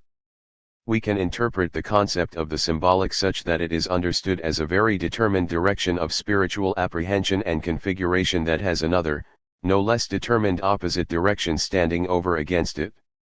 Thus, for example, from the whole of language, a determined range of linguistic phenomena that one can designate as metaphorical in the strict sense, and that contrast the proper sense of the word and language, can be singled out. Thus, in art, one can distinguish a form of presentation that simply takes off from the external configuration of the intuitive sensory contents, a way of presentation that employs allegoric symbolic means of expression, and in the end, we can also speak of symbolic thought as a form of thought that is differentiated from the logical scientific formation of concepts by very clearly determined and typical characteristics. However, what should be designated here by the concept of symbolic form is something different and more general. It is a question of taking symbolic expression, that is, the expression of something spiritual through sensory signs and images, in its most general signification. It is a question of asking whether this form of expression, with all of its different possible applications, is grounded by a principle that marks it as a closed and unified fundamental process. Thus, what should not be asked here is what the symbol signifies and achieves in any particular sphere, what it signifies or achieves in art, myth, or language, but how far language as a whole, myth as a whole, art as a whole, carry within them the general character of symbolic configuration. Of course, we can historically trace how the concept of the symbol only slowly matures into this broad universality of systematic 175 signification. It is originally rooted in the religious sphere and remains bound to it for a long time. It is only in modern times that it was progressively and ever more consciously and resolutely replanted from there into other domains and adapted, in particular, to art and aesthetic contemplation. Here, too, Goethe describes in greatest clarity the crucial turn of modern consciousness. In the splendid portrait sketched by Kästner of the 23-year-old Goethe after his arrival in Wetzlar, he was said to possess an exceptionally vivid force of imagination, which he expressed mostly in images and allegories. He also tended to say that he could never properly express himself, but that he hoped, when he was older, to be able to think and express thoughts in themselves, as they were.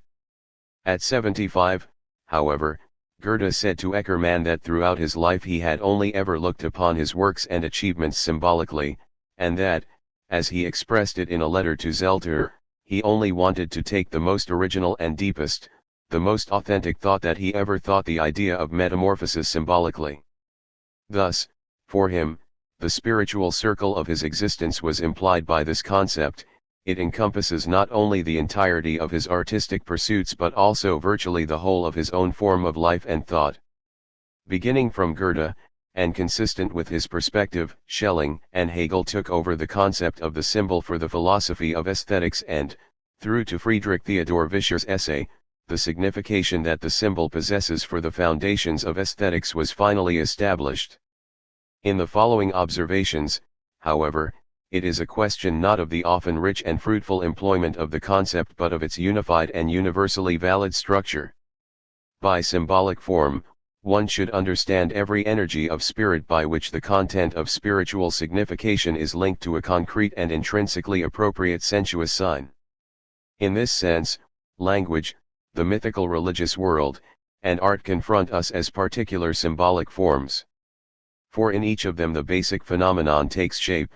Our consciousness does not content itself with receiving impressions from the outside, rather it links and penetrates every impression with a free activity of expression. Thus a world of self-created signs and 176 images emerges that opposes and asserts itself in independent fullness and original force against that which we designate as the objective reality of things. Humboldt has demonstrated how the entire mode of subjective perception of objects necessarily merges into the formation and use of language. For the word is never an imprint of objects in themselves, but is the image of these objects engendered in the soul. Just as the individual sound enters between the object and the human being, so the whole of language enters between the human being and the inner and external nature acting on him. The human being is surrounded by a world of sounds in order to assimilate and process a world of objects. Through this same act, by which he spins language out of himself, the human being spins himself into it, and each language draws a circle around the people who belong to it, a circle from which it is possible to escape only insofar as one enters it at the same time into another. What is said here of the world of the phonetics of language holds no less for every unified world of images and signs, as well as for the mythical, religious, aesthetic world. It is a false, though recurring, tendency to measure the content and the truth they shelter in themselves by that through which they enter into existence, be it inner or external, physical or psychic existence, instead of measuring it according to the force and coherence of expression itself. They all enter between us and objects. However, they not only designate negatively a displacement in which the object retreats from us, they also create the only possible and adequate mediation and medium through which any spiritual being becomes comprehensible and intelligible. That such a mediation, whether it is through phonetic signs, the configuration of the image in myth and art, or the intellectual signs and symbols of pure knowledge, necessarily belongs to the essence of the spiritual itself, can easily be seen only if we reflect on the general form by which it is given to us. All spiritual content is for us necessarily bound to the form of consciousness and thus to the form of time. It is only insofar as it produces itself in time and it is not capable of producing itself in any other way, then it immediately fades away in order to give way to 177, the production of another new space. Thus, all consciousness stands under the Heraclitean law of becoming.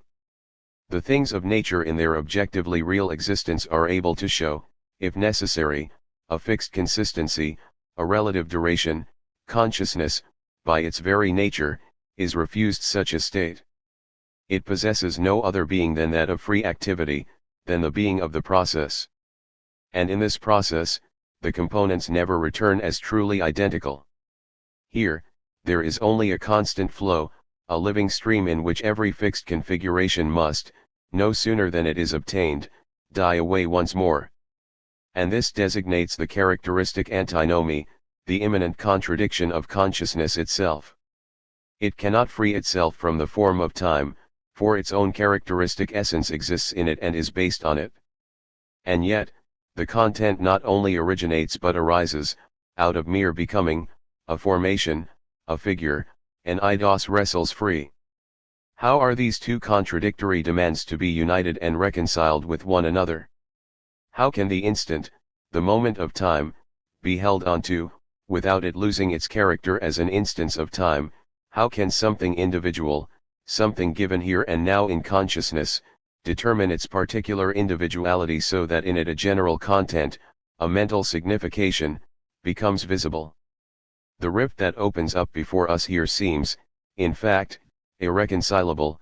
The opposition appears insurmountable as soon as one attempts to render it in the most precise abstract formula possible. And yet, in the activity of spirit, a miracle is continuously brought about, namely, that this abyss closes, that the universal encounters the particular, as it were, in a spiritual medium and penetrates it, forming a truly concrete unity.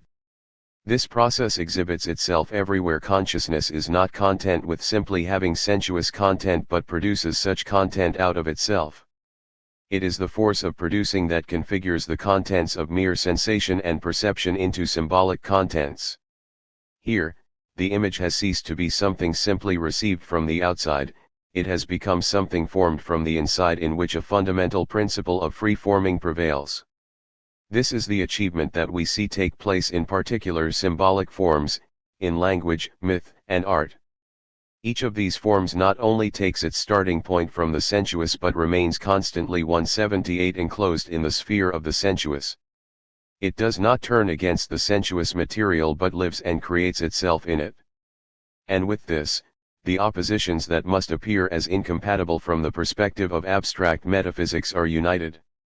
So, in language the pure significative content of concepts, thus as something that must be general and immutable, will be entrusted to the fleeting element of sounds, such that more than of any other it can be said that it is always becoming but never is. However, this fleetingness itself now proves to be a medium and a vehicle for the free plasticity of sounds by thought. In its liveliness and its mobility, in opposition to linguistic conduct, which, after all, always remains in the end fixed to the designation of individuals, it comes to express not only what is thought but also the inner movement of thinking itself. Insofar as we do not view the impressions that seem to pierce us from the outside merely as dead images on a blackboard, but instead inform them with the phonetic figure of words, a new diverse life awakens in them. In the differentiation and separation that is imparted to them, they simultaneously gain a new fullness of content. For the phonetic sign is not the mere impression of a difference that already exists in consciousness, rather, it is a medium and a condition of the inner organization of representations. The articulation of sounds does not simply enunciate the finished articulation of thought, rather, it first prepares the way for it. This inseparability of the sensuous and spiritual elements of the formation of form shows itself even more clearly in the construction of the aesthetic world of form.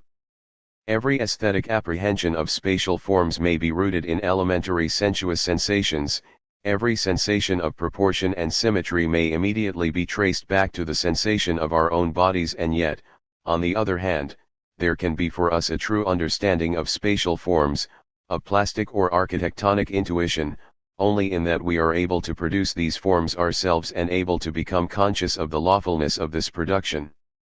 We can distinguish three stages in this sort of inner construction of the particular value of form.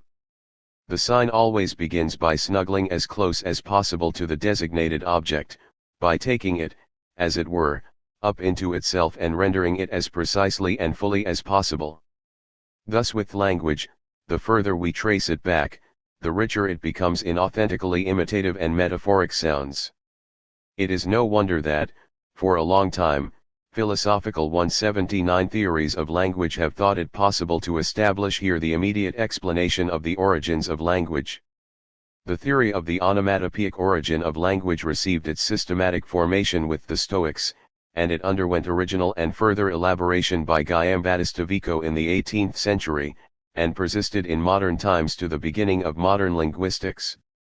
Indeed, today, following the new critical foundation of the philosophy of language by Herder and Humboldt, the belief that one can grasp the secret of the production of language materially as if with our hands has been surpassed. And yet, a look at the history of language teaches us that the imitative sound, though little of the actual principle of language is contained in it, effectively proves nevertheless to be a contributing factor in the formation of language. Thus, It is precisely from the perspective of empirical linguistic research that a somewhat qualified attempt to defend the much abused principle of imitative sound has repeatedly been made by Hermann Paul, George Curtius, and Wilhelm Schurer, to mention but a few of the most famous names. No one had the right, Schurer emphatically asserts, to look down with a smile of sympathetic contempt on the acceptance of an original natural interconnection between sound and signification. In fact, it may be remarked here that whoever wrongly solves such problems is 100 times further ahead than those who never attempted a solution to the problem. Point 3. This view seems to be further confirmed, and an even greater scope seems to be established if we survey the languages of primitive peoples from our linguistically developed culture.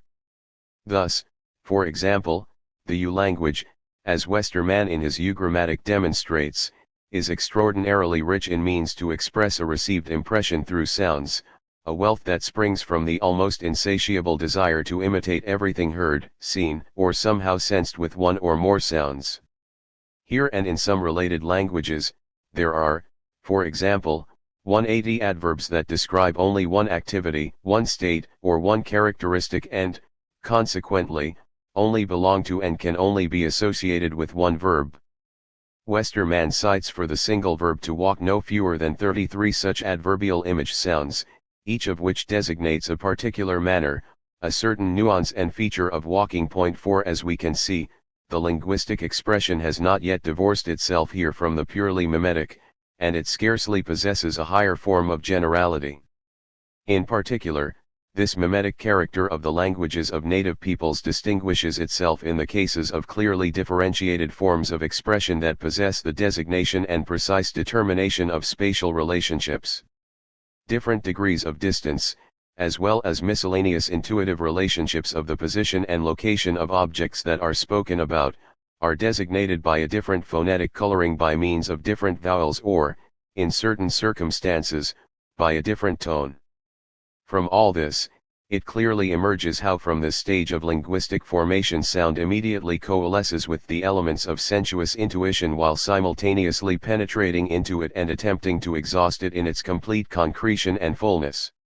It is already a further step toward freeing the proper and original form of language from the content of sensuous intuition when, in place of the immediate, imitative, onomatopoeic, or mimetic expression, there emerges another way of designation, which we can call analogical. Here, it is no longer any individual objective quality of objects that is maintained and reproduced in sound, rather, the relation between sound and signification is maintained through the subjectivity of thought or feeling. There no longer exists any factually demonstrable similarity between the sound and that which it designates. However, to be sure, there still appears, in the feeling of language, very specific formations and nuances of tone, as well as bearers of determined natural differences in signification. It is no longer quite simply the thing but the subjectively mediated impression of it or a form of activity of the subject that should find its presentation and its own kind of correspondence in sound. Directly from their refined feeling for language, the subtlest and most profound experts of language believe they are still able to grasp, from time to time, such correspondences, even in the very advanced stages 181 of the development of our civilized languages.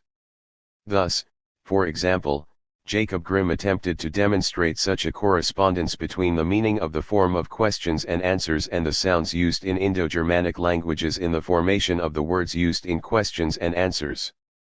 In languages that possess musical syllabic tones, that is to say, languages that differentiate identical syllables by means of high, medium, or deep tones, or by means of monotonic, ascending, descending tones, this differentiation can easily have etymological value. Words that designate a difference of signification can soon stand for any clearly formal function of language. Thus, for example, the simple change of tone can be used as the expression of negation, or it can stamp two essentially identical syllables with different tonal qualities to express things or events, nouns, or verbs. The differentiation between transitive verbs, between pure action verbs and those that express not an action but a state and condition, can also be achieved in this way. Here, it is no longer the mere imitation of a sensuously perceived object but an already very complex intellectual distinction in thought, the transfer of a word in a defined grammatical category, that is rendered by a purely musical principle such as the syllabic tone. A linguistic device such as reduplication, by which a certain sensuous medium of tone or sound is likewise used to express the most diverse theoretical relations and significations, appears to maintain itself on the same level. The reduplication initially encloses itself very tightly in the objective process and immediately attempts to imitate it. The reduplication and repetition of the syllable serve the designation of an action or an event that, in fact, fulfills itself in several identical phases.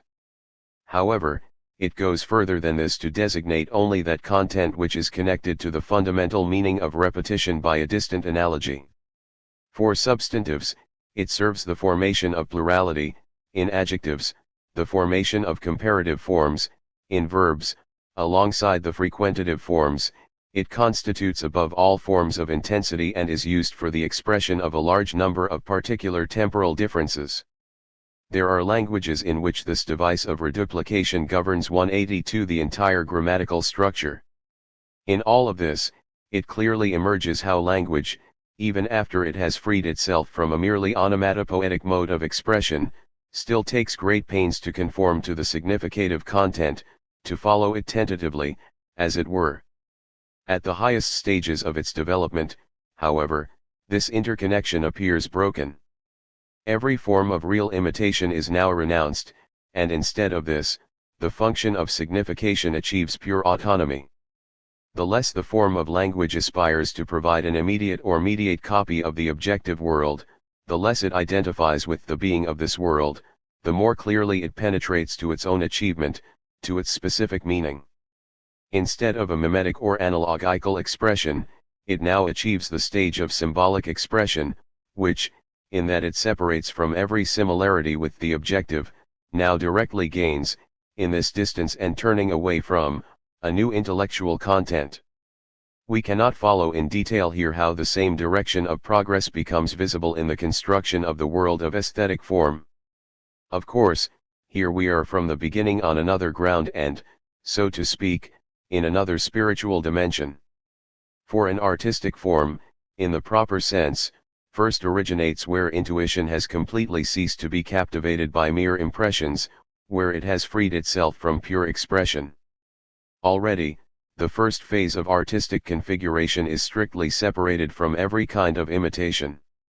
And yet, here, too, there emerges, on a higher level, the same typical separation.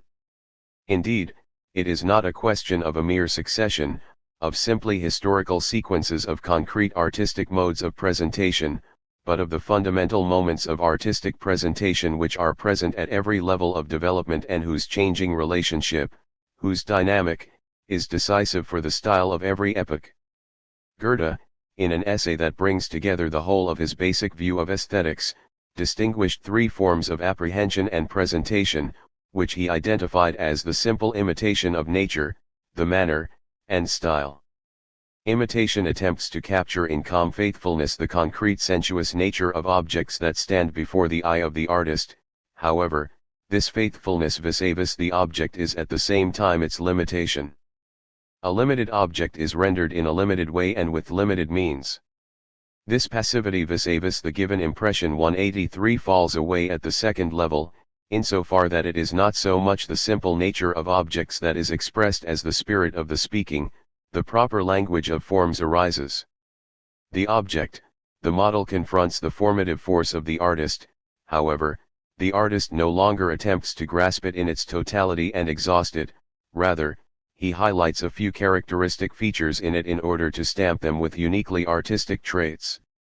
However, there is, of course, a still higher form and higher force of presentation than this, one based on the individual and, thus, accidental nature of artists.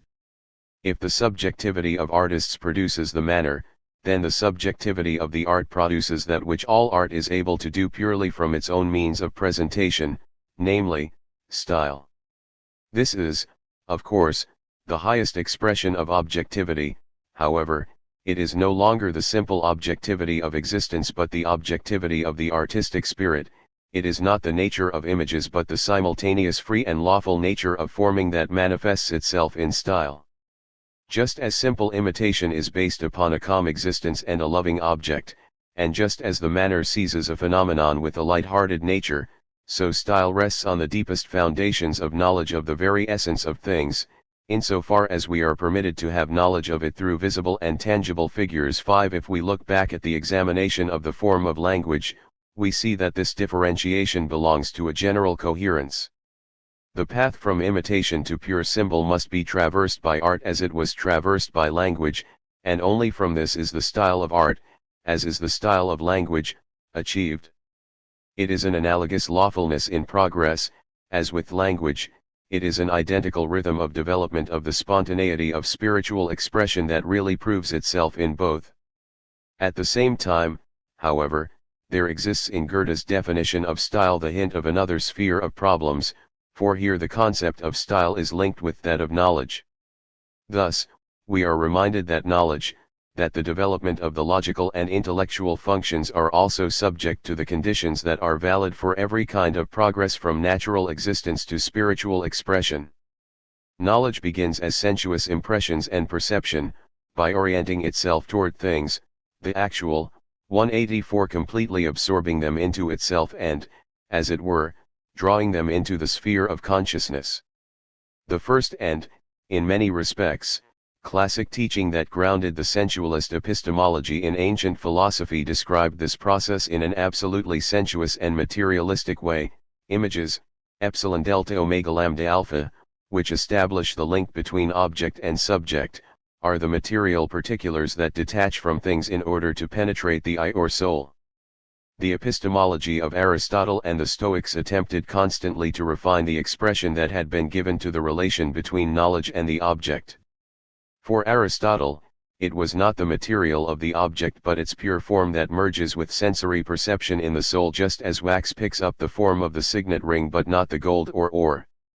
And in Stoicism, Chrysippus replaced the term tau pi omega sigma iota with the general term tau epsilon rho omicron omega sigma iota. It is not an imprint of the object that is produced by perception in the soul, rather, a change is caused in the soul on the ground of which its existence and its qualitative character are judged. However, as much as we have striven here and in medieval philosophy to advance toward an intellectualization and sublimation of the copy theory and, more particularly, as much as the scholastics endeavored to establish the distinction between species intelligibilis and species sensibilia, the basic sensuous signification of images nevertheless lived on in the abstract concept of species. The new form of thought of modern idealism was needed in order for the Aristotelian scholastic concept of species, and the theory of knowledge linked to it, to finally be surpassed. However, the presupposition that in order to become known the object had, in some way, to enter into consciousness, that it had to copy itself in whole or in part in it, was so solidly and persistently supported that, once this presupposition was shaken, the knowability of objects increasingly threatened to become problematic. The idealism of Descartes and Leibniz aimed at nothing other than bringing forward the criterion of objective validity of knowledge in its pure form, in the form of the cogitatio and the intellectus ipsi, imprisoning all those who could not relinquish the dogmatic premise of the copy theory in an openly skeptical conclusion. Even in the case of Kant, the emphasis of the theory itself seems to rest more on the negative consequences it contained in itself than upon its new and positive fundamental insight. For the core of his thought appears 185 neither in the demonstration of how the genuine objectivity of knowledge is grounded in and secured by the free spontaneity of spirit nor in the theory of the unknowable thing in itself. On the contrary, here that which clearly detaches knowledge from things in themselves is only another expression of the fact that from here on, knowledge has found its own solid ground. The thing in itself is, according to the Hegelian expression, only the caput mortuum of abstraction, 6 only the negative designation of a goal toward which knowledge cannot and need not be oriented, but this negation creates at the same time a new and original position, the centering of knowledge in its own form, and within the laws of this form. And the same typical turn confronts us where we treat knowledge not merely according to its general determination but in its particularities, when we envisage not only its philosophical concept but the manifestation of this concept, or the concrete configuration of the individual sciences. In its progress, each individual science develops ever finer and more specific conceptual means and, at the same time, increasingly learns to understand these means for what they are, intellectual symbols. The history of mathematics provides continuous evidence for this fact. Geometry, too, may have begun with empirical measurements. The number, too, first appears to human thought as the number of things. However, the progress of mathematics and its development as a rigorous science exist precisely because from this beginning it progressively freed itself from the bonds and limitations connected with it. If the concept of the whole number extends to the fraction, then such an extension may have its correlate in the actual processes of the world of things, in the division of concrete objects. If the irrational, which is denied the name of number in the mathematics of antiquity, is recognized as one of its forms, and the negative number appears beside the positive, all this was still immediately substantiated in the intuition of spatial magnitudes and their relationships. The pure concept of number, however, gradually freed itself from the intuition of things and, thus, of space. Since Dedekind, 186, there has existed in modern mathematics a progressively clearer tendency to conceive the system of numbers as a system of free creations of the mind seven that are subjected to no law other than that which was included in their original positing. It generally appears that every truly great methodological advance achieved by mathematics in the course of its history was always closely connected, and even confined, to a development and intellectual refinement of its system of signs. The invention of algebra was founded by Vita as a logistica speciosa, or figurative analysis, Leibniz's algorithm of infinitesimal calculus, which signified for him only one particular case of his basic philosophical scientific plan. The project of a universal characteristic provides the clearest evidence for this. Moreover, with regard to the problem being considered here, mathematical physics, too, demonstrates a highly characteristic development. This was the case so long as the classical system of Galilean Newtonian mechanics was clearly regarded as the system of physics, so long as its basic concepts of space and time, force and mass, could still be interpreted as concepts that were, in the way that physics employed them, imposed upon us immediately and in a univocal determination by the nature of things, by the character of physical reality. However, this view lost its foundation the moment that a new construction of mechanics was sought through a variation and transformation of precisely these basic concepts. It is not by accident that it was Heinrich Hertz who first took this crucial step in his Principles of Mechanics, who deleted the concept of force from the foundation of mechanics and constructed it exclusively from the three basic, independent ideas of time, space, and mass, and it was just in this attempt that he gained at the same time a new fundamental clarity about the concept of the symbol in general, and about the direction and meaning of symbolism in physics in particular. It is the first and, in a certain sense, the most important task of our conscious knowledge of nature, to enable us to foresee future experience so that we may direct our present activities accordingly.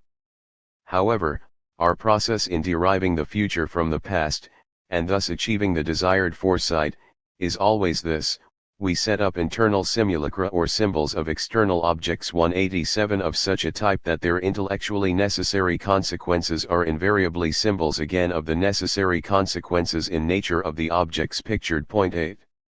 Thus, here, too, there appears the inner simulacrum, the physico-mathematical symbols of objects in place of external objects, and the demand that we place on the symbols of physics is not that they copy a particular sensuous and demonstrable existence but that they stand among themselves in such a connection that, by virtue of this connection, we can systematically organize and control the totality of our experience. If we consider the worldview of modern physics, we see how fruitful this general view of physical knowledge has been for it. The displeasure and helplessness with which philosophy today still often confronts the results of the theory of relativity arise, perhaps, for the most part, from the fact that it has not yet sharply and clearly grasped the genuine character of symbolism in physics that manifests itself in this theory. So long as philosophy knows no other possibility than the symbol that is used here, for example, The symbol of Riemannian space, either as expression for the directly given realities or simply as fictions, it will not have grasped its methodological meaning and value. The theory of relativity, if we wish to apply it to the foregoing triadic characterization of Goethe, is, of course, far removed from signifying a simple imitation of nature, however, nor does it express a purely accidental manner of considering nature. Rather, it appears, like other theories, unable to represent the true style of modern physical knowledge. 2. We have, up to now, considered essentially as a unity the force of inner images that manifest themselves in the production of the world of art and the world of knowledge, and in the production of the mythical and linguistic worlds. We have attempted to expose in this unity a thoroughgoing form of construction, a general type, so to speak. The true relationship between individual forms, however, only manifests itself when we attempt, within this type, to determine and delimit over against each 188 other the particular and specific features of each individual basic orientation. The function of configuration of images can, after all, be thought of as an ultimate comprehensive unity. However, the differences among the forms immediately manifest themselves again as soon as we reflect on the different relationship that spirit maintains in each case toward the world of images and figures that originates from it. If we remain at the level of myth, then the force of the image of spirit manifests itself to us in all its richness, with its incalculable diversity and the fullness of its demonstrable expressions. However, at the same time, the world of images signifies here for consciousness only another form of objective tangible reality, because it holds it in the same restriction as the world of immediate sense impression. The image as such is not known or recognized as a free spiritual creation, but is approached as an independent effectiveness. A demonic compulsion radiates from it, which consciousness masters and then banishes. Mythical consciousness is thoroughly determined by this indifference of image and thing. The two are inseparable from one another in the mode of being because the mode of effective action is common to them. 4. In the general magical mythical interconnected coherence of things, the image possesses the same force as any physical existence. The images of people or their names in no way represent the person but from the standpoint of the magical interconnection of effects, and, thus, measured from the magical concept of reality, it is that individual himself. Just as whoever can take possession of the smallest bodily part of a human being, his hair, his fingernails, etc., possesses and rules the whole person, so too will the same mastery be established through the possession of images or names. The belief in the essential objective being and objective force of signs, the belief in the magic of words and images, in the magic of names and writing, constitutes the basic element of the mythical view of the world. Now, of course, within the latter itself, a gradual disentanglement and freeing takes place, to the extent that the world of myth begins to give way to the truly religious world. Every development of religious self-consciousness finds its origins here. Even though mythical fantasy remains the substantial foundation and, as it were, the nutritive soil for all religion, the true characteristic form of religion is achieved 189 only when it breaks with conscious energy away from this soil and, with a completely new force of spiritual critique, confronts the content of mythical images. The content and form of the idea of God for Jewish prophecy is gained through this attitude, through the struggle against idolatry. The prohibition of idolatry constitutes the line of demarcation between mythical and prophetic consciousness. What differentiates the new monotheistic consciousness is that, for it, the animating spiritual force of images is, as it were, extinguished, all signification and meaningfulness withdraws into another, purely spiritual sphere and, with this, leaves nothing from the being of images other than the empty material substrate. Before the force of heroical abstraction, which prophetic thought possesses and which also determines prophetic religious feeling, the images of myth become pure nothingness. 9 And yet, they do not remain closed for long in the sphere of nothingness into which prophetic consciousness attempts to force them. Rather, they always break out of it again, asserting themselves as an independent power. In the progress and unfolding of religious consciousness, religious symbols are repeatedly thought of as both the bearer of religious forces and effects. Throughout the entire evolution of Christian dogma right up to Protestantism, Luther, and Zwingli, it has been highly significant that already in the beginning the concept of the symbol was fused together with that of the sacraments and that of the mystery. The symbolic as, for example, Harnack depicts the belief in originary time is for that time to be thought of not as the opposite of the objective or the real but as the mysterious effect of God, O mystery, that confronts the naturalistic clarity of the profane. 10 Of course, here, too, the separation between the image itself and the spiritual and imageless truth that it wants to present comes to the fore again. It is in the nature of the religious, however, that this struggle of motives cannot in itself be followed to its conclusion, for even this conflict, this constant attempt to free itself from the merely pictorial and the constant necessity to return to it constitutes a fundamental moment of the religious process as it 190 fulfills itself in history. A new freedom of apprehension, however, now confronts us when we turn from the mythical religious view to an aesthetic contemplation, for the latter arises and exists inasmuch as spirit enters here into a new relationship with the whole sphere of images. Of course, art, too, in its greatest achievements, remains closely entangled with the mythical view of the world. Works such as the Indian and Egyptian monuments, says Schelling in his introduction to the philosophy of myth, do not arise as cave stalactites by the mere passage of time. The same violent power that internally creates the partly colossal representations of myth is brought out by the initiatives of art, which transcend every measure of earlier times. The violent power that, in mythical representations, raised human consciousness beyond the limits of reality, was also the first teacher of the greatness, of the full significance of art. 11 What is stated here from a general speculative conviction has been thoroughly corroborated by empirical research in the domain of art history and comparative mythology. And yet, despite the reciprocal penetration of the content of art and myth, their mutual form remains clearly distinct. In mythical and religious consciousness, there exists, on the one hand, a complete indifference between the image and its significative content, on the other hand, there exists a permanent tension between the two. As soon as the ideal content is dissolved into the content of the image and, as it were, absorbed in it, it attempts to free itself from sensuous figurative expression, only, however, in order to be subjected to its violent power anew. This struggle and conflict of motives is replaced by a pure equilibrium only in the artistic apprehension and configuration of the world. The life of aesthetic consciousness maintains itself in this equilibrium, just as the life of mythical religious consciousness maintains itself in conflict. Artistic intuition does not look through the image onto something other that is also expressed and portrayed, rather, it immerses itself and remains in the pure form of images themselves. From the world of affective actions and passions in which the magical mythical view of the world encloses humans, the image has finally freed itself. By freeing itself from the chains of cause and effect, and by being designated only according to its ideal content and not according to what it achieves, the image escapes the sphere of existence that is determined precisely by this intertwining 191 of effects. A world of semblances is presented in it, but as a semblance that bears its own necessity and, thus, its own truth.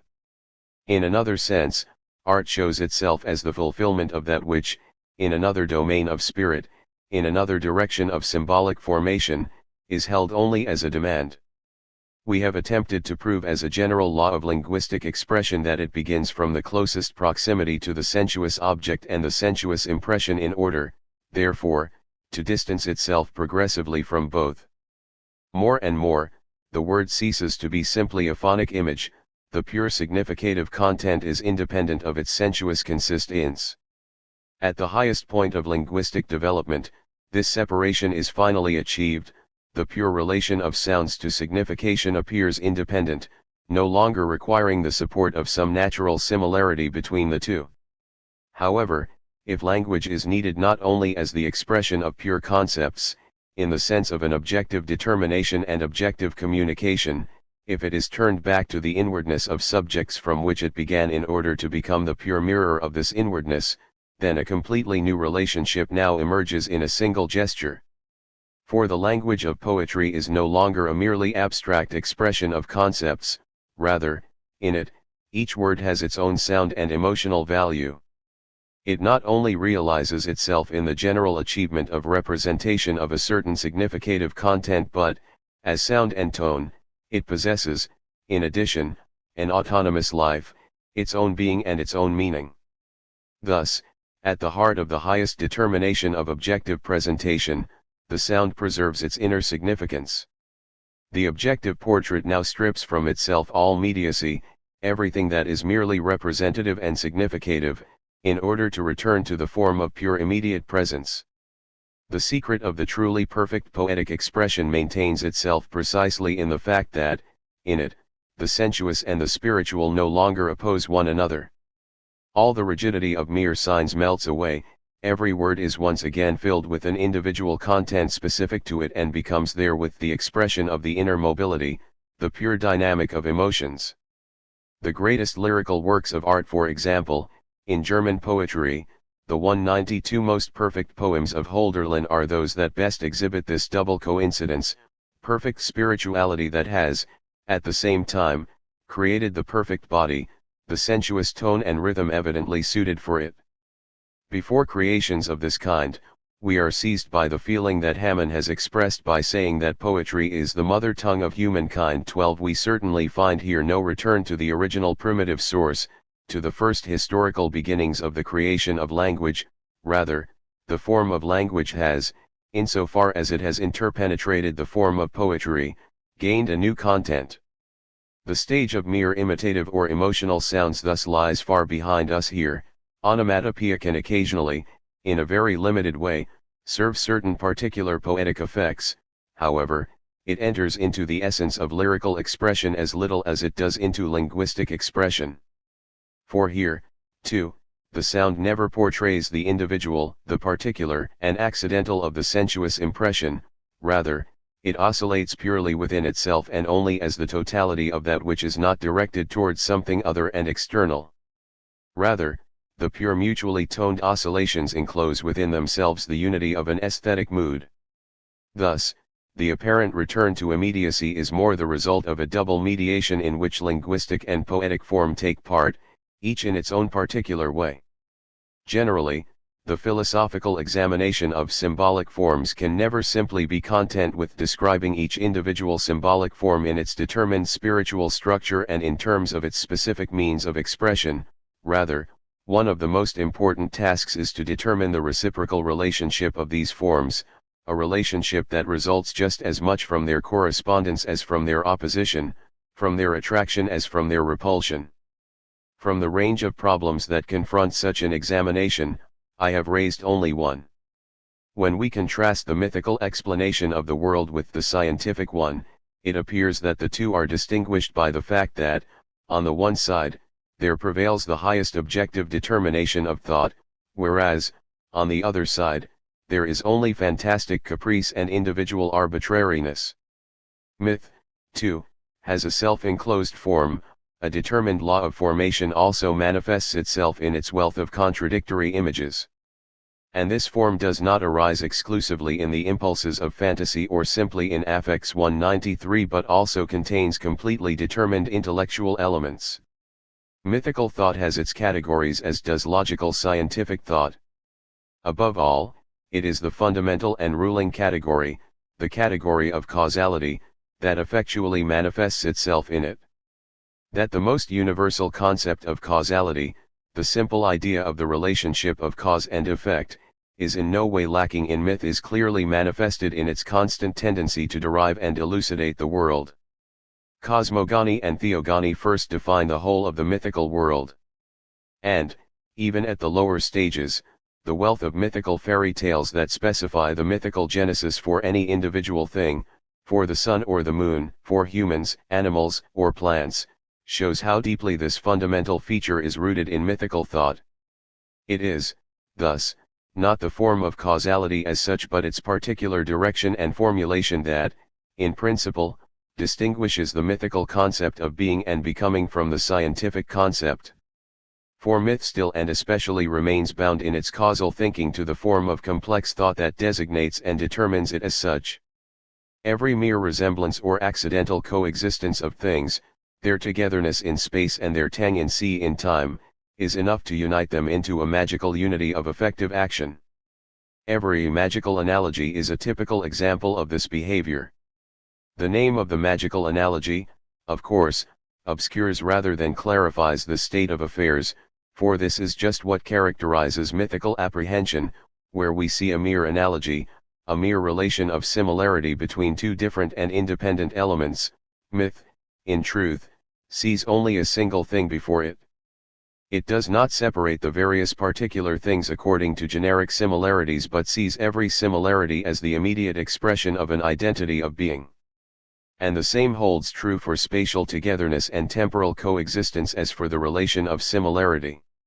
Whatever meets once in space and time grows together into a magical mythical unity. As Kth. Proust characterizes this behavior of mythical thought. It is as if the individual object, as soon as it excites magical interests, can in no way be considered separately, but instead 194 carries the affiliation to other objects with which it is identified, so that the external appearance only forms a kind of envelopment, a mask. 13. Even here, however, the scientific concept of causality distinguishes itself from the mythical concept. For, despite Hume and all those who have repeated his psychological theory, this scientific concept does not originate from attraction and the impulse of association, from the rule of subjective imagination that transforms the post hoc and the juxta hoc into a propter hoc.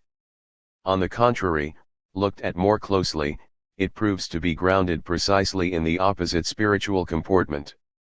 It is the conceptual force of analysis that first makes possible the scientific causal judgment and that gives it its fixed foothold. If myth makes a thing, as a complex totality, emerge from another thing, then the scientific causal judgment, strictly speaking, no longer recognizes the relation of cause and effect as such as an immediate thing relationship. It is not things, as complex sensuously given totalities, but changes that are found together in the relationship of cause and effect. Every causal sequence appears as a whole process that is dissected ever more precisely and sharply into its stages and conditions. This segmentation first creates the elements between which a causal relation is predictable as such. Phenomenon alpha is not held as the cause of phenomenon beta because both are often observed together and their further coming together is expected on the basis of a psychological compulsion, but rather because a moment x is removed from the whole of alpha and a moment y is removed from the whole of beta, so that x and y are obtained in such a way that the passage from one to the other is determined by a general rule. This rule appears unequivocally fixed and truly general, according to the basic intuition of mathematical physics, only when it succeeds in grasping x and y as magnitudes that undergo changes of a determined measure and that mutually condition each other in this value of measure. These magnitudes, and the form of their lawful combination by which their interconnection is rendered understandable and necessary, are not immediately found, however, in the perceived content of the phenomena, but must first be, as it were, 195 intellectually subsumed and structurally supported. The sensuously given is subjected to and penetrated by the form of our causal conclusion, and only takes on, by virtue of this analysis and synthesis of the understanding itself, a new figure. What before had been close to one another, what appeared to be closely bound together by qualitative similarities or by spatio-temporal proximity, can retreat into the far distance, while on the other hand, the appearances furthest from each other, from the perspective of immediate observation, prove on the basis of theoretical analysis to be subject to one law and, in this respect, similar in nature. While the mode of mythical thought believes, as it were, that it grasps concretely the structural connection between cause and effect, it is the highly involved and genuinely critical work of spirit of separating and dividing that first leads to it. Through this critical work, the single, empirical, proximate, individual contents are subjected to an ever rigorous subordination and hierarchization. Mere existence and its individual character turn ever more precisely into a general interconnection of reasons and consequences. Science constantly separates the elements of the simple existence of things in order to exchange for this separation a much more solid connection made by universally valid laws. It arranges the elements of being and puts them together into a relationship in such a way that its highest intellectual goal is achieved in a most perfect manner. The interconnection of the perceptual world is effaced in order to rise again in another dimension, in a new way, because it is now under a new intellectual form. Thus, to give a single concrete example, phenomena that are sensuously different from one another, such as a falling stone, the movement of the moon, and that of the earth and tide, have been for us, since Newton, under one and the same physical concept. Moreover, the suppression of specific sensuous elements from the definitions of physical concepts goes so far that the domains of physics, which were originally characterized through the assignment to specific sensations of the senses, now theoretically fall into completely separate areas of study. As Planck emphasizes. Whereas, for example, heat, which in the past was characterized by the sensuous percept of warmth, formed a well-delimited and 196 unified region of physics, today, a whole field thermal radiation has split off from it and is handled by optics. The signification of the sensations of warmth is no longer sufficient to connect the heterogeneous pieces, rather, now, one area of optics, for example, electrodynamics, and the other, mechanics, are specially joined in the kinetic theory of matter. 14. And here, too, it is language, in that it participates in both approaches, in that it joins in itself the element of myth with that of logos, that emerges between the two extremes and produces a spiritual mediation between them. The particularity of complex thought stands out for us most clearly in the type of language that we habitually designate as incorporated or polysynthetic. The essential character of these languages, as is generally known, is that in them a clear border between word and sentence does not exist. The unity of the sentence structures itself not through relatively independent word units but tends to draw together the linguistic expression for an entire process or for a whole concrete situation into a single word of extraordinarily complex structure.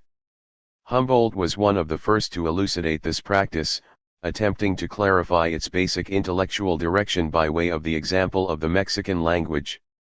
He emphasized that this form of language is manifestly grounded upon a unique mode of imagination.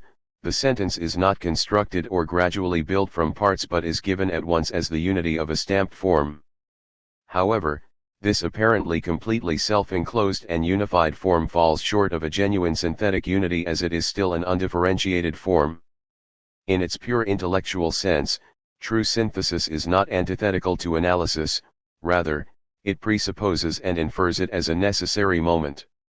The force of combination is based on the force of organization. The more precisely the latter is fulfilled, the more determined and vigorous the former is. By comparison, in polysynthetic linguistic practice, the unity of words does not lie in the sense of the combination of clearly distinguished significative elements of combination in a linguistically whole signification, rather, it is, in essence, only a conglomerate in which individual determinations lie indiscriminately 197 beside one another and merge into one another. Next to the verbal designation, next to the expression of the qualitative character of a process or an activity, a wealth of accidental auxiliary determinations of acts or processes is brought to expression in the word whole. This modification fuses with the designation of principal concepts and grows, as it were, completely together with it. Their meaning settles down as a thick cover over the verbal expression itself.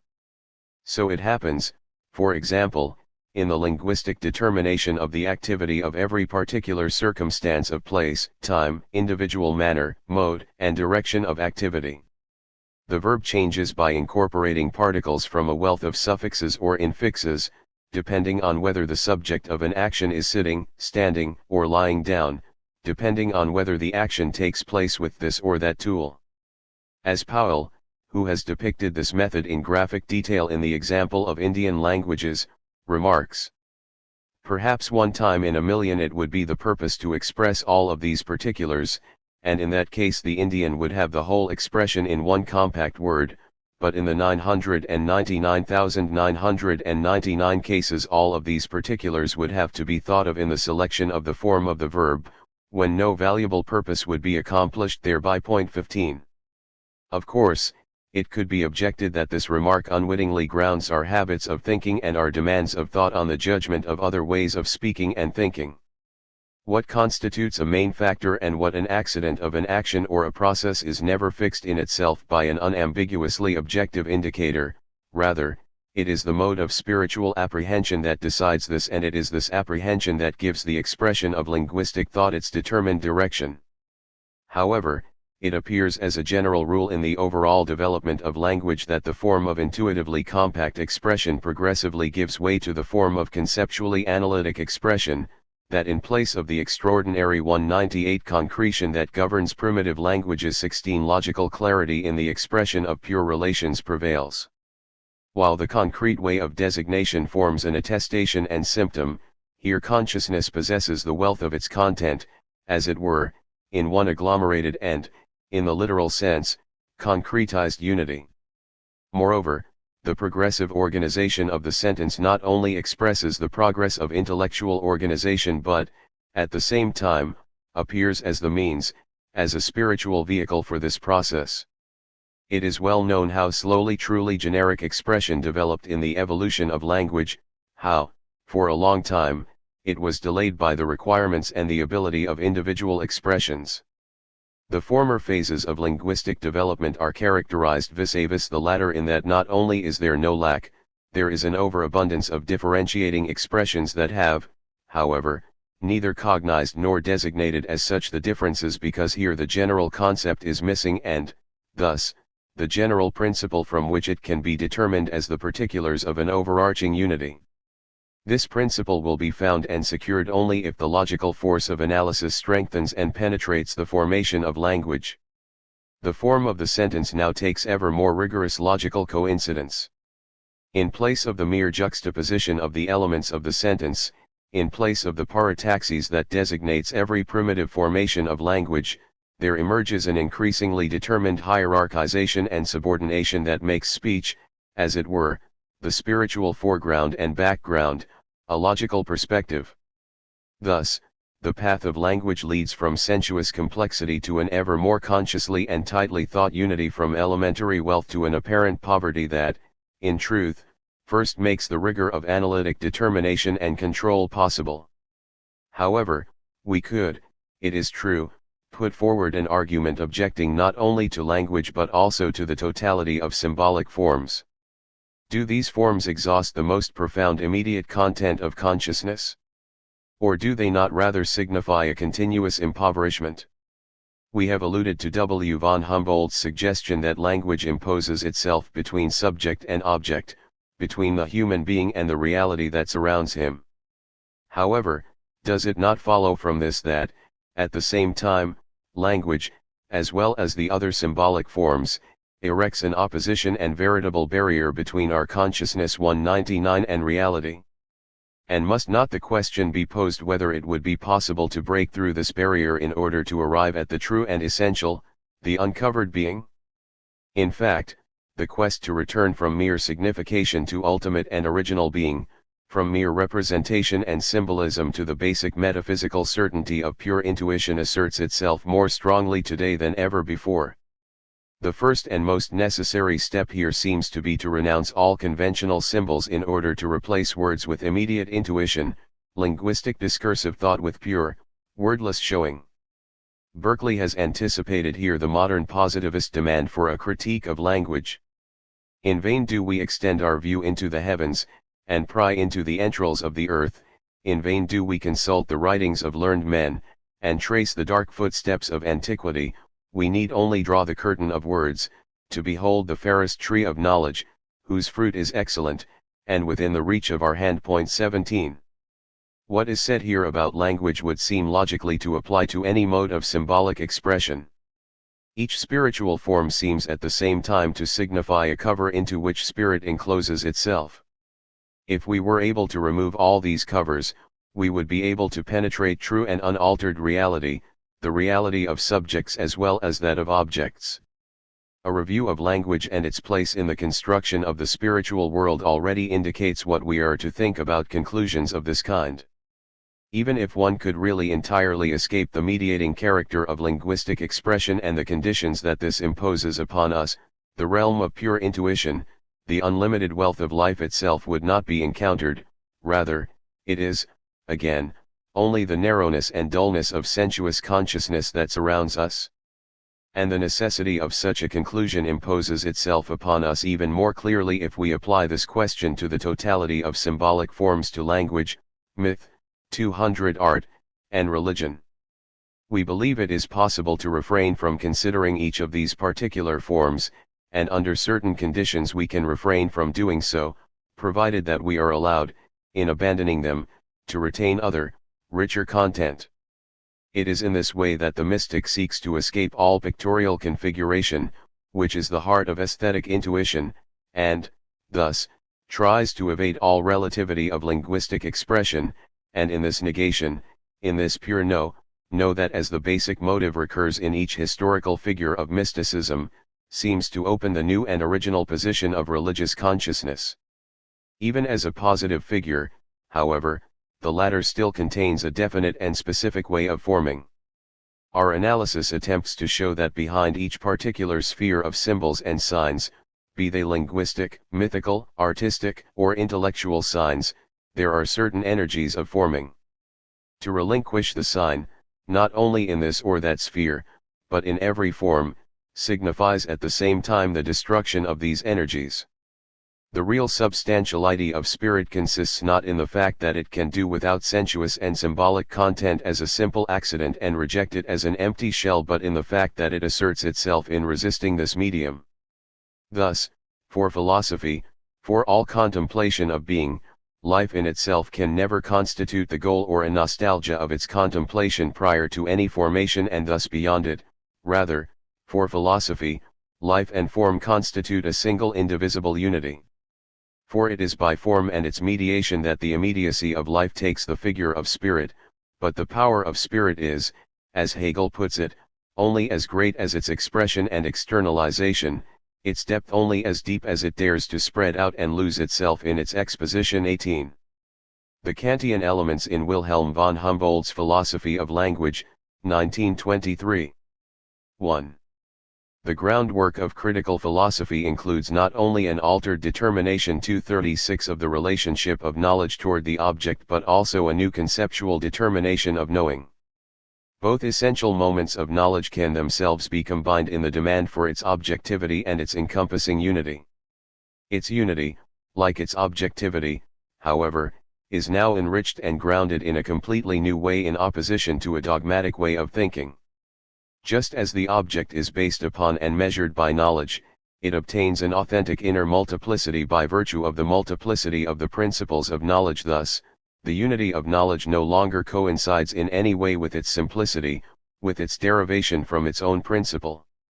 Post-Kantian philosophy once again demanded such a derivation, while Kant's teaching, in its external triadic organization of the critiques, the critique of pure reason, the critique of practical reason, and the critique of the power of judgment, had already documented how the authentic and complete concept of reason not only tolerated but directly demanded a multiplicity of variegated methodological approaches and a variety of applications and methods of verification. Even within the purely theoretical sphere, the same relationship was repeated. The various basic functions of knowledge determined the domain of objects and generally circumscribed the region of objectivity as such. Kant did not base his thinking on a communal, transcendental world of things in order to observe and copy 237 such a world from different points of view. Rather, these points of view are original ways, particular forms of configuring knowledge, which nevertheless unify with one another into a collective task of determining objects, and looking back from this task, they produce an inner coherence. However, the overall structure of knowledge, in its totality and its particularity, is nevertheless only an ideal erected by critical philosophy. The execution and carrying through, the concrete fulfillment of this ideal, can result only in the steady progress of science and can never be anticipated and established once and for all in an abstract project. Where, therefore, such a determination was attempted, certain provisional and hypothetical features were necessarily held next to this generally valid determination. It expressed, on the one hand, the particular historical problem sphere of the individual sciences, and, on the other hand, the particular scientific orientation of interest of philosophical critical thinkers. Even Kant's blueprint and methodological construction of the system of scientific knowledge are not free from such individual limitations. Kant's considerations refer to and classify two large clusters of problems. The concept and knowledge of nature are constituted by mathematics, and the concept of history and the human sciences are constituted by ethics. The thinking of theoretical necessity, as it was advanced by mathematics and the mathematical science of nature, and the thinking of freedom, as it was advanced through ethics, together formed the two unconflatable poles of critical philosophy. Here, synthesis and analysis, as well as connection and separation, become distinct. Here lies the Kantian view of the world and of life. The world of being operates against the world of the ought, the world of appearance 238 operates against the intelligible world. Because Kant, with all the energy of his personal and intellectual being, confronts this great fundamental divide, the particular methodological differences, which are found within the two great domains and in which they have their individual members, can for him now be re-examined. Just as the concept of theoretical knowledge is not only grounded in mathematics but in the end seems to be almost entirely bound by it, Kant makes clear that in every discipline there lies only as much authentic science as can be contained in mathematics. And, so, there arise the pure concepts of history and development in his theory of ethical principles. In thinking about freedom and ethical self-consciousness, there is, first, the meaning and purpose of history, as well as of all spiritual existence as such. Thus, for Kant, the reason of nature grounds itself in mathematics and the reason of history in ethics. The objectivity of being and the objectivity of values are not immediately encountered, rather, they are first obtained and secured in the determination that we give ourselves in thinking and willing, and in the theoretical or practical law under which we are placed. We can and ought to give ourselves over to this movement, this inevitable process, without fear of losing ourselves in the constancy and limitation promised by the dogmatic concept of being, for this process is from the beginning directly related to both mathematics and ethics as the centers of theoretical and ethical certainty, and will be held through within a determined circle of objectivity, that is to say, within a general and necessary validity. If we look, however, from here to the sciences in their factual structures and systematic configurations, we notice a lacuna in the general critical orientation. There is a domain of spirit, even in the case of the practical and teleological sciences, that is fulfilled neither by the analogy of the mathematical concept of necessity nor by the model of ethical 239 values or the concept of norms. There is an original spiritual energy, comparable to an artistic energy, in which the antithesis between nature and freedom appears to be overcome and a new relationship, a reciprocal determination, exhibits itself, and yet this relation is not sublated into art and aesthetic configuration but flourishes out of its own autonomous principle. If we follow the phenomenon of this domain, we seem to be bound completely within the chain of empirical causes and effects, and there develops out of it a formation in which the universality of the freedom of spirit first fully exhibits and shows itself. We find ourselves, here, face to face with a pure and true spiritual creation to which all mere arbitrariness of reflection is related and according to which it itself appears as a product of nature. Here, the basic opposition that rules over the whole Kantian system does not appear sufficient to determine and delimit this new sphere, the domain of language, which is distinctly spiritual. If the mathematical concept of natural causality and the idea of the ought and freedom constitute two centers of critical theory, then language appears as an eccentric structure. This already emerges from the external architectonic organization of Kantian theory. Kant's system contains within it a logic as well as an ethics and aesthetics. It is oriented like the text's metaphysical foundations of the natural sciences and metaphysics of morals. It establishes a new form of the theory of religion and law, of the philosophy of history and political philosophy, but the problem and theme of a philosophy of language is hardly mentioned or clarified. The cosmos of reason is developed and laid 240 out for us without its most important tool, without the logos that is alive and effective in language and belongs to it. Here lies a defect that did not escape Kant's early critics.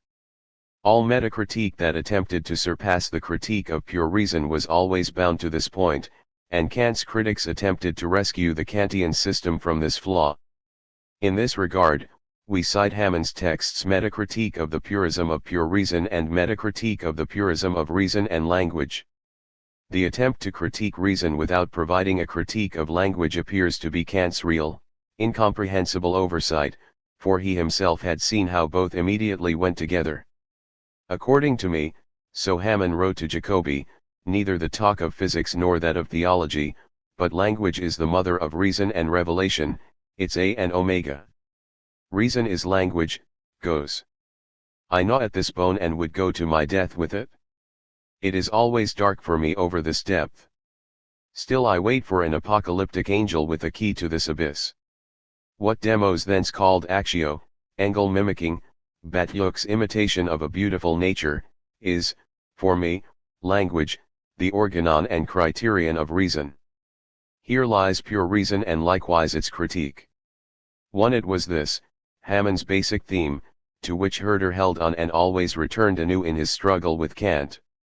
Concerning pure and impure reason, he emphasized in his Metacritic, these old most worthy and necessary witnesses must be heard, and we must not allow ourselves to be ashamed of each of the designating words of heralds and deputies when we are speaking of a concept. How ought the judge of reason to assess this means through which reason brings 241 forth, holds, and completes its work? 2. And so the critique of pure reason, which did not deal with the problems of language, notwithstanding the mediating effects that arose from them therein, decisively reconfigured the form of the philosophy of language. This is because language's principal content did not emerge out of its unique and individual historical shape. This new principle of thought, which operates with force and fertility in language, proves itself in that, on account of its own factual consequences, language attempts to appropriate and progressively conquer ever new domains of spirit. Here lies the decisive service that Wilhelm von Humboldt performed for critical philosophy. Insofar as he introduced philosophy into the science of language, he united and reconciled it with a domain of problems that, if it appeared to remain outside its limits, meant that its foundational thought would be in constant danger. Now, Kantian theory, by virtue of the mediation of language, contains a new, fuller way and entry point into the human sciences. Thus, language turns out to be an organ, a living tool of reason as well as the critique of reason. However, philosophy must in this sense, through the method of critical idealism, freely fertilize and be reorganized by language itself. Wilhelm von Humboldt's relationship to Kant has often been portrayed according to its key features and its development. However, the signification of Kant's teaching for the conception and layout of Humboldt's philosophy of language has hardly been recognized for its true scope and depth.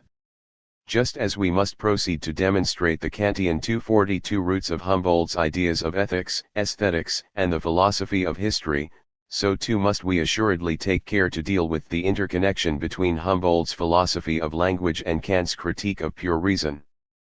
Admittedly, Rudolf Heim has already emphatically referred to this interconnection in his classic 1856 biography of Humboldt. He attempted to elucidate this interconnection in an introductory section on the philosophical presuppositions and foundations of Humboldt's theory of language and on how the alphabet and the spirit of Kant III are generally present in Humboldt's linguistic work. With great clarity, Heim demonstrated how the systematic organization of the critique of reason determined the general methodological disposition and construction of Humboldt's philosophy of language. He also showed how Kant's transcendental doctrine of form, and, in particular, his view of space and time, as well as his theory of the schematism, had a great effect on Humboldt's theory of linguistic form, his view of the foundational parts of speech and their reciprocal relationships. However, even greater than Humboldt's dependency upon the letter of Kant's text, as Heim emphasized, is his affinity with the spirit of Kant.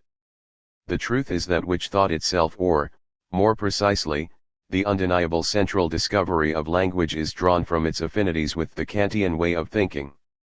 The truth is that the whole of his philosophy of language moves, and it moves directly to the most determined ways of thinking, where, according to the nature of the object, there must be a correspondence with the formulations and propositions of the Kantian system. We can say that Humboldt was a Kantian, even if he never read a line 243 of Kant, even if Kant had not written or lived. For in Hame's remarkable statement, a program is posited that is executed fully and concretely by neither Hame nor his followers. Spranger, in his monograph on Kant and Humboldt, which generally treats the influence of critical idealism on Humboldt's configuration of humanistic thought, refers back to Hame vis-a-vis the philosophy of language without fully pursuing this argument. Point 5 Particularly striking, however, is that Steinthal, who, in his edition and commentary on Humboldt's work on the philosophy of language, dedicated a specific section to Humboldt's relationship to Kant, only touches upon the general theoretical and ethical foundational questions of Kant's theory. He completely disregarded the particular linguistic, scientific problems in his discussions of this interconnection. Point 6 This lack of a proper philosophy of language in the critical system appears to exclude a direct relation between this system and Humboldt's foundation for the science of language. Likewise, we can easily overlook here the underlying pathways through which both are nevertheless connected with one another. The following considerations attempt to make visible this latent mediation, and seek to bring forward new evidence for the effect that the methodological motive of critical idealism apparently had on remote domains of spirit. 244. 2. It is particularly striking that there is no standalone discussion of the problem of language in the Critique of Pure Reason, especially when we compare Kant's work in this respect with the previous great systems of the 16th and 17th centuries. All of these systems, no matter how diverse their points of departure and their basic, critical epistemological orientations might have been, concerned themselves with the phenomenon of language and its principal interpretation.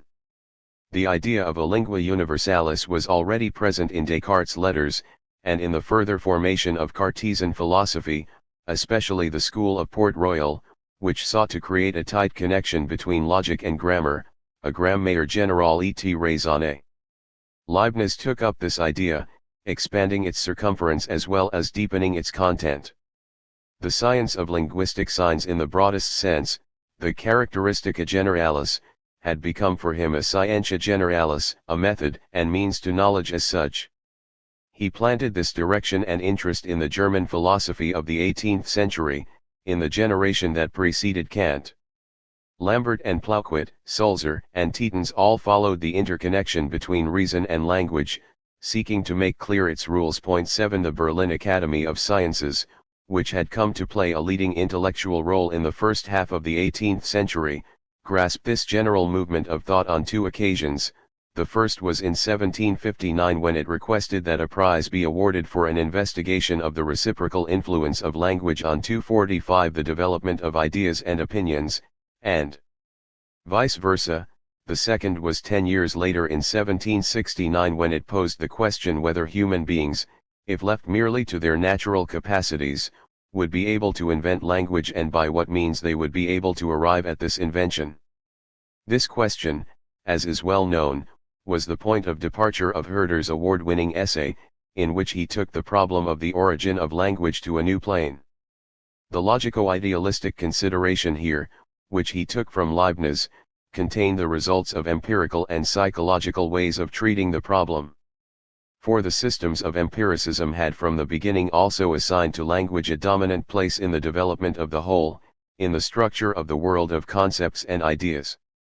For Hobbes, who renewed and reworked the old nominalist theories, language was not only a means but also the direct, singular content of all logical rational knowledge. All generality of signification was, for him, rooted in the word and could not be separated from it. A true, generally valid knowledge is never possible if it is based upon ideas or things themselves, rather, it is only possible through arbitrarily created signs, which we place in their positions. And so words are not only collectors of thought, 8. Rather they are also that element through which as such there initially comes to stand a sphere of thinking, a connection between all general concepts, in opposition to immediate sensory sensation and concrete, singular intuitions. Locke toned down the radicalism of his predecessors, however, he returned to it later when he advanced his analysis of ideas, where the problem of language increasingly became central. In the third book of his essay concerning human understanding, he reported how he regarded words and language. From its inconspicuous beginnings, Locke extended the circumference of language and ultimately developed its signification within 246 his entire system. Finally, for Berkeley, too, the analytic psychological critique, which he exercised on the world of representations, perceptions, and abstract concepts, blended completely with a critique of linguistic signs and symbols. In order to advance genuine knowledge, in order to obtain a true, concrete content of being, he had first to draw back the curtain of words that, for us, cover this being. The negative critique that was carried out here on language also contained, however, a positive enrichment of its meaning and a broadening of its own particular content.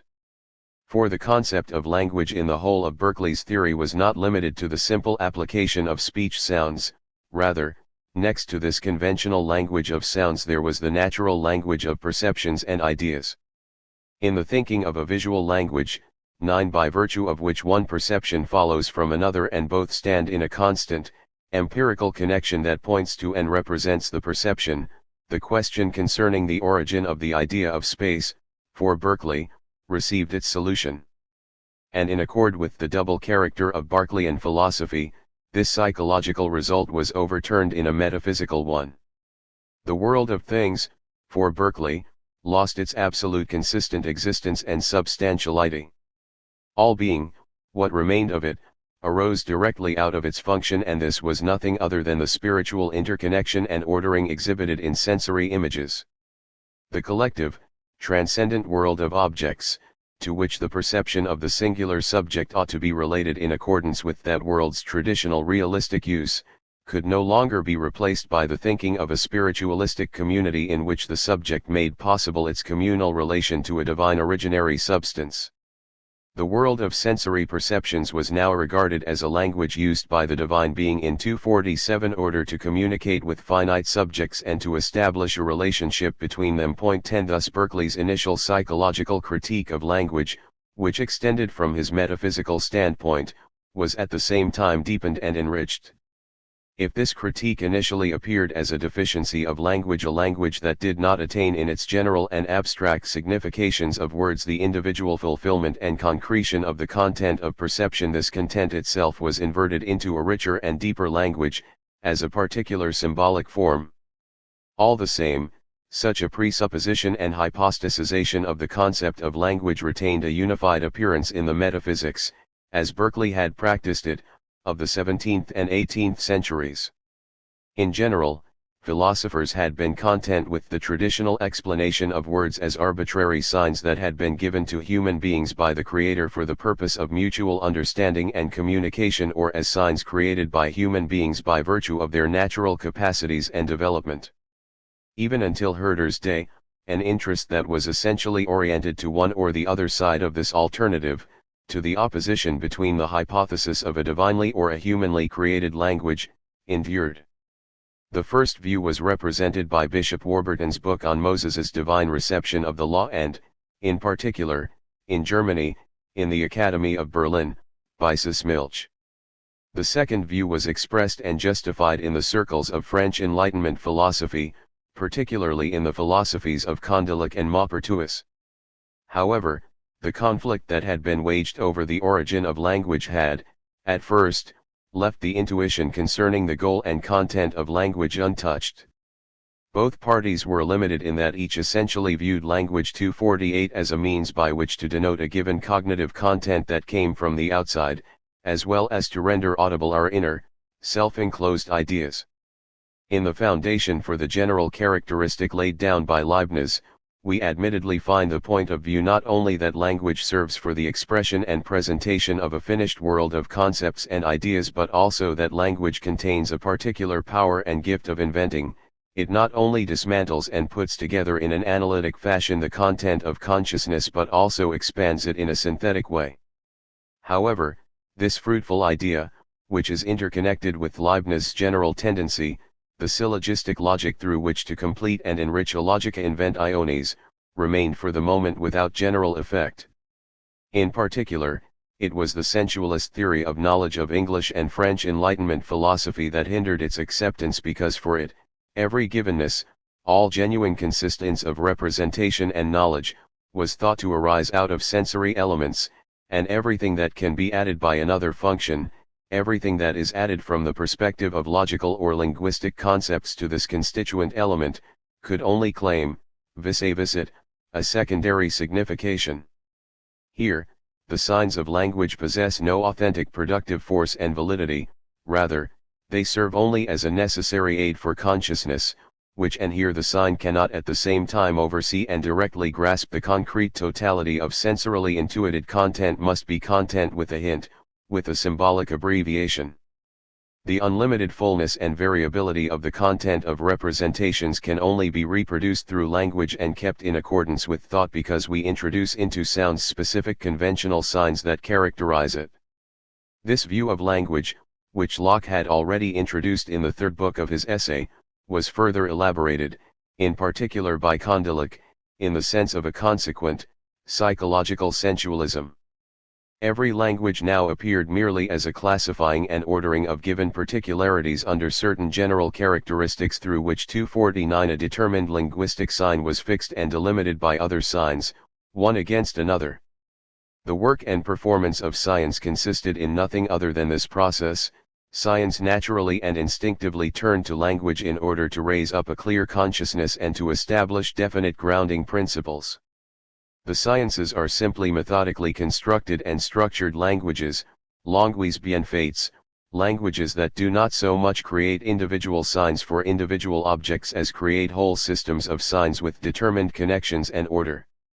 Condillac led not only algebra, and with it the whole of mathematics and mathematical physics, but every form of free intellectual and artistic activity back to such a model of a language of signs. What we call genius in science and art lay only in the force and clarity with which the analysis of the complex content of representations and its determination through characterizing signs could be effected.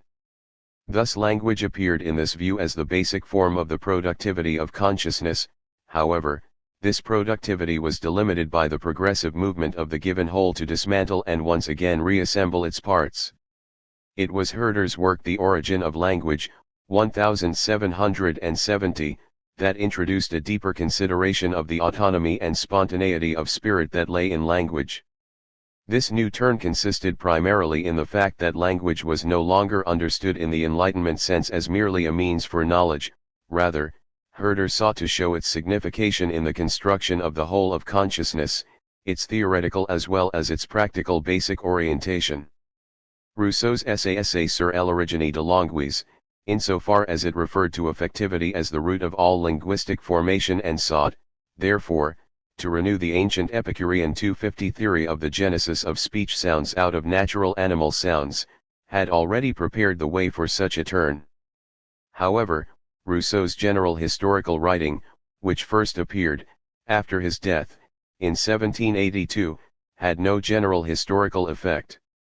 Here, what Herder distinguished in his theory of the origin of language, that is, what he distinguished from the theory's historical surroundings and what he extracted from them, is the same element on which the originality and depth of Herder's perspective is based.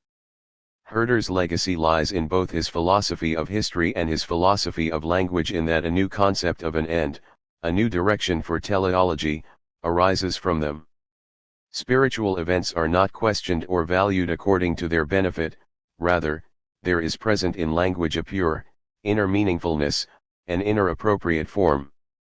There is no external goal that flows out from language, rather, its goal is language's immanent form insofar as Herder sees the meaning and content of language as the meaning and content of history or art.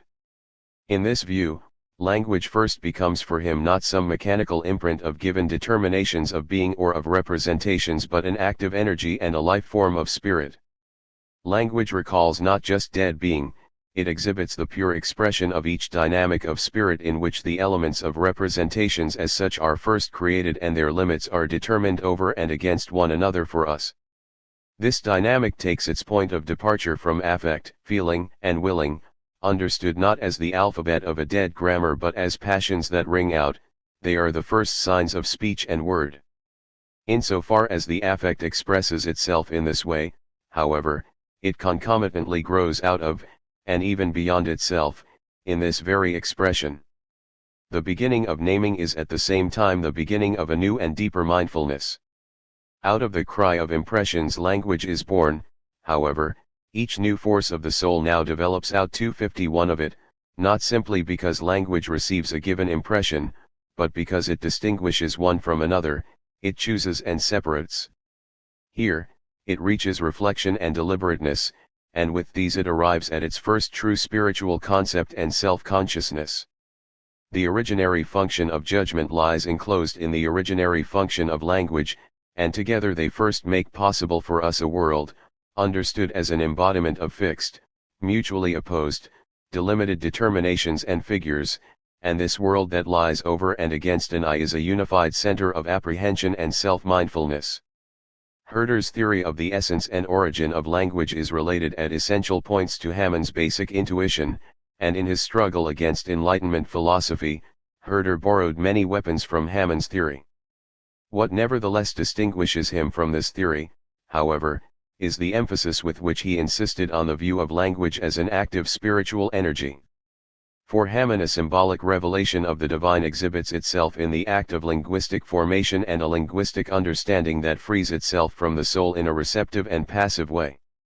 The soul is the Mother Earth, the rich field, theta epsilon omicron gamma epsilon rho gamma iota omicron nu, out of which the divine crops sprout and develop. 11 If Herder, in full opposition to this view, sees in language the true characteristics and foundations of the self-activation of the human spirit, then the second decisive formative element of his youth, namely, Kantian theory, can unmistakably be said to assert itself.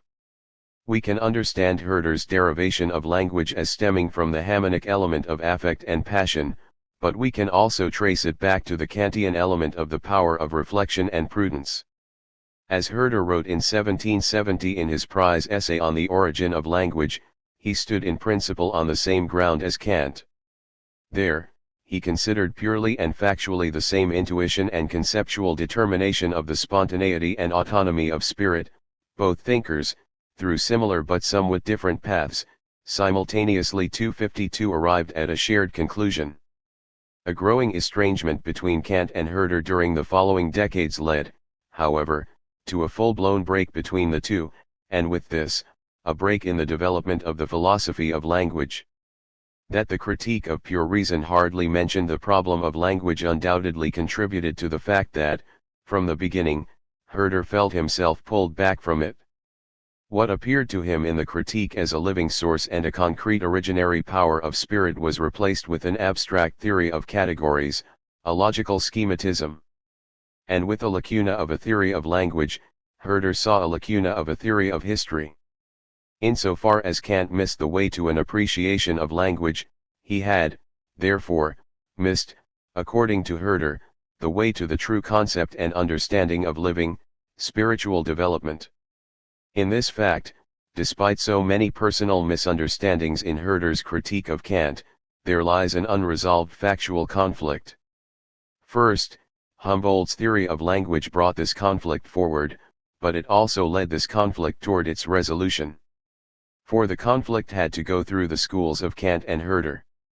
It was filled and animated by the thinking of dynamic development. It also made an effort to insert itself and appear equal to the rigorous method of critical idealism.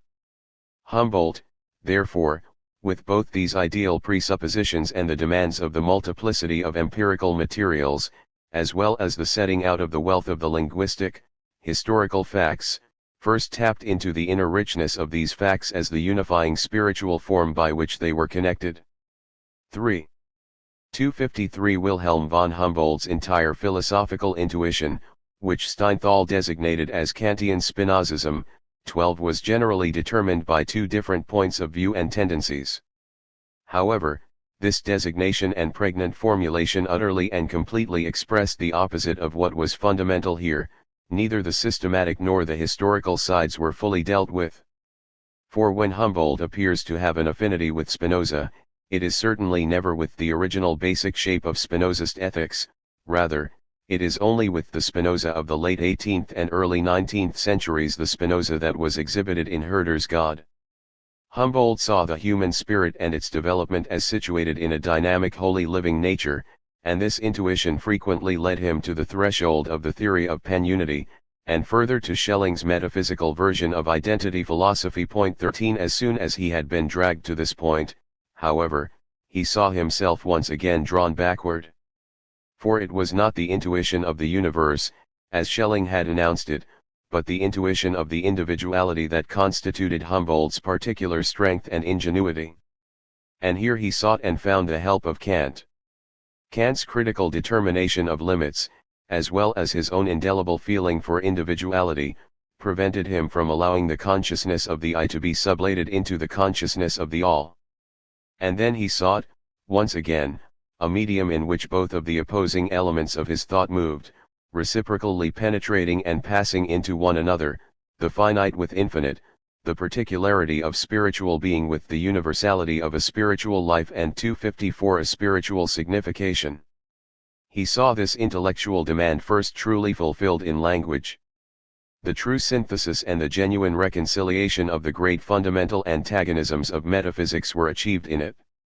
Spirit, in its pure particularity and full generality, exhibits itself in language as both limited and unlimited, as free and necessary. Here, it first shows itself, according to Humboldt, to be that ideal of a concrete generality with which the whole of post-Kantian speculation wrestles.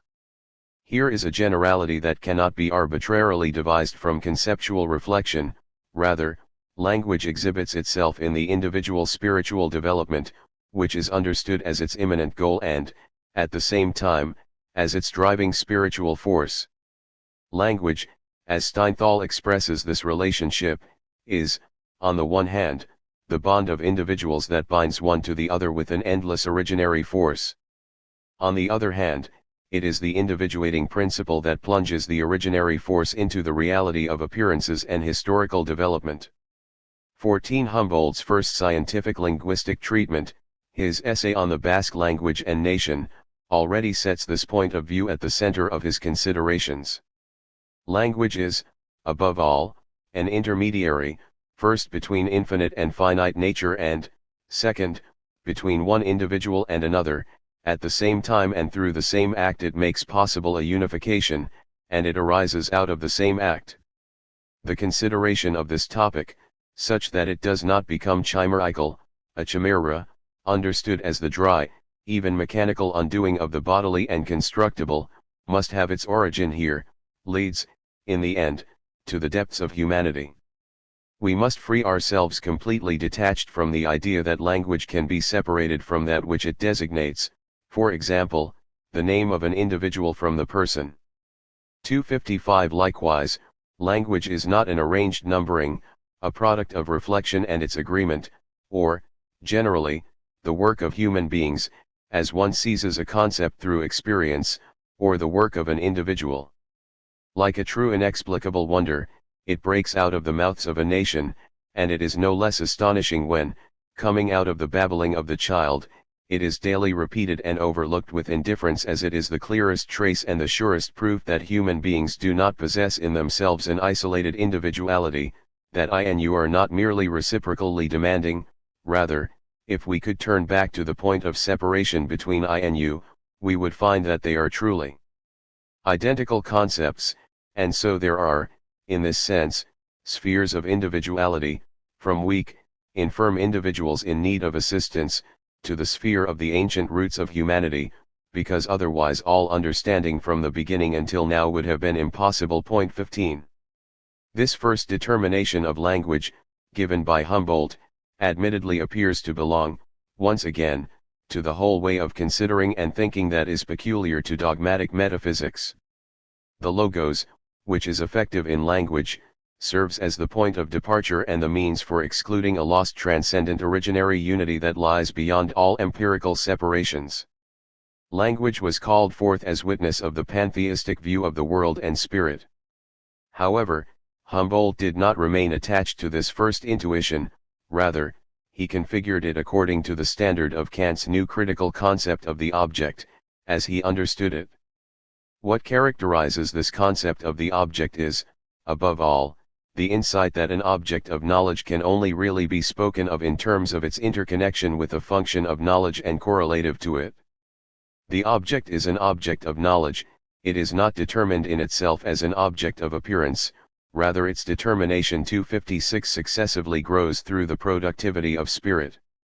The direction of this productivity, the categories that are determining and actual in this work of spirit, results first in a new, transcendental concept of objectivity. And, according to Kant, it is, in the end, a single originary function that lets itself be integrated into this whole work. All grasping, all determination of an objectivity as such is grounded by the synthesis of judgment. The unity and the necessary connection of the manifold that we have in mind here when we speak about an object of representations, return to the logical unity of action, which is fulfilled in judgment. By virtue of the different forms of judgment, by virtue of the judgment of quantity, quality, relation, the representation first truly obtains generality and necessity and is thereby moved out into the sphere of being, into the domain of objectivity. At this point, the critical theory of knowledge grasps Humboldt's new turn in the philosophy of language. What is here described by Kant as the achievement of judgment, Humboldt made possible in the concrete life of spirit only through the mediating achievement of language. Objectification in thought must come about through objectification in the sounds of language. This was the foundational conviction that settled in Humboldt the more he became at home in the world of language with respect to logic and the theory of knowledge, but also with respect to all domains of spirit. Fundamentally, what completely drives me, he wrote to Wolff in 1805, is the study of language. I believe I have uncovered the art of how to use language as a vehicle to work us through the deepest and highest manifold of the whole world. 16. What is also remarkable is that Kant, in the Critique of Pure Reason, as the vehicle for his theory of knowledge, occasionally relied on notions of language at certain important and meaningful points. Where he speaks of the decisive achievement of judgment in the process 257 of objectivation, he points to the function of the sentence and the copula in the phrase as examples. Through the copula in the sentence, through that little relational word is, not only are the subject and the predicate externally joined, they are also set in a relation of objective, necessary unity and objective, necessary connection. When I say the body is weighty, the content does not lie in this proposition because the representation of the body and a determined feeling of touch and muscles, which I designate as weightiness, are only subjective, only found together in me, and only here and now in a singular instant. Rather, both belong to one another according to a general law, because weight is somehow grounded in the nature of the body. 17 Here as well, Kant immediately thinks of an individual linguistic appearance. A determined linguistic form as the means of a categorical form, as the expression of a logical, factual significative relationship. The method of Humboldt's philosophy of language is found in the fact that he not only expands and deepens this process, that he not only transfers it onto the whole of the linguistic phenomenon, but also seeks to creatively account for its foundations and its possibility. For Humboldt, as for Kant, the concept of synthesis becomes a genuine, central, and motivating concept. Synthesis is not a connection that takes place between ready and given objects, rather it is the basic condition of objective positing, of the positing of something as an object. He finds this property to be particularly well defined and clear in language. For it is, in a single word and in the connected speech, an act, a truly creative action of the spirit. Concepts 258 and sounds are set out as words and as speech, and in this way, between the external world and the mind, something that is distinguished from both is created. 18 Language gives rise to subjectivity, even to the individuality of discursiveness. However, on the other hand, the subjectivity of all humanity certainly becomes objectified in it. The original agreement between the world and humans in which the possibility of all knowledge of truth lies is also further obtained piece by piece and progressively by means of appearance. For the objective remains always to be authentically gained. 19. This is the thought through which Humboldt remains firmly and enduringly connected to the foundation of critical idealism, for the objective is not given, rather it must first be produced. It is not that which is determined in itself but that which has to be determined. Because this fundamental determination, seen from a linguistic point of view, is completed in the sentence, Humboldt's philosophy of language claims primacy of the sentence over the word, just as Kant's transcendental logic claims primacy of judgment over the concept. The sentence, not the word, is the primary linguistic utterance. There again, every incomplete proposition, from the perspective of speaking, actually amounts to a closed thought. The analysis and characteristics of individual languages, as well as language itself, emanate from it and its idiosyncratic structure. Point 20. We can think it impossible for language to begin with the designation of objects by words and these words then being placed together. In reality, speech is not composed out of words set next to each other, rather, 259 words inversely come out from the whole of speech. 21. It is this later reflection that dismantles, that tears asunder this unity of meaning, which is vividly and immediately exhibited in the sentence, into grammatically separated elements and word unities. Point 22. What the unity of the sentence marks, however, is not some meaning already given and fixed as a mere imprint in the consciousness of the speaker, rather, it is to be thought of as a means and vehicle for the bestowal of meaning itself, as a process in which spiritual signification itself becomes and emerges. And so we have reached Humboldt's most well-known and famous, albeit hardly fully appreciated, conceptual determination of language. Language is to be seen not as a dead product but more amply as a production. We must abstract further and more deeply from those words that have an effect as the designation of objects and the intermediary of understanding, and against this, we must carefully return to the inner activity of spirit, to language's tightly interwoven origin and its reciprocal influence. Just as language is itself not work, ergon, but an activity, energia, so too can its true definition, which stands before us as the externally repeating work of spirit, not its ready and final product, only be genetic. This genesis, however, is itself to be understood not psychologically but transcendentally. And this is not about those psychic elements of the formation we call language that arise chronologically, rather, we are seeking the position of language in the cosmos of spirit, to grasp its signification for the construction of subjective and objective reality as well as the separation of these realities between them. Just as Kant demonstrated 260 the basic logical categories in which the possibility of inner and outer experience, the possibility of the consciousness of objects and the consciousness of the I, are to be found, Humboldt likewise sought the same goal for basic linguistic forms. These forms are not copies of a tangible objectively presence and repeatable representation, rather, they are organs and ways of intellectual consideration and forming. And just as the entire character of language, understood in its proper sense, lies only in the act of its actual bringing forth, so is this also the case for its individuations, its particulars. Languages, on the whole and individually, are not genuine means to present an already recognized truth but are more for uncovering an as yet recognized truth. Their difference is not one of sounds and signs but a difference of worldviews. Herein is contained the foundation and the ultimate purpose of all linguistic investigations. 23. The idea, however, that different languages only denote the same autonomous mass of objectively present objects and concepts is genuinely pernicious for the study of language. It is the very same idea which hinders the expansion of knowledge of language and makes the objectively present objects dead and unproductive. 24. Every language, insofar as it is not a dead form of being but seeks to be a life form, insofar as it is not in itself a merely tangible, consistent existence but expresses the activity and energy of spirit, is necessarily mixed in with subjectivity. This subjectivity, however, sets itself on the way to lifting itself up to generality and passing into the objective, that is, as lawfully determined. In the foreword to his work on the Kawi, Humboldt writes, "Even when considering the products of language, the view of language as a mode of representation, as merely designating objects 261 perceived in themselves, is not confirmed. One could never, moreover, through this view, exhaust the full and deep content of language.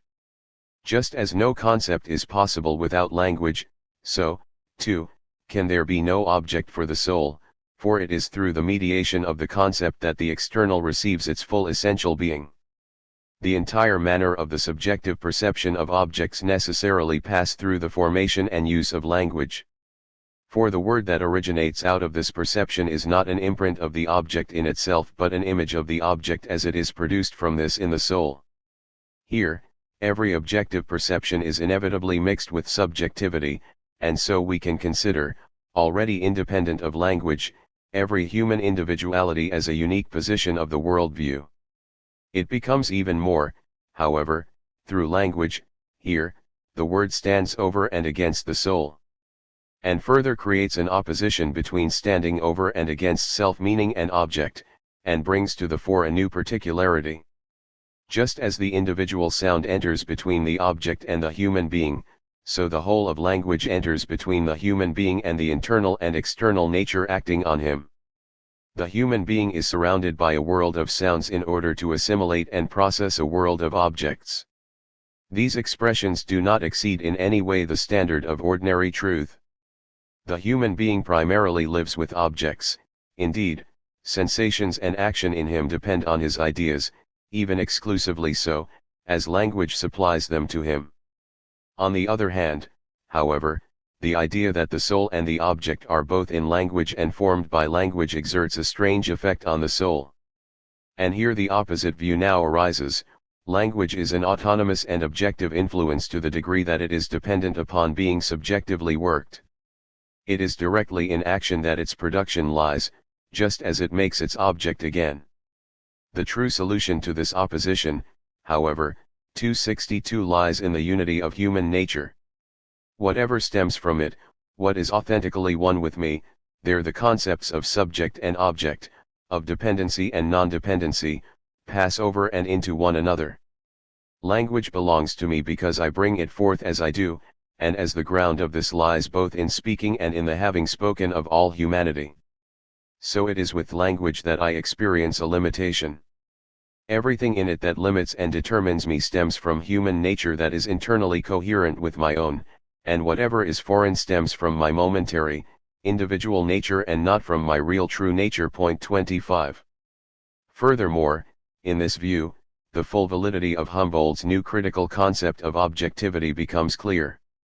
True spiritual objectivity joins neither one of us independent beings nor only the being that is produced by us, rather, it roots itself in the mode and the generally valid lawfulness of production itself. In this lawfulness of synthesis, understood as an all-encompassing principle, both elements of the opposition come to be with one blow: the world of the subjective and the objective is created.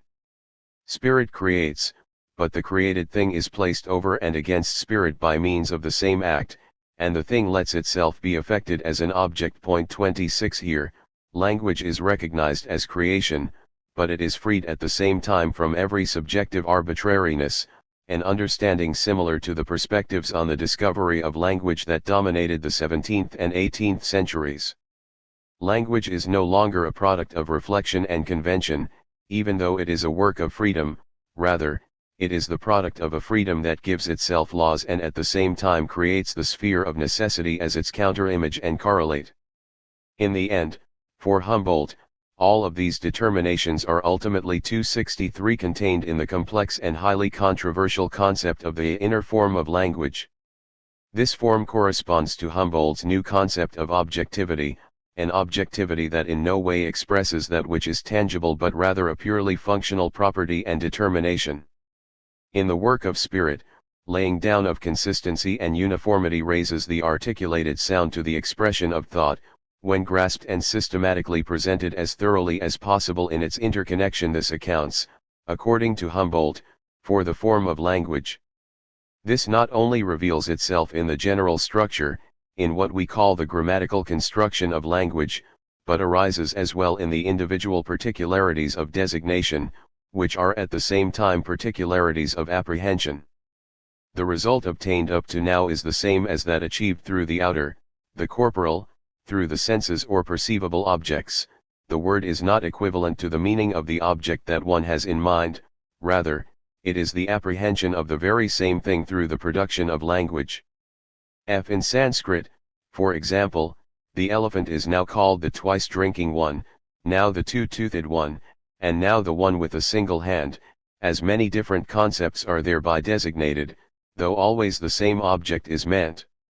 For language never presents the objects, but always the concepts that spirit has spontaneously formed from them in producing language, and this formation under discussion here, insofar as it must be seen as entirely internal and as preceding, as it were, the sense of articulation. 27 Thus the concept of the inner form of language obtains for the domain of the philosophy of language what the general concept of form achieved for the critical theory of knowledge. The concept of inner form presents the final clearing away of theories of mere imitation and copy in that it allows a type of determination of objects that is dependent upon its being grasped and grounded in thought. 264. Again, and in another sense, we can see an analogy between the application of the concepts of matter and form in the work of Kant and Humboldt.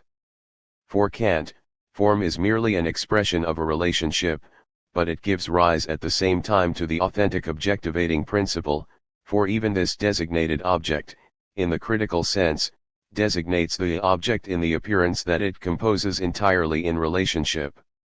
The sensory impression as such, and the sum of such impressions, constitute only an undetermined object. True determination, the configuration of the object, first takes place through categorical forming, especially through the categories of relation, understood as the foundational concept of relationship, the analogies of experience. We can anticipate that this logical state of affairs will also be found in the structure of language, in its constancy and its correlative expression. And in this fact, says Humboldt, we see in all truly and thoroughly structured languages the separation of matter and form, the complete separation of the thing component and the relation component, and we also see how both are grasped together in a pure unity. To the acts of designating concepts by a plurality of content and object characteristics, language's own labor is added, through which it is transferred into a determined category of thinking or speech, just like, for example, a determined substance or property. The full meaning of words arises at the same time out of each expression of the concept and this modifying indication. These two elements, however, lie in entirely different spheres. The designation of the concept belongs more to the objective process of the meaning of language. The transfer of these senses into a determined category of thinking is a new act of linguistic self-consciousness through which the singular case, the individual word, becomes related to the whole of possible cases in language or 265 speech. It is through this incorporation of the singular into the whole that this operation binds itself, with complete purity and depth, to this same language in a meaningful fusion and subordination, its autonomous, arising in thought, more than external impressions rising in pure receptivity consequent to activity. 28. As for Kant, for Humboldt matter refers back to the receptivity of the senses, and form refers back to the pure spontaneity of thinking. Likewise, form does not pre-exist in the object, as the thing in itself, rather, it must be performed by the subject, but this performance takes place according to a generally valid rule and possesses form according to its ideality at the same time as signification is being realized. Insofar as the individual content, by virtue of the linguistic endowing of form, is not indicated as such but rather is related to the whole of possible content and becomes characterized according to its position in the whole, it is completely determined in this relation primarily according to its objective content by the unity of the thinking of self-consciousness. According to Humboldt, herein lies as such the perfection of designation and language, because both determinations and their external expression are not separated, rather, as they are made out of one and the same factual act of thinking, they are established as one and as phonetically complete. He sees this ideal of language achieved above all in inflexive languages. For inflection should not be confused with the mere mechanical addition of the form component to material component, of the expression of relation to the expression of signification, rather, a pure synthesis of both, a reciprocal determination between them is exhibited. Inflection distinguishes between signification and relation only insofar as both 266 are joined in a linguistic whole, in a unity of words, and lying therein, they fulfill the authentic purpose of language, which is to eternally separate and bind. 29 The inflected word is nevertheless one through structuration, just as the various parts of a budding flower are one, and what arises in language is pure organic nature. 30 As we can see, Humboldt made the basic mistake that the critical theory of knowledge further compounded. He supposed that an autonomous form, with its very own underlying matter, became joined and occluded afterward. The form was never part of the matter. In individual inflexive languages, he saw the material components of signification in the verbal roots of stems, understood in the original, self-enclosed pronominal sense, as well as in the formal expression of relation in endings. The verb is the seed from which all intuition of an objective event unfolds. The particularization of the world, understood as a particularization of activities and energies, is expressed and established in it.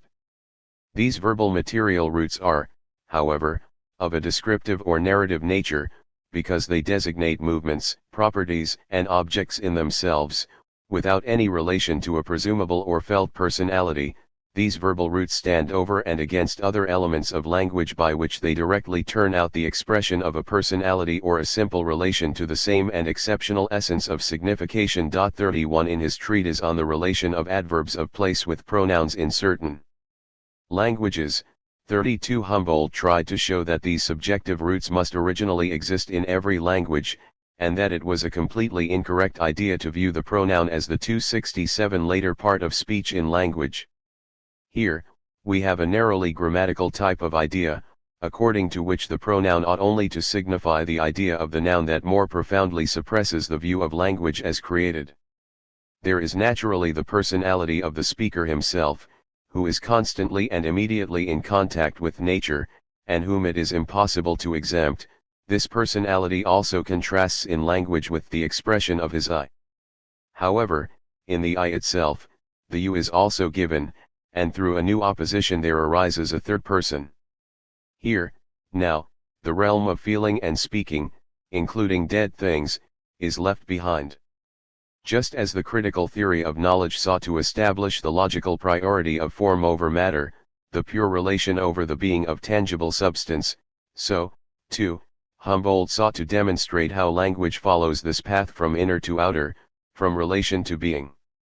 However, Humboldt's account basically treats language as only the pyro tau epsilon rho omicron nu tau phi sigma epsilon iota, and not as pyro tau epsilon rho omicron nu pi rho mu, that is, as a factual distinction of validity in the individual elements in which all linguistic formation lies, not as the determination of the order of its separated, temporal emergence.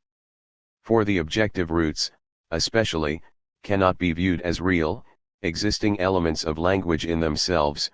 Rather, they clearly bear the mark of having been produced through analysis. True language, however, is only revealed through speech, and the actual discovery of language does not let itself be thought as containing enduring elements. The analysis is pursued downward. 33. Even in the details of Humboldt's theory of language, the dominant position asserts itself. On the one hand, he describes the verb as the bearer of objective signification, and on the other hand, he describes pronouns 268 as the expression of a subjective relation. The verb speaks the act of synthetic positing, in which the spiritual property of language resides in its clearest and most powerful way. It designates and contains at once this act in both its pure impression and its being freed from all accidental circumstances. The verb sharply distinguishes itself from nouns and the other components of speech because to it alone is given the act of synthetic positing, understood as a grammatical function. All remaining words of sentences are dead, lying inert between the matter they join. The verb alone is the life-containing and life-preparing center. Through one and the same synthetic act, the predicate, through being, is joined together with the subject. This is only the case because being, which crosses over into an act with an actualizing predicate, insofar as it is thought of as being capable of being joined as such to the general state or occurrence, becomes in reality. One does not merely think a lightning strike, rather, the lightning bolt is as it travels downward.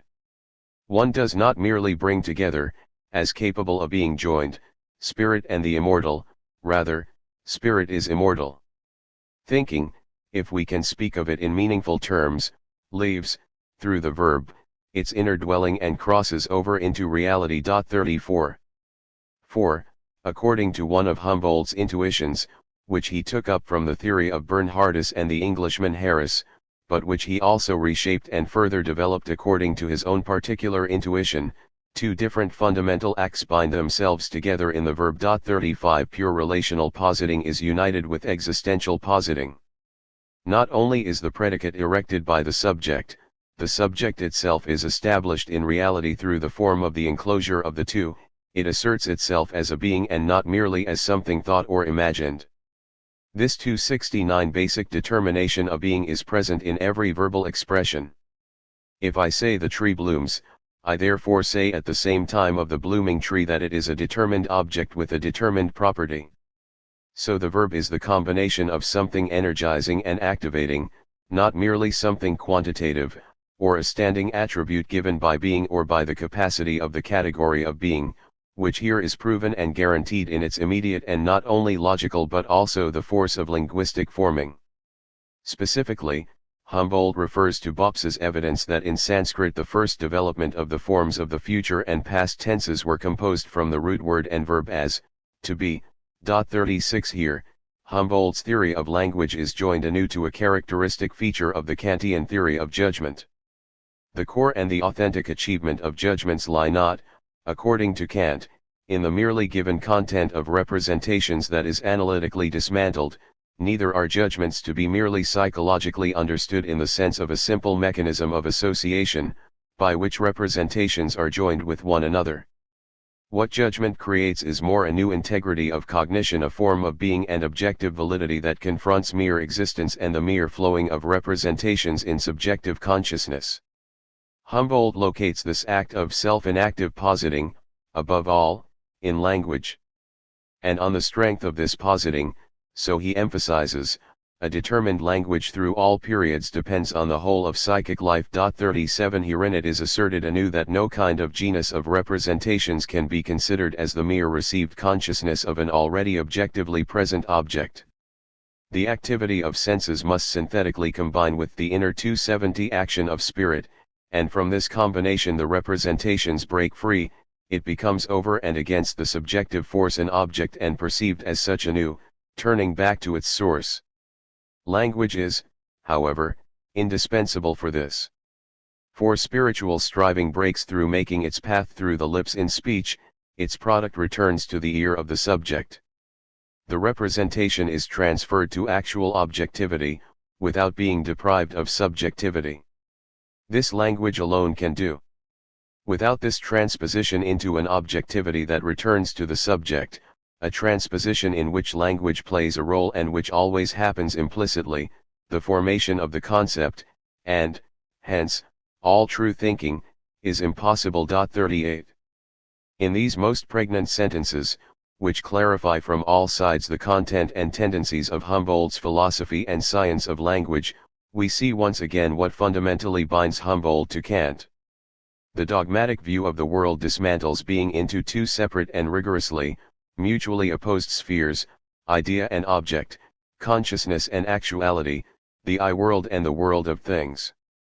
The more sharply these spheres are separated and opposed to one another, implicating and making the problem more difficult, the more necessary becomes a bridge between the two spheres, a mediation, an ideal interconnection or a real reciprocal effect. The critique of pure reason demonstrates with methodological rigor and systematic completeness the irresolvable nature of the problem, it shows its inner antinomic characteristic. At the same time, however, with this negative verdict it sets out a new positive concept of subjectivity and objectivity and even a new question. The world of the subject and objects no longer stands as two opposing halves of one absolute being, rather, being constitutes one and the same realm of spiritual functions through which we obtain the content 271 of both, their separation and their reciprocal connection. This abstract result was introduced by Humboldt, through the mediation of language in the concrete consideration of the spiritual life. Language, too, remains an inconceivable wonder so long as we remain with the traditional metaphysical separation of consciousness from the elements of the world, so long as we remain with the separation of being into merely inner and outer. Language first becomes clarified when we let this dynamic opposition become a position of gazing at the oppositions of being, when we penetrate back from beings that merely exist and are affected by the foundational form of actualization itself, from ergon to energia. Now it can be shown that subjectivity, the freedom and autonomy of spiritual doing, lies in the objectivity and necessity of all spiritual work, and also in language, understood as the long-standing and irremovable unity of creation and work. Language and Myth, a contribution to the problem of the names of the gods, 1924. To my beloved father-in-law, Otto Bondi. For his 80th birthday. October 3, 1924. 1. 73. The beginning of Plato's Phaedrus depicts how Socrates is lured into conversation by Phaedrus, whom he encounters outside the gates of the city on the banks of the Ilissus. The landscape that Plato lays out in the scene is depicted in the finest detail. This presentation emits a radiance and fragrance that we rarely see in the usual classical portrayals of nature. Socrates and Phaedrus sit down under the shade of a tall plane tree, at the edge of a cool spring. The summer breeze is mild and sweet and filled with the chirping of cicadas.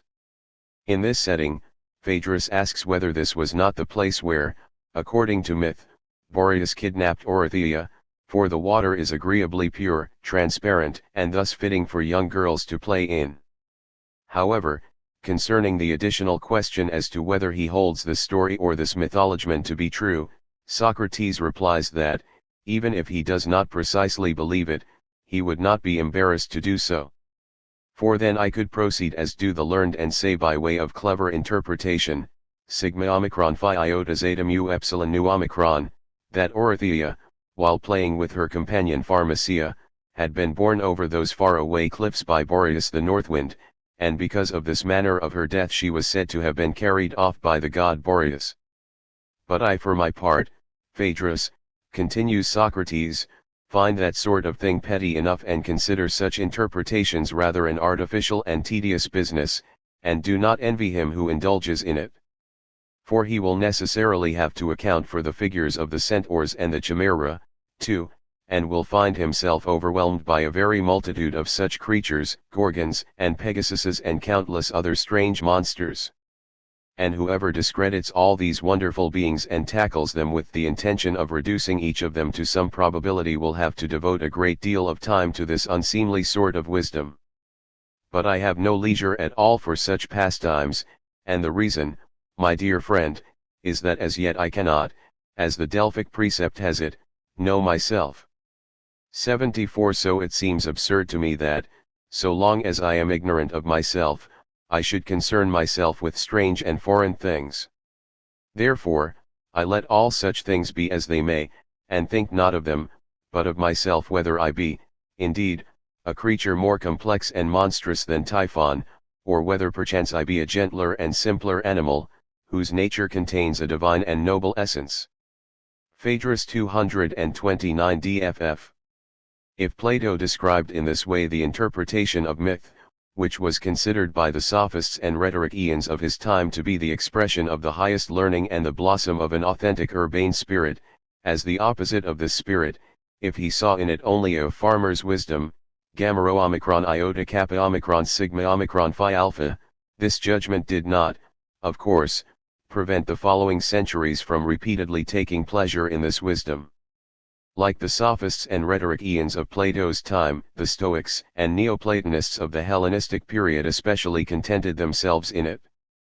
And, time and again, linguistic research and etymology have been used as vehicles for it. Here, in the empire of phantom figures and daemons, as in the area of advanced mythology, the Faustian word seemed to prove itself again and again.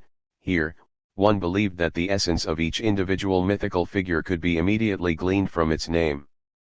That the name and the essence stand in an internally necessary relationship to one another, that the name not only designates the essence but is the essence itself, and that the force of the essence lies enclosed in it. This belongs to the fundamental presupposition of mythical intuition itself. It appeared that philosophical and scientific research into myths was also willing to assume this presupposition. What is still lived as immediate intuition and conviction in myth is itself turned into a postulate of reflective thought. The inside of this circle, the affinity between things and names and the latent identity of both, is raised to the requirement of method. In the course of the history of research into myth and in the history of philology and linguistics, this method has undergone a progressive deepening and refinement. It has developed from the crude instrument it was in the hands of the sophists, and from the naive etymologies of antiquity and the Middle Ages, to possess the philological rigor and the force and expanse of intellectual survey that we admire in the master of today's classical 75 philology. We need only consult Usner's foundational work on the names of the gods to see this. Here, especially when he compares the ironic and exaggerated uses of the Platonic name Critolus, albeit always according to a model of true explanations, we clearly see how far we have come in using this intellectual attitude and tool. But even the 19th century knows theories about the relationship between language and myth that unmistakably remind us of the old methods of the Greek sophists. Among the philosophers, it was Herbert Spencer who sought to carry out the thesis that the mythico-religious veneration of the general appearances of nature, such as the sun and the moon, had its ultimate ground in nothing other than a misinterpretation of the names of these appearances.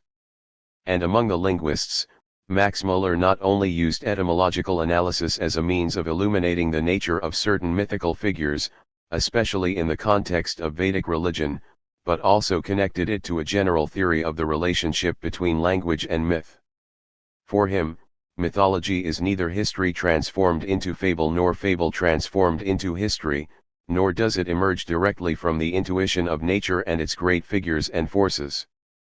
In fact, everything that we name as myth is conditioned and mediated by language in the sense that it is interconnected to the basic lack or original weaknesses of language.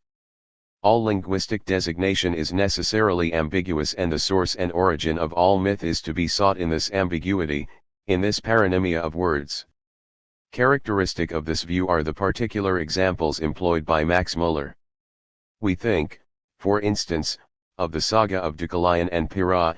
After Zeus rescued them from the great flood that destroyed the human race, they became the ancestors of a new race by taking up stones and casting them over their shoulders to form human beings. This emergence of the human being out of stone is quite simply unintelligible and appears to defy any interpretation. Does it not, however, immediately become comprehensible if one remembers that, in Greek, human beings and stones are denoted by identical or at least similar sounding names, that the words lambda alpha omicron and lambda alpha are reminiscent of each other? Or take the myth of Daphne, who, transformed 76 by her mother, the earth, into a laurel tree, was rescued from persecution by Apollo. Again, only the history of language can make this myth intelligible and give it a clear meaning. Who was Daphne? In order to answer this question, we must seek refuge in etymology, or, in other words, we must explore the history of the word. Daphne can be traced back to the Sanskrit ahna, which signifies in Sanskrit the redness of morning. As soon as we know this, everything becomes clear. The history of Phoebus and Daphne is nothing other than a description of what we see every day: first, the appearance of redness in the eastern sky, then the rising of the sun god who hastens after his bride, the moon, then, with the touch of fiery sunbeams, the gradual fading of the morning redness, and, finally, the sun god's death or disappearance into the bosom of its mother, the earth. Thus, it was not the appearance of nature itself that was crucial for the development of the myth, rather, the Greek word for laurel, deltaphinueta, and the Sanskrit word for morning redness are interconnected, and thus lead with an inescapable necessity to the identification of the figures they designate. This is, therefore, the conclusion to which Max Muller is led. Mythology is inevitable, it is an inherent necessity of language, if we recognize in language the external form and manifestation of thought. T is in fact the dark shadow that language throws upon thought and which can never disappear so long as language has not become entirely commensurate with thought, which can never be the case. Mythology, no doubt, breaks out more fiercely during the early periods of the history of human thought, but it never disappears altogether. There is mythology now as there was in the time of Homer, only we do not perceive it, because we ourselves live in the very shadow of it, and because we all shrink from the full meridian light of truth. Mythology, in the highest sense of the word, is the power exercised by language on thought in every 77 possible sphere of mental activity. 1.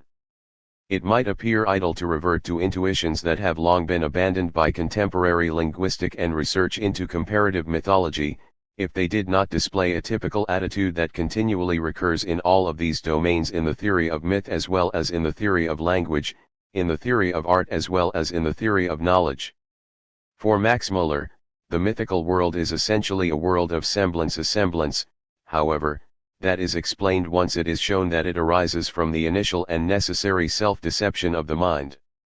This self-deception is grounded in language, which constantly plays a game with the mind, which always entangles the mind anew in that iridescent ambiguity that is its legacy.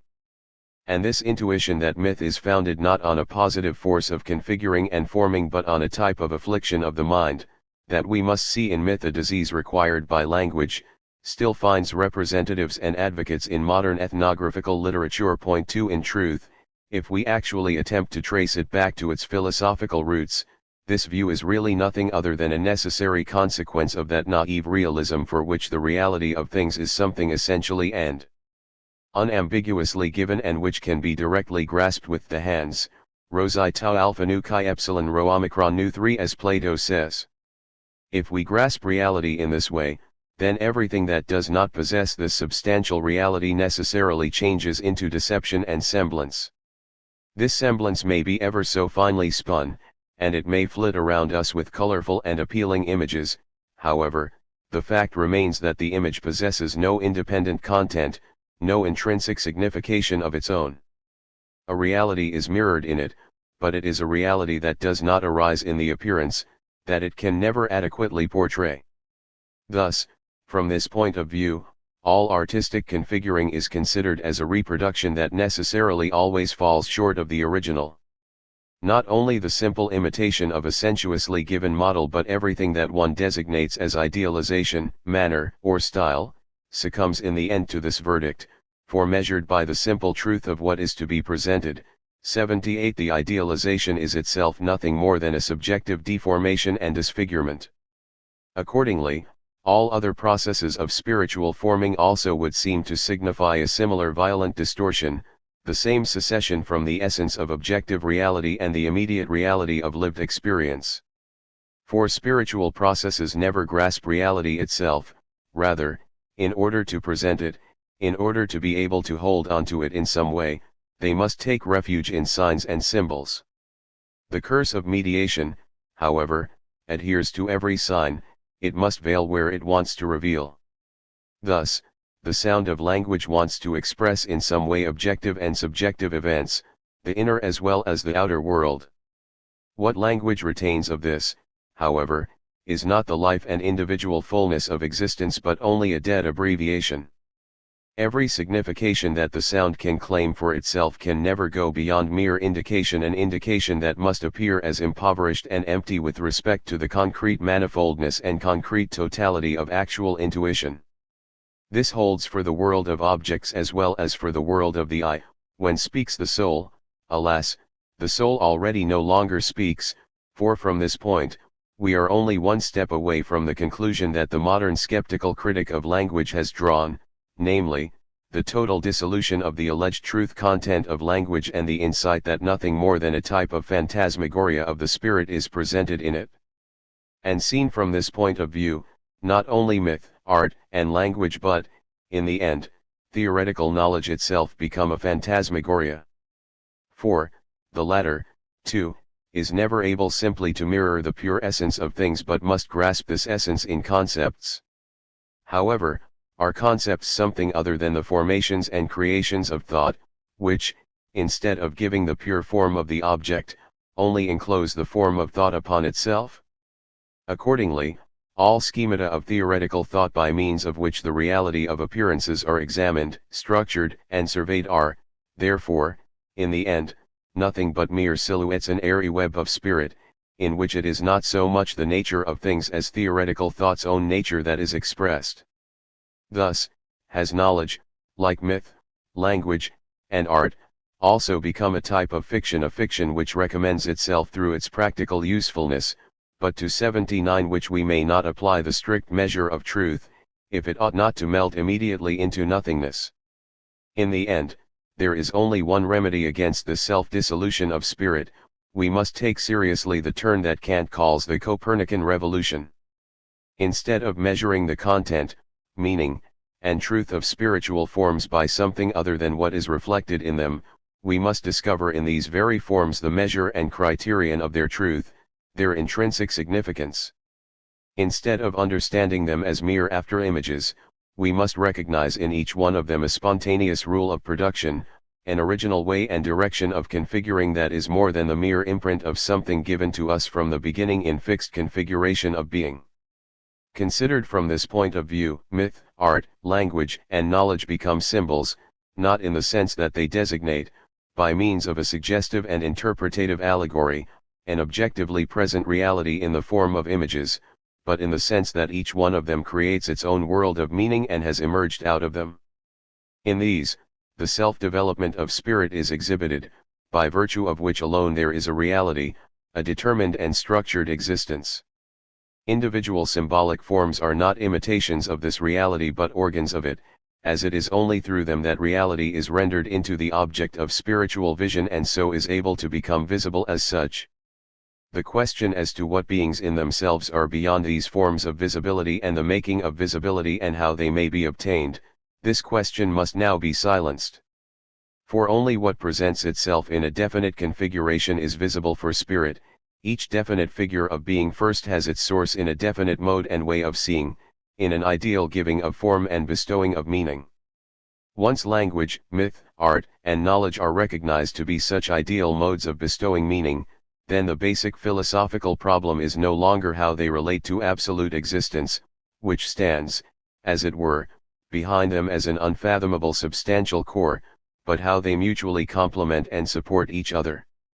Although they all work together as organs in the construction of spiritual reality, each of these organs nevertheless has its own function and performance.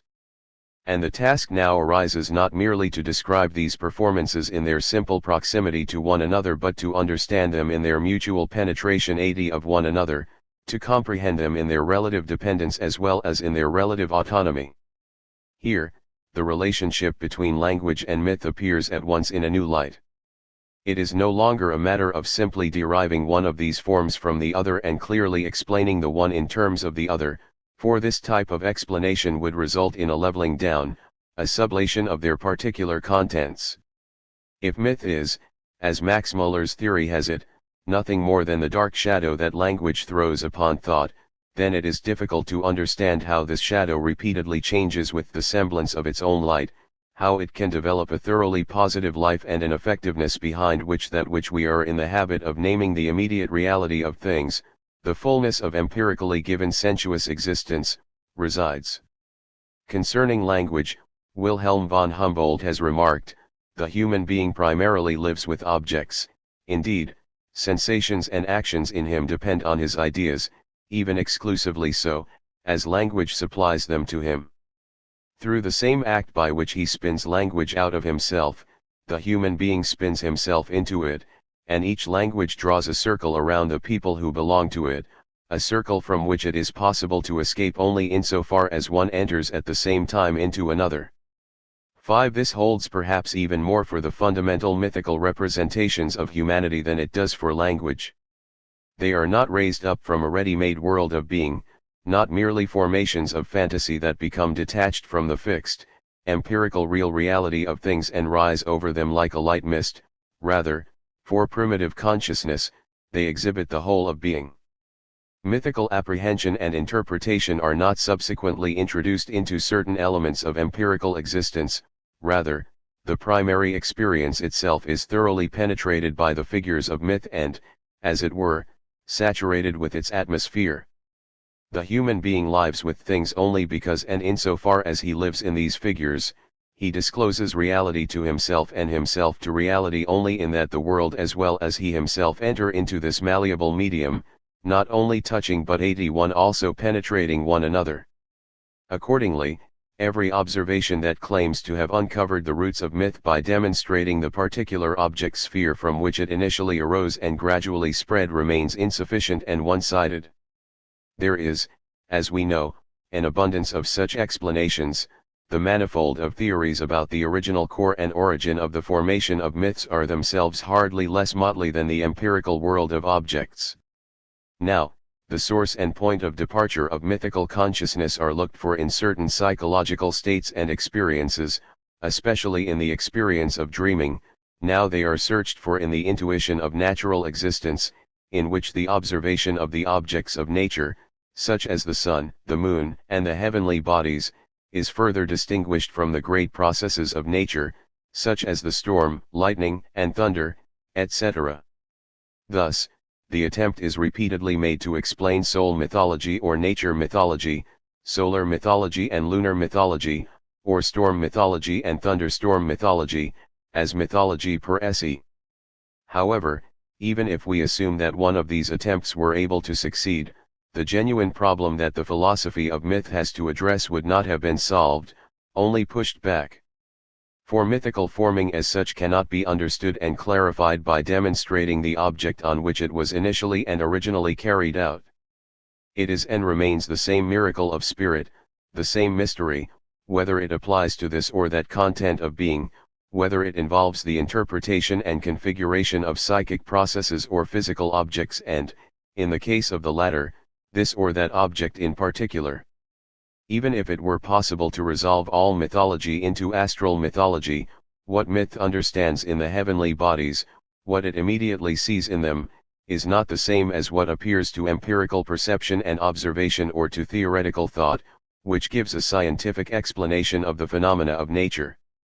Descartes said of theoretical knowledge that, in its nature and essence, it remains one and the same regardless of what object it may direct itself toward, just as the light of the sun is one and the same regardless of what different sorts of objects it illuminates.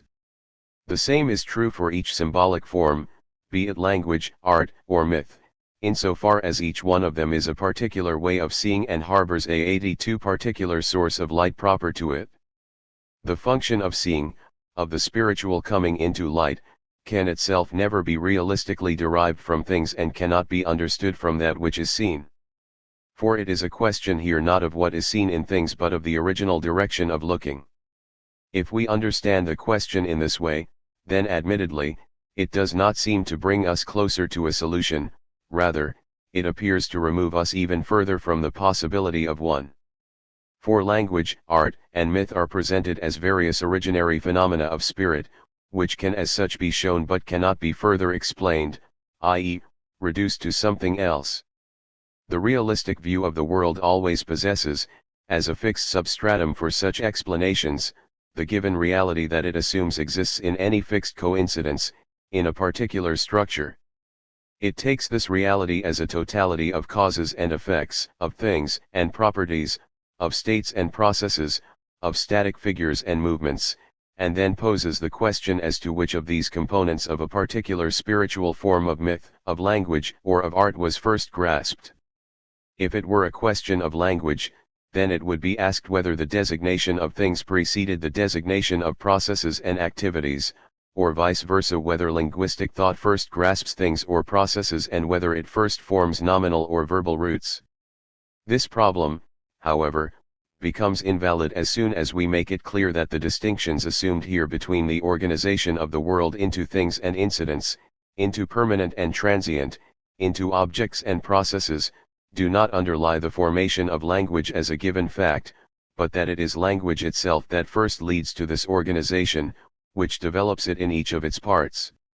It turns out, then, that language does not begin with a stage of mere noun concepts or mere verb stems but first brings about the distinction between them. It creates the great spiritual crisis in which the permanent and the transient, being and becoming, are opposed.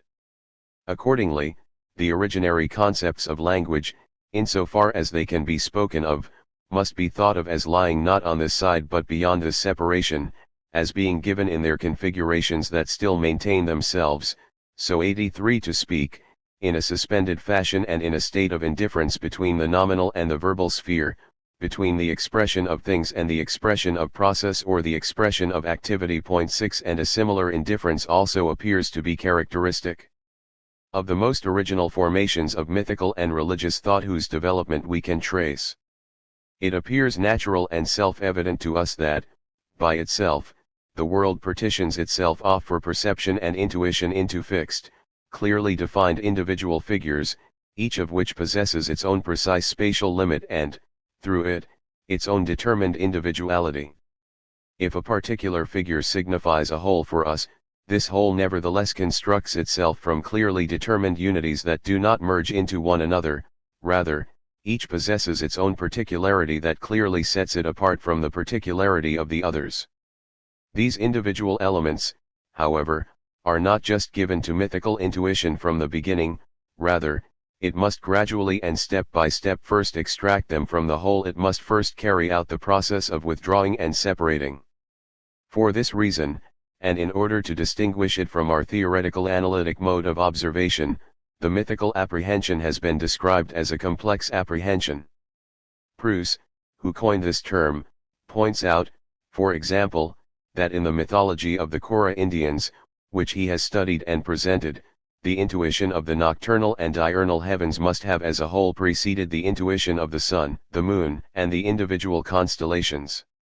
Here, the first mythical conception was not that of a lunar or solar deity, rather, it was, as it were, the totality of the heavenly bodies that first assumed mythical impulses. To be sure, the sun god occupies the first position in the hierarchy of gods, but he is represented by the various astral deities. They are there before him, he is created by them, by someone jumping or being thrown into the fire, his effective power is influenced by them, and he is artificially kept alive and going in that he feeds off the hearts of the sacrificed, i.e., off the stars. The starry night heaven is the precondition for the existence of the sun, which is the meaning of the whole religious apprehension of the Kora and the ancient Mexicans, and which is still able to function as a main 84 factor for the development of religion. 7. And the same function that is attributed here to the nocturnal heavens appears in the beliefs of Indo-Europeans to be assigned to the light of the day heavens. Comparative linguistics seems to render accessible to us the fundamental status of religious sentiment and thought of the Indo-Europeans, in which the heavens of the day are revered as the highest deity.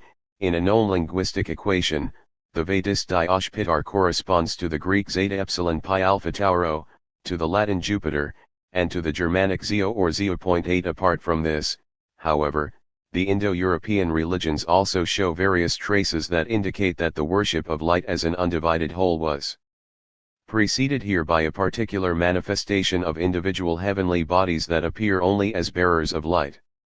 In the Avesta, for example, Mitra is not, as he is later, a sun god but the guardian spirit of the heavenly light.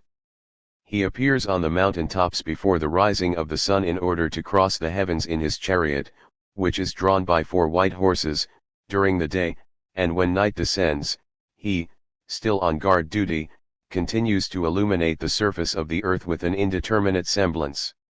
He is, as it is expressly said, neither the sun nor the moon nor the stars, but through them, as his 1,000 ears and 10,000 eyes, he perceives everything, watching over the world. 9 In a way, it appears obvious to us here how mythical apprehension first grasps only the great fundamental qualitative contrast between light and darkness, and how it takes them as one essence, as a complex whole, from which particular configurations only gradually detach themselves.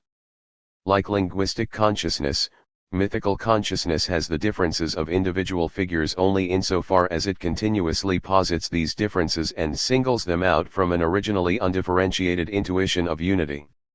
85 With this insight into the determining and decisive achievement that myth, like language, brings to the spiritual construction of the world of objects, admittedly everything that a philosophy of symbolic forms can teach us would appear to have been exhausted. Philosophy as such cannot go beyond this point. It cannot presume to place before us in Cassirer 2 the great process of separation that comes to fullness here, delimiting its individual phases over against each other.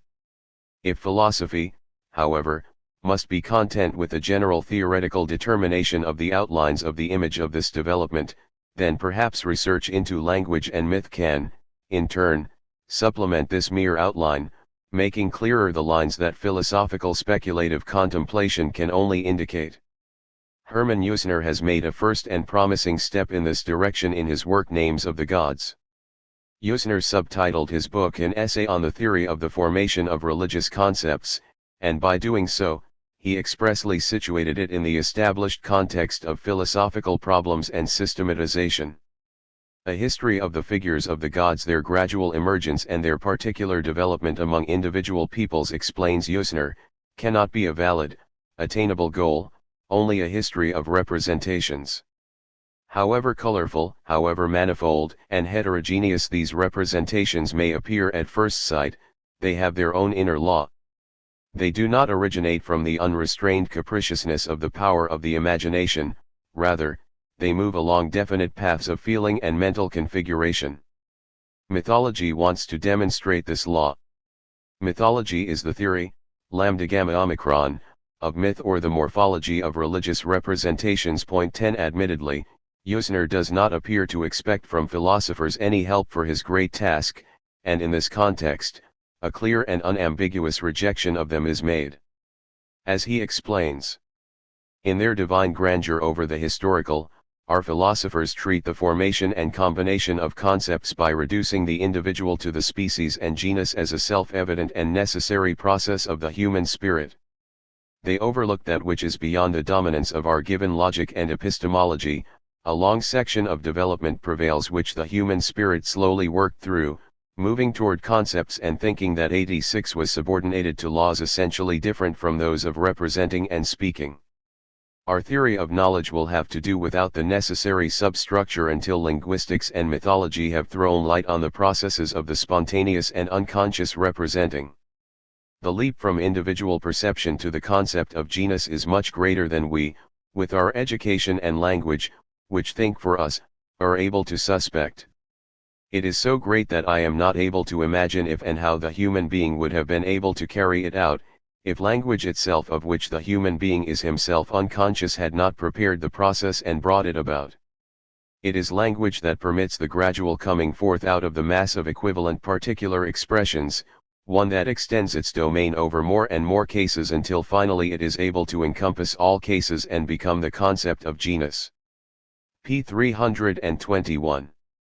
We are hardly able to counter the reproach that is directed here against philosophy with anything convincing, for, as Usner points out, almost all of the great philosophical systems, with the Platonic system being perhaps the sole exception, have indeed neglected to create that substructure for the theoretical theory of knowledge from this indispensability.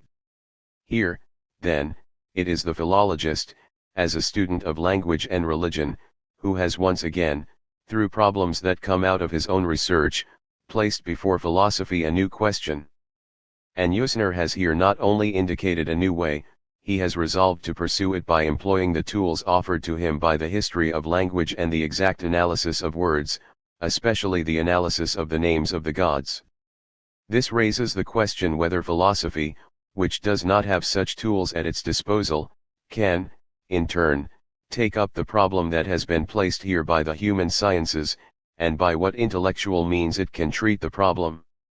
Is there a way other than the history of language and the history of religion for us to enter deeper into the spiritual genesis, into the origin of primary linguistic and religious concepts?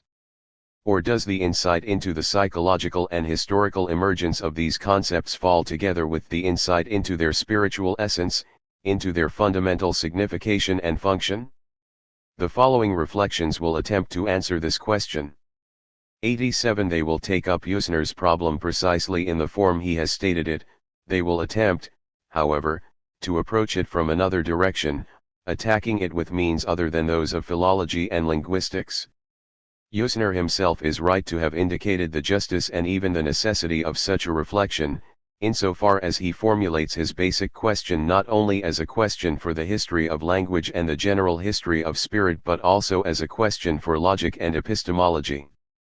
The underlying assumption is that these two disciplines have to keep in mind the problem of linguistic and mythical concept formation, and that they have to treat it with their own methodological means. Only in this expansion, in this apparent impingement on the sphere of logical tasks, will philosophy's own determination be clearly denoted, and will the sphere of pure theoretical knowledge clearly delimit itself over against other domains of spiritual existence and spiritual forming. 2. Before we move on to this general task, it is essential to grasp the individual facts that Usner's examination of the history of language and religion has brought to light in order to have a firm foothold for our own theoretical interpretation and construction. In the formation and configuration of the concepts of the gods that Usner pursues with the names of the gods, he distinguishes three basic phases of development. The formation of the gods of the moment stands out for us as the most ancient distinguishable stage of mythical thought. In these gods, neither a general power of nature personified nor any specific dimension of human life, nor a regularly recurring feature or consistent existence, is captured or transformed into a permanent mythico-religious image. Rather, it is essentially something momentary, an ephemeral arousal, a fleeting, quickly surfacing and quickly vanishing mental content, which, in that it objectifies itself and discharges itself outside, creates the figure of gods of the moment. Every impression that human beings encounter, every desire that stirs in them, every hope that lures them, and every urgency that approaches them, can, in this way, become for them religiously effective. When momentary sentiment attaches to the thing before us or the state in which we find ourselves, the effective energy that surprises us, with the value and, as it were, the accent of the 88 divine, then the momentary God is felt and created. It stands before us in immediate detail and uniqueness, not as part of a force that can reveal itself here and there, in different locations in space, at different points in time, to different subjects. Rather, it is present, as something to one subject only here and now, in the undivided moment of lived experience that descends upon this subject with its presence and casts its spell over him. Through examples taken from Greek poetry, Usner has shown the extent to which this fundamental and original religious sentiment was still very much alive in the ancient Greeks, and how it was constantly effectuated in them. Because of this mobility and sensitivity of religious sentiment, any random concept, any random object, that rules all thought for the moment can without further ado become raised to a divine status. Understanding and reason, wealth, chance, the decisive moment, wine, the joys of the meal, the body of a beloved being, what comes to us suddenly like a stroke of fate from above, what makes us happy, what saddens and oppresses us, appears to enhance the sensation as a divine nature. As far back as we can trace the Greeks, they have possessed the generic concept delta alpha mu omega nu for it, pages 290 ff. However, over these daemons of the moment, which come and go, which emerge and vanish like the subjective sensation from which they originate, another series of gods, which have their origin not in momentary sensation but in the permanent well-regulated activity of the human being, now begins to rise up. The further spiritual and cultural development progresses, the more the passive comportment of human beings toward the external world is changed into active comportment. The human being ceases to be the mere plaything of outer impressions, he intervenes in events with his own will in order to regulate them according to his desires and his needs. This regulation has in itself its own measure and its own periodicity. It consistently exists in that the same series of human actions, in which one and the same permanent effect is secured, repeats itself at certain intervals, in the uniform return from day to day, month to month, year to year. However, again, as before with its suffering, the eye can bring its activity to consciousness only by projecting it outside and representing it before itself in a fixed intuitive formation. Every particular direction of this activity, however, now originates from and corresponds to a particular god. These gods, 289 however, which Yosner designates as the special gods, still have no essentially general function and signification. They do not yet penetrate being in its whole scope and depth but remain limited to a sector, to a very specific quarter of it. Within this narrower sphere, however, they have determination and duration, and with this, they acquire a certain generality. For instance, a Cater, the god in charge of harrowing, does not merely influence this year's tillage or this or that individual field, rather, he is the god of harrowing in general, annually hailed as the protector and guardian of all those united by the return of this rural business. Thus, he exhibits a single, and perhaps in itself minor, rural activity, but he portrays it universally, p. 280. In the so-called indigitamenta gods of the Romans, Yosner shows how rich and versatile the manifestations of this type of special god were in Roman religion. The first breaking of fallow fields, as well as the second plowing, the sowing, the weeding, the cutting of the grain and its harvesting each has its particular god, and no one of these activities can succeed if the god is not called in the right way and by its right name. Yosner has shown the same typical organization of the divine world according to individual spheres of activity in his treatment of the Lithuanian gods. And he draws from this, as well as from analogous observations in the history of Greek religion, the conclusion that the figures and names of such special gods in a specific phase of religious development must return in essentially the same way.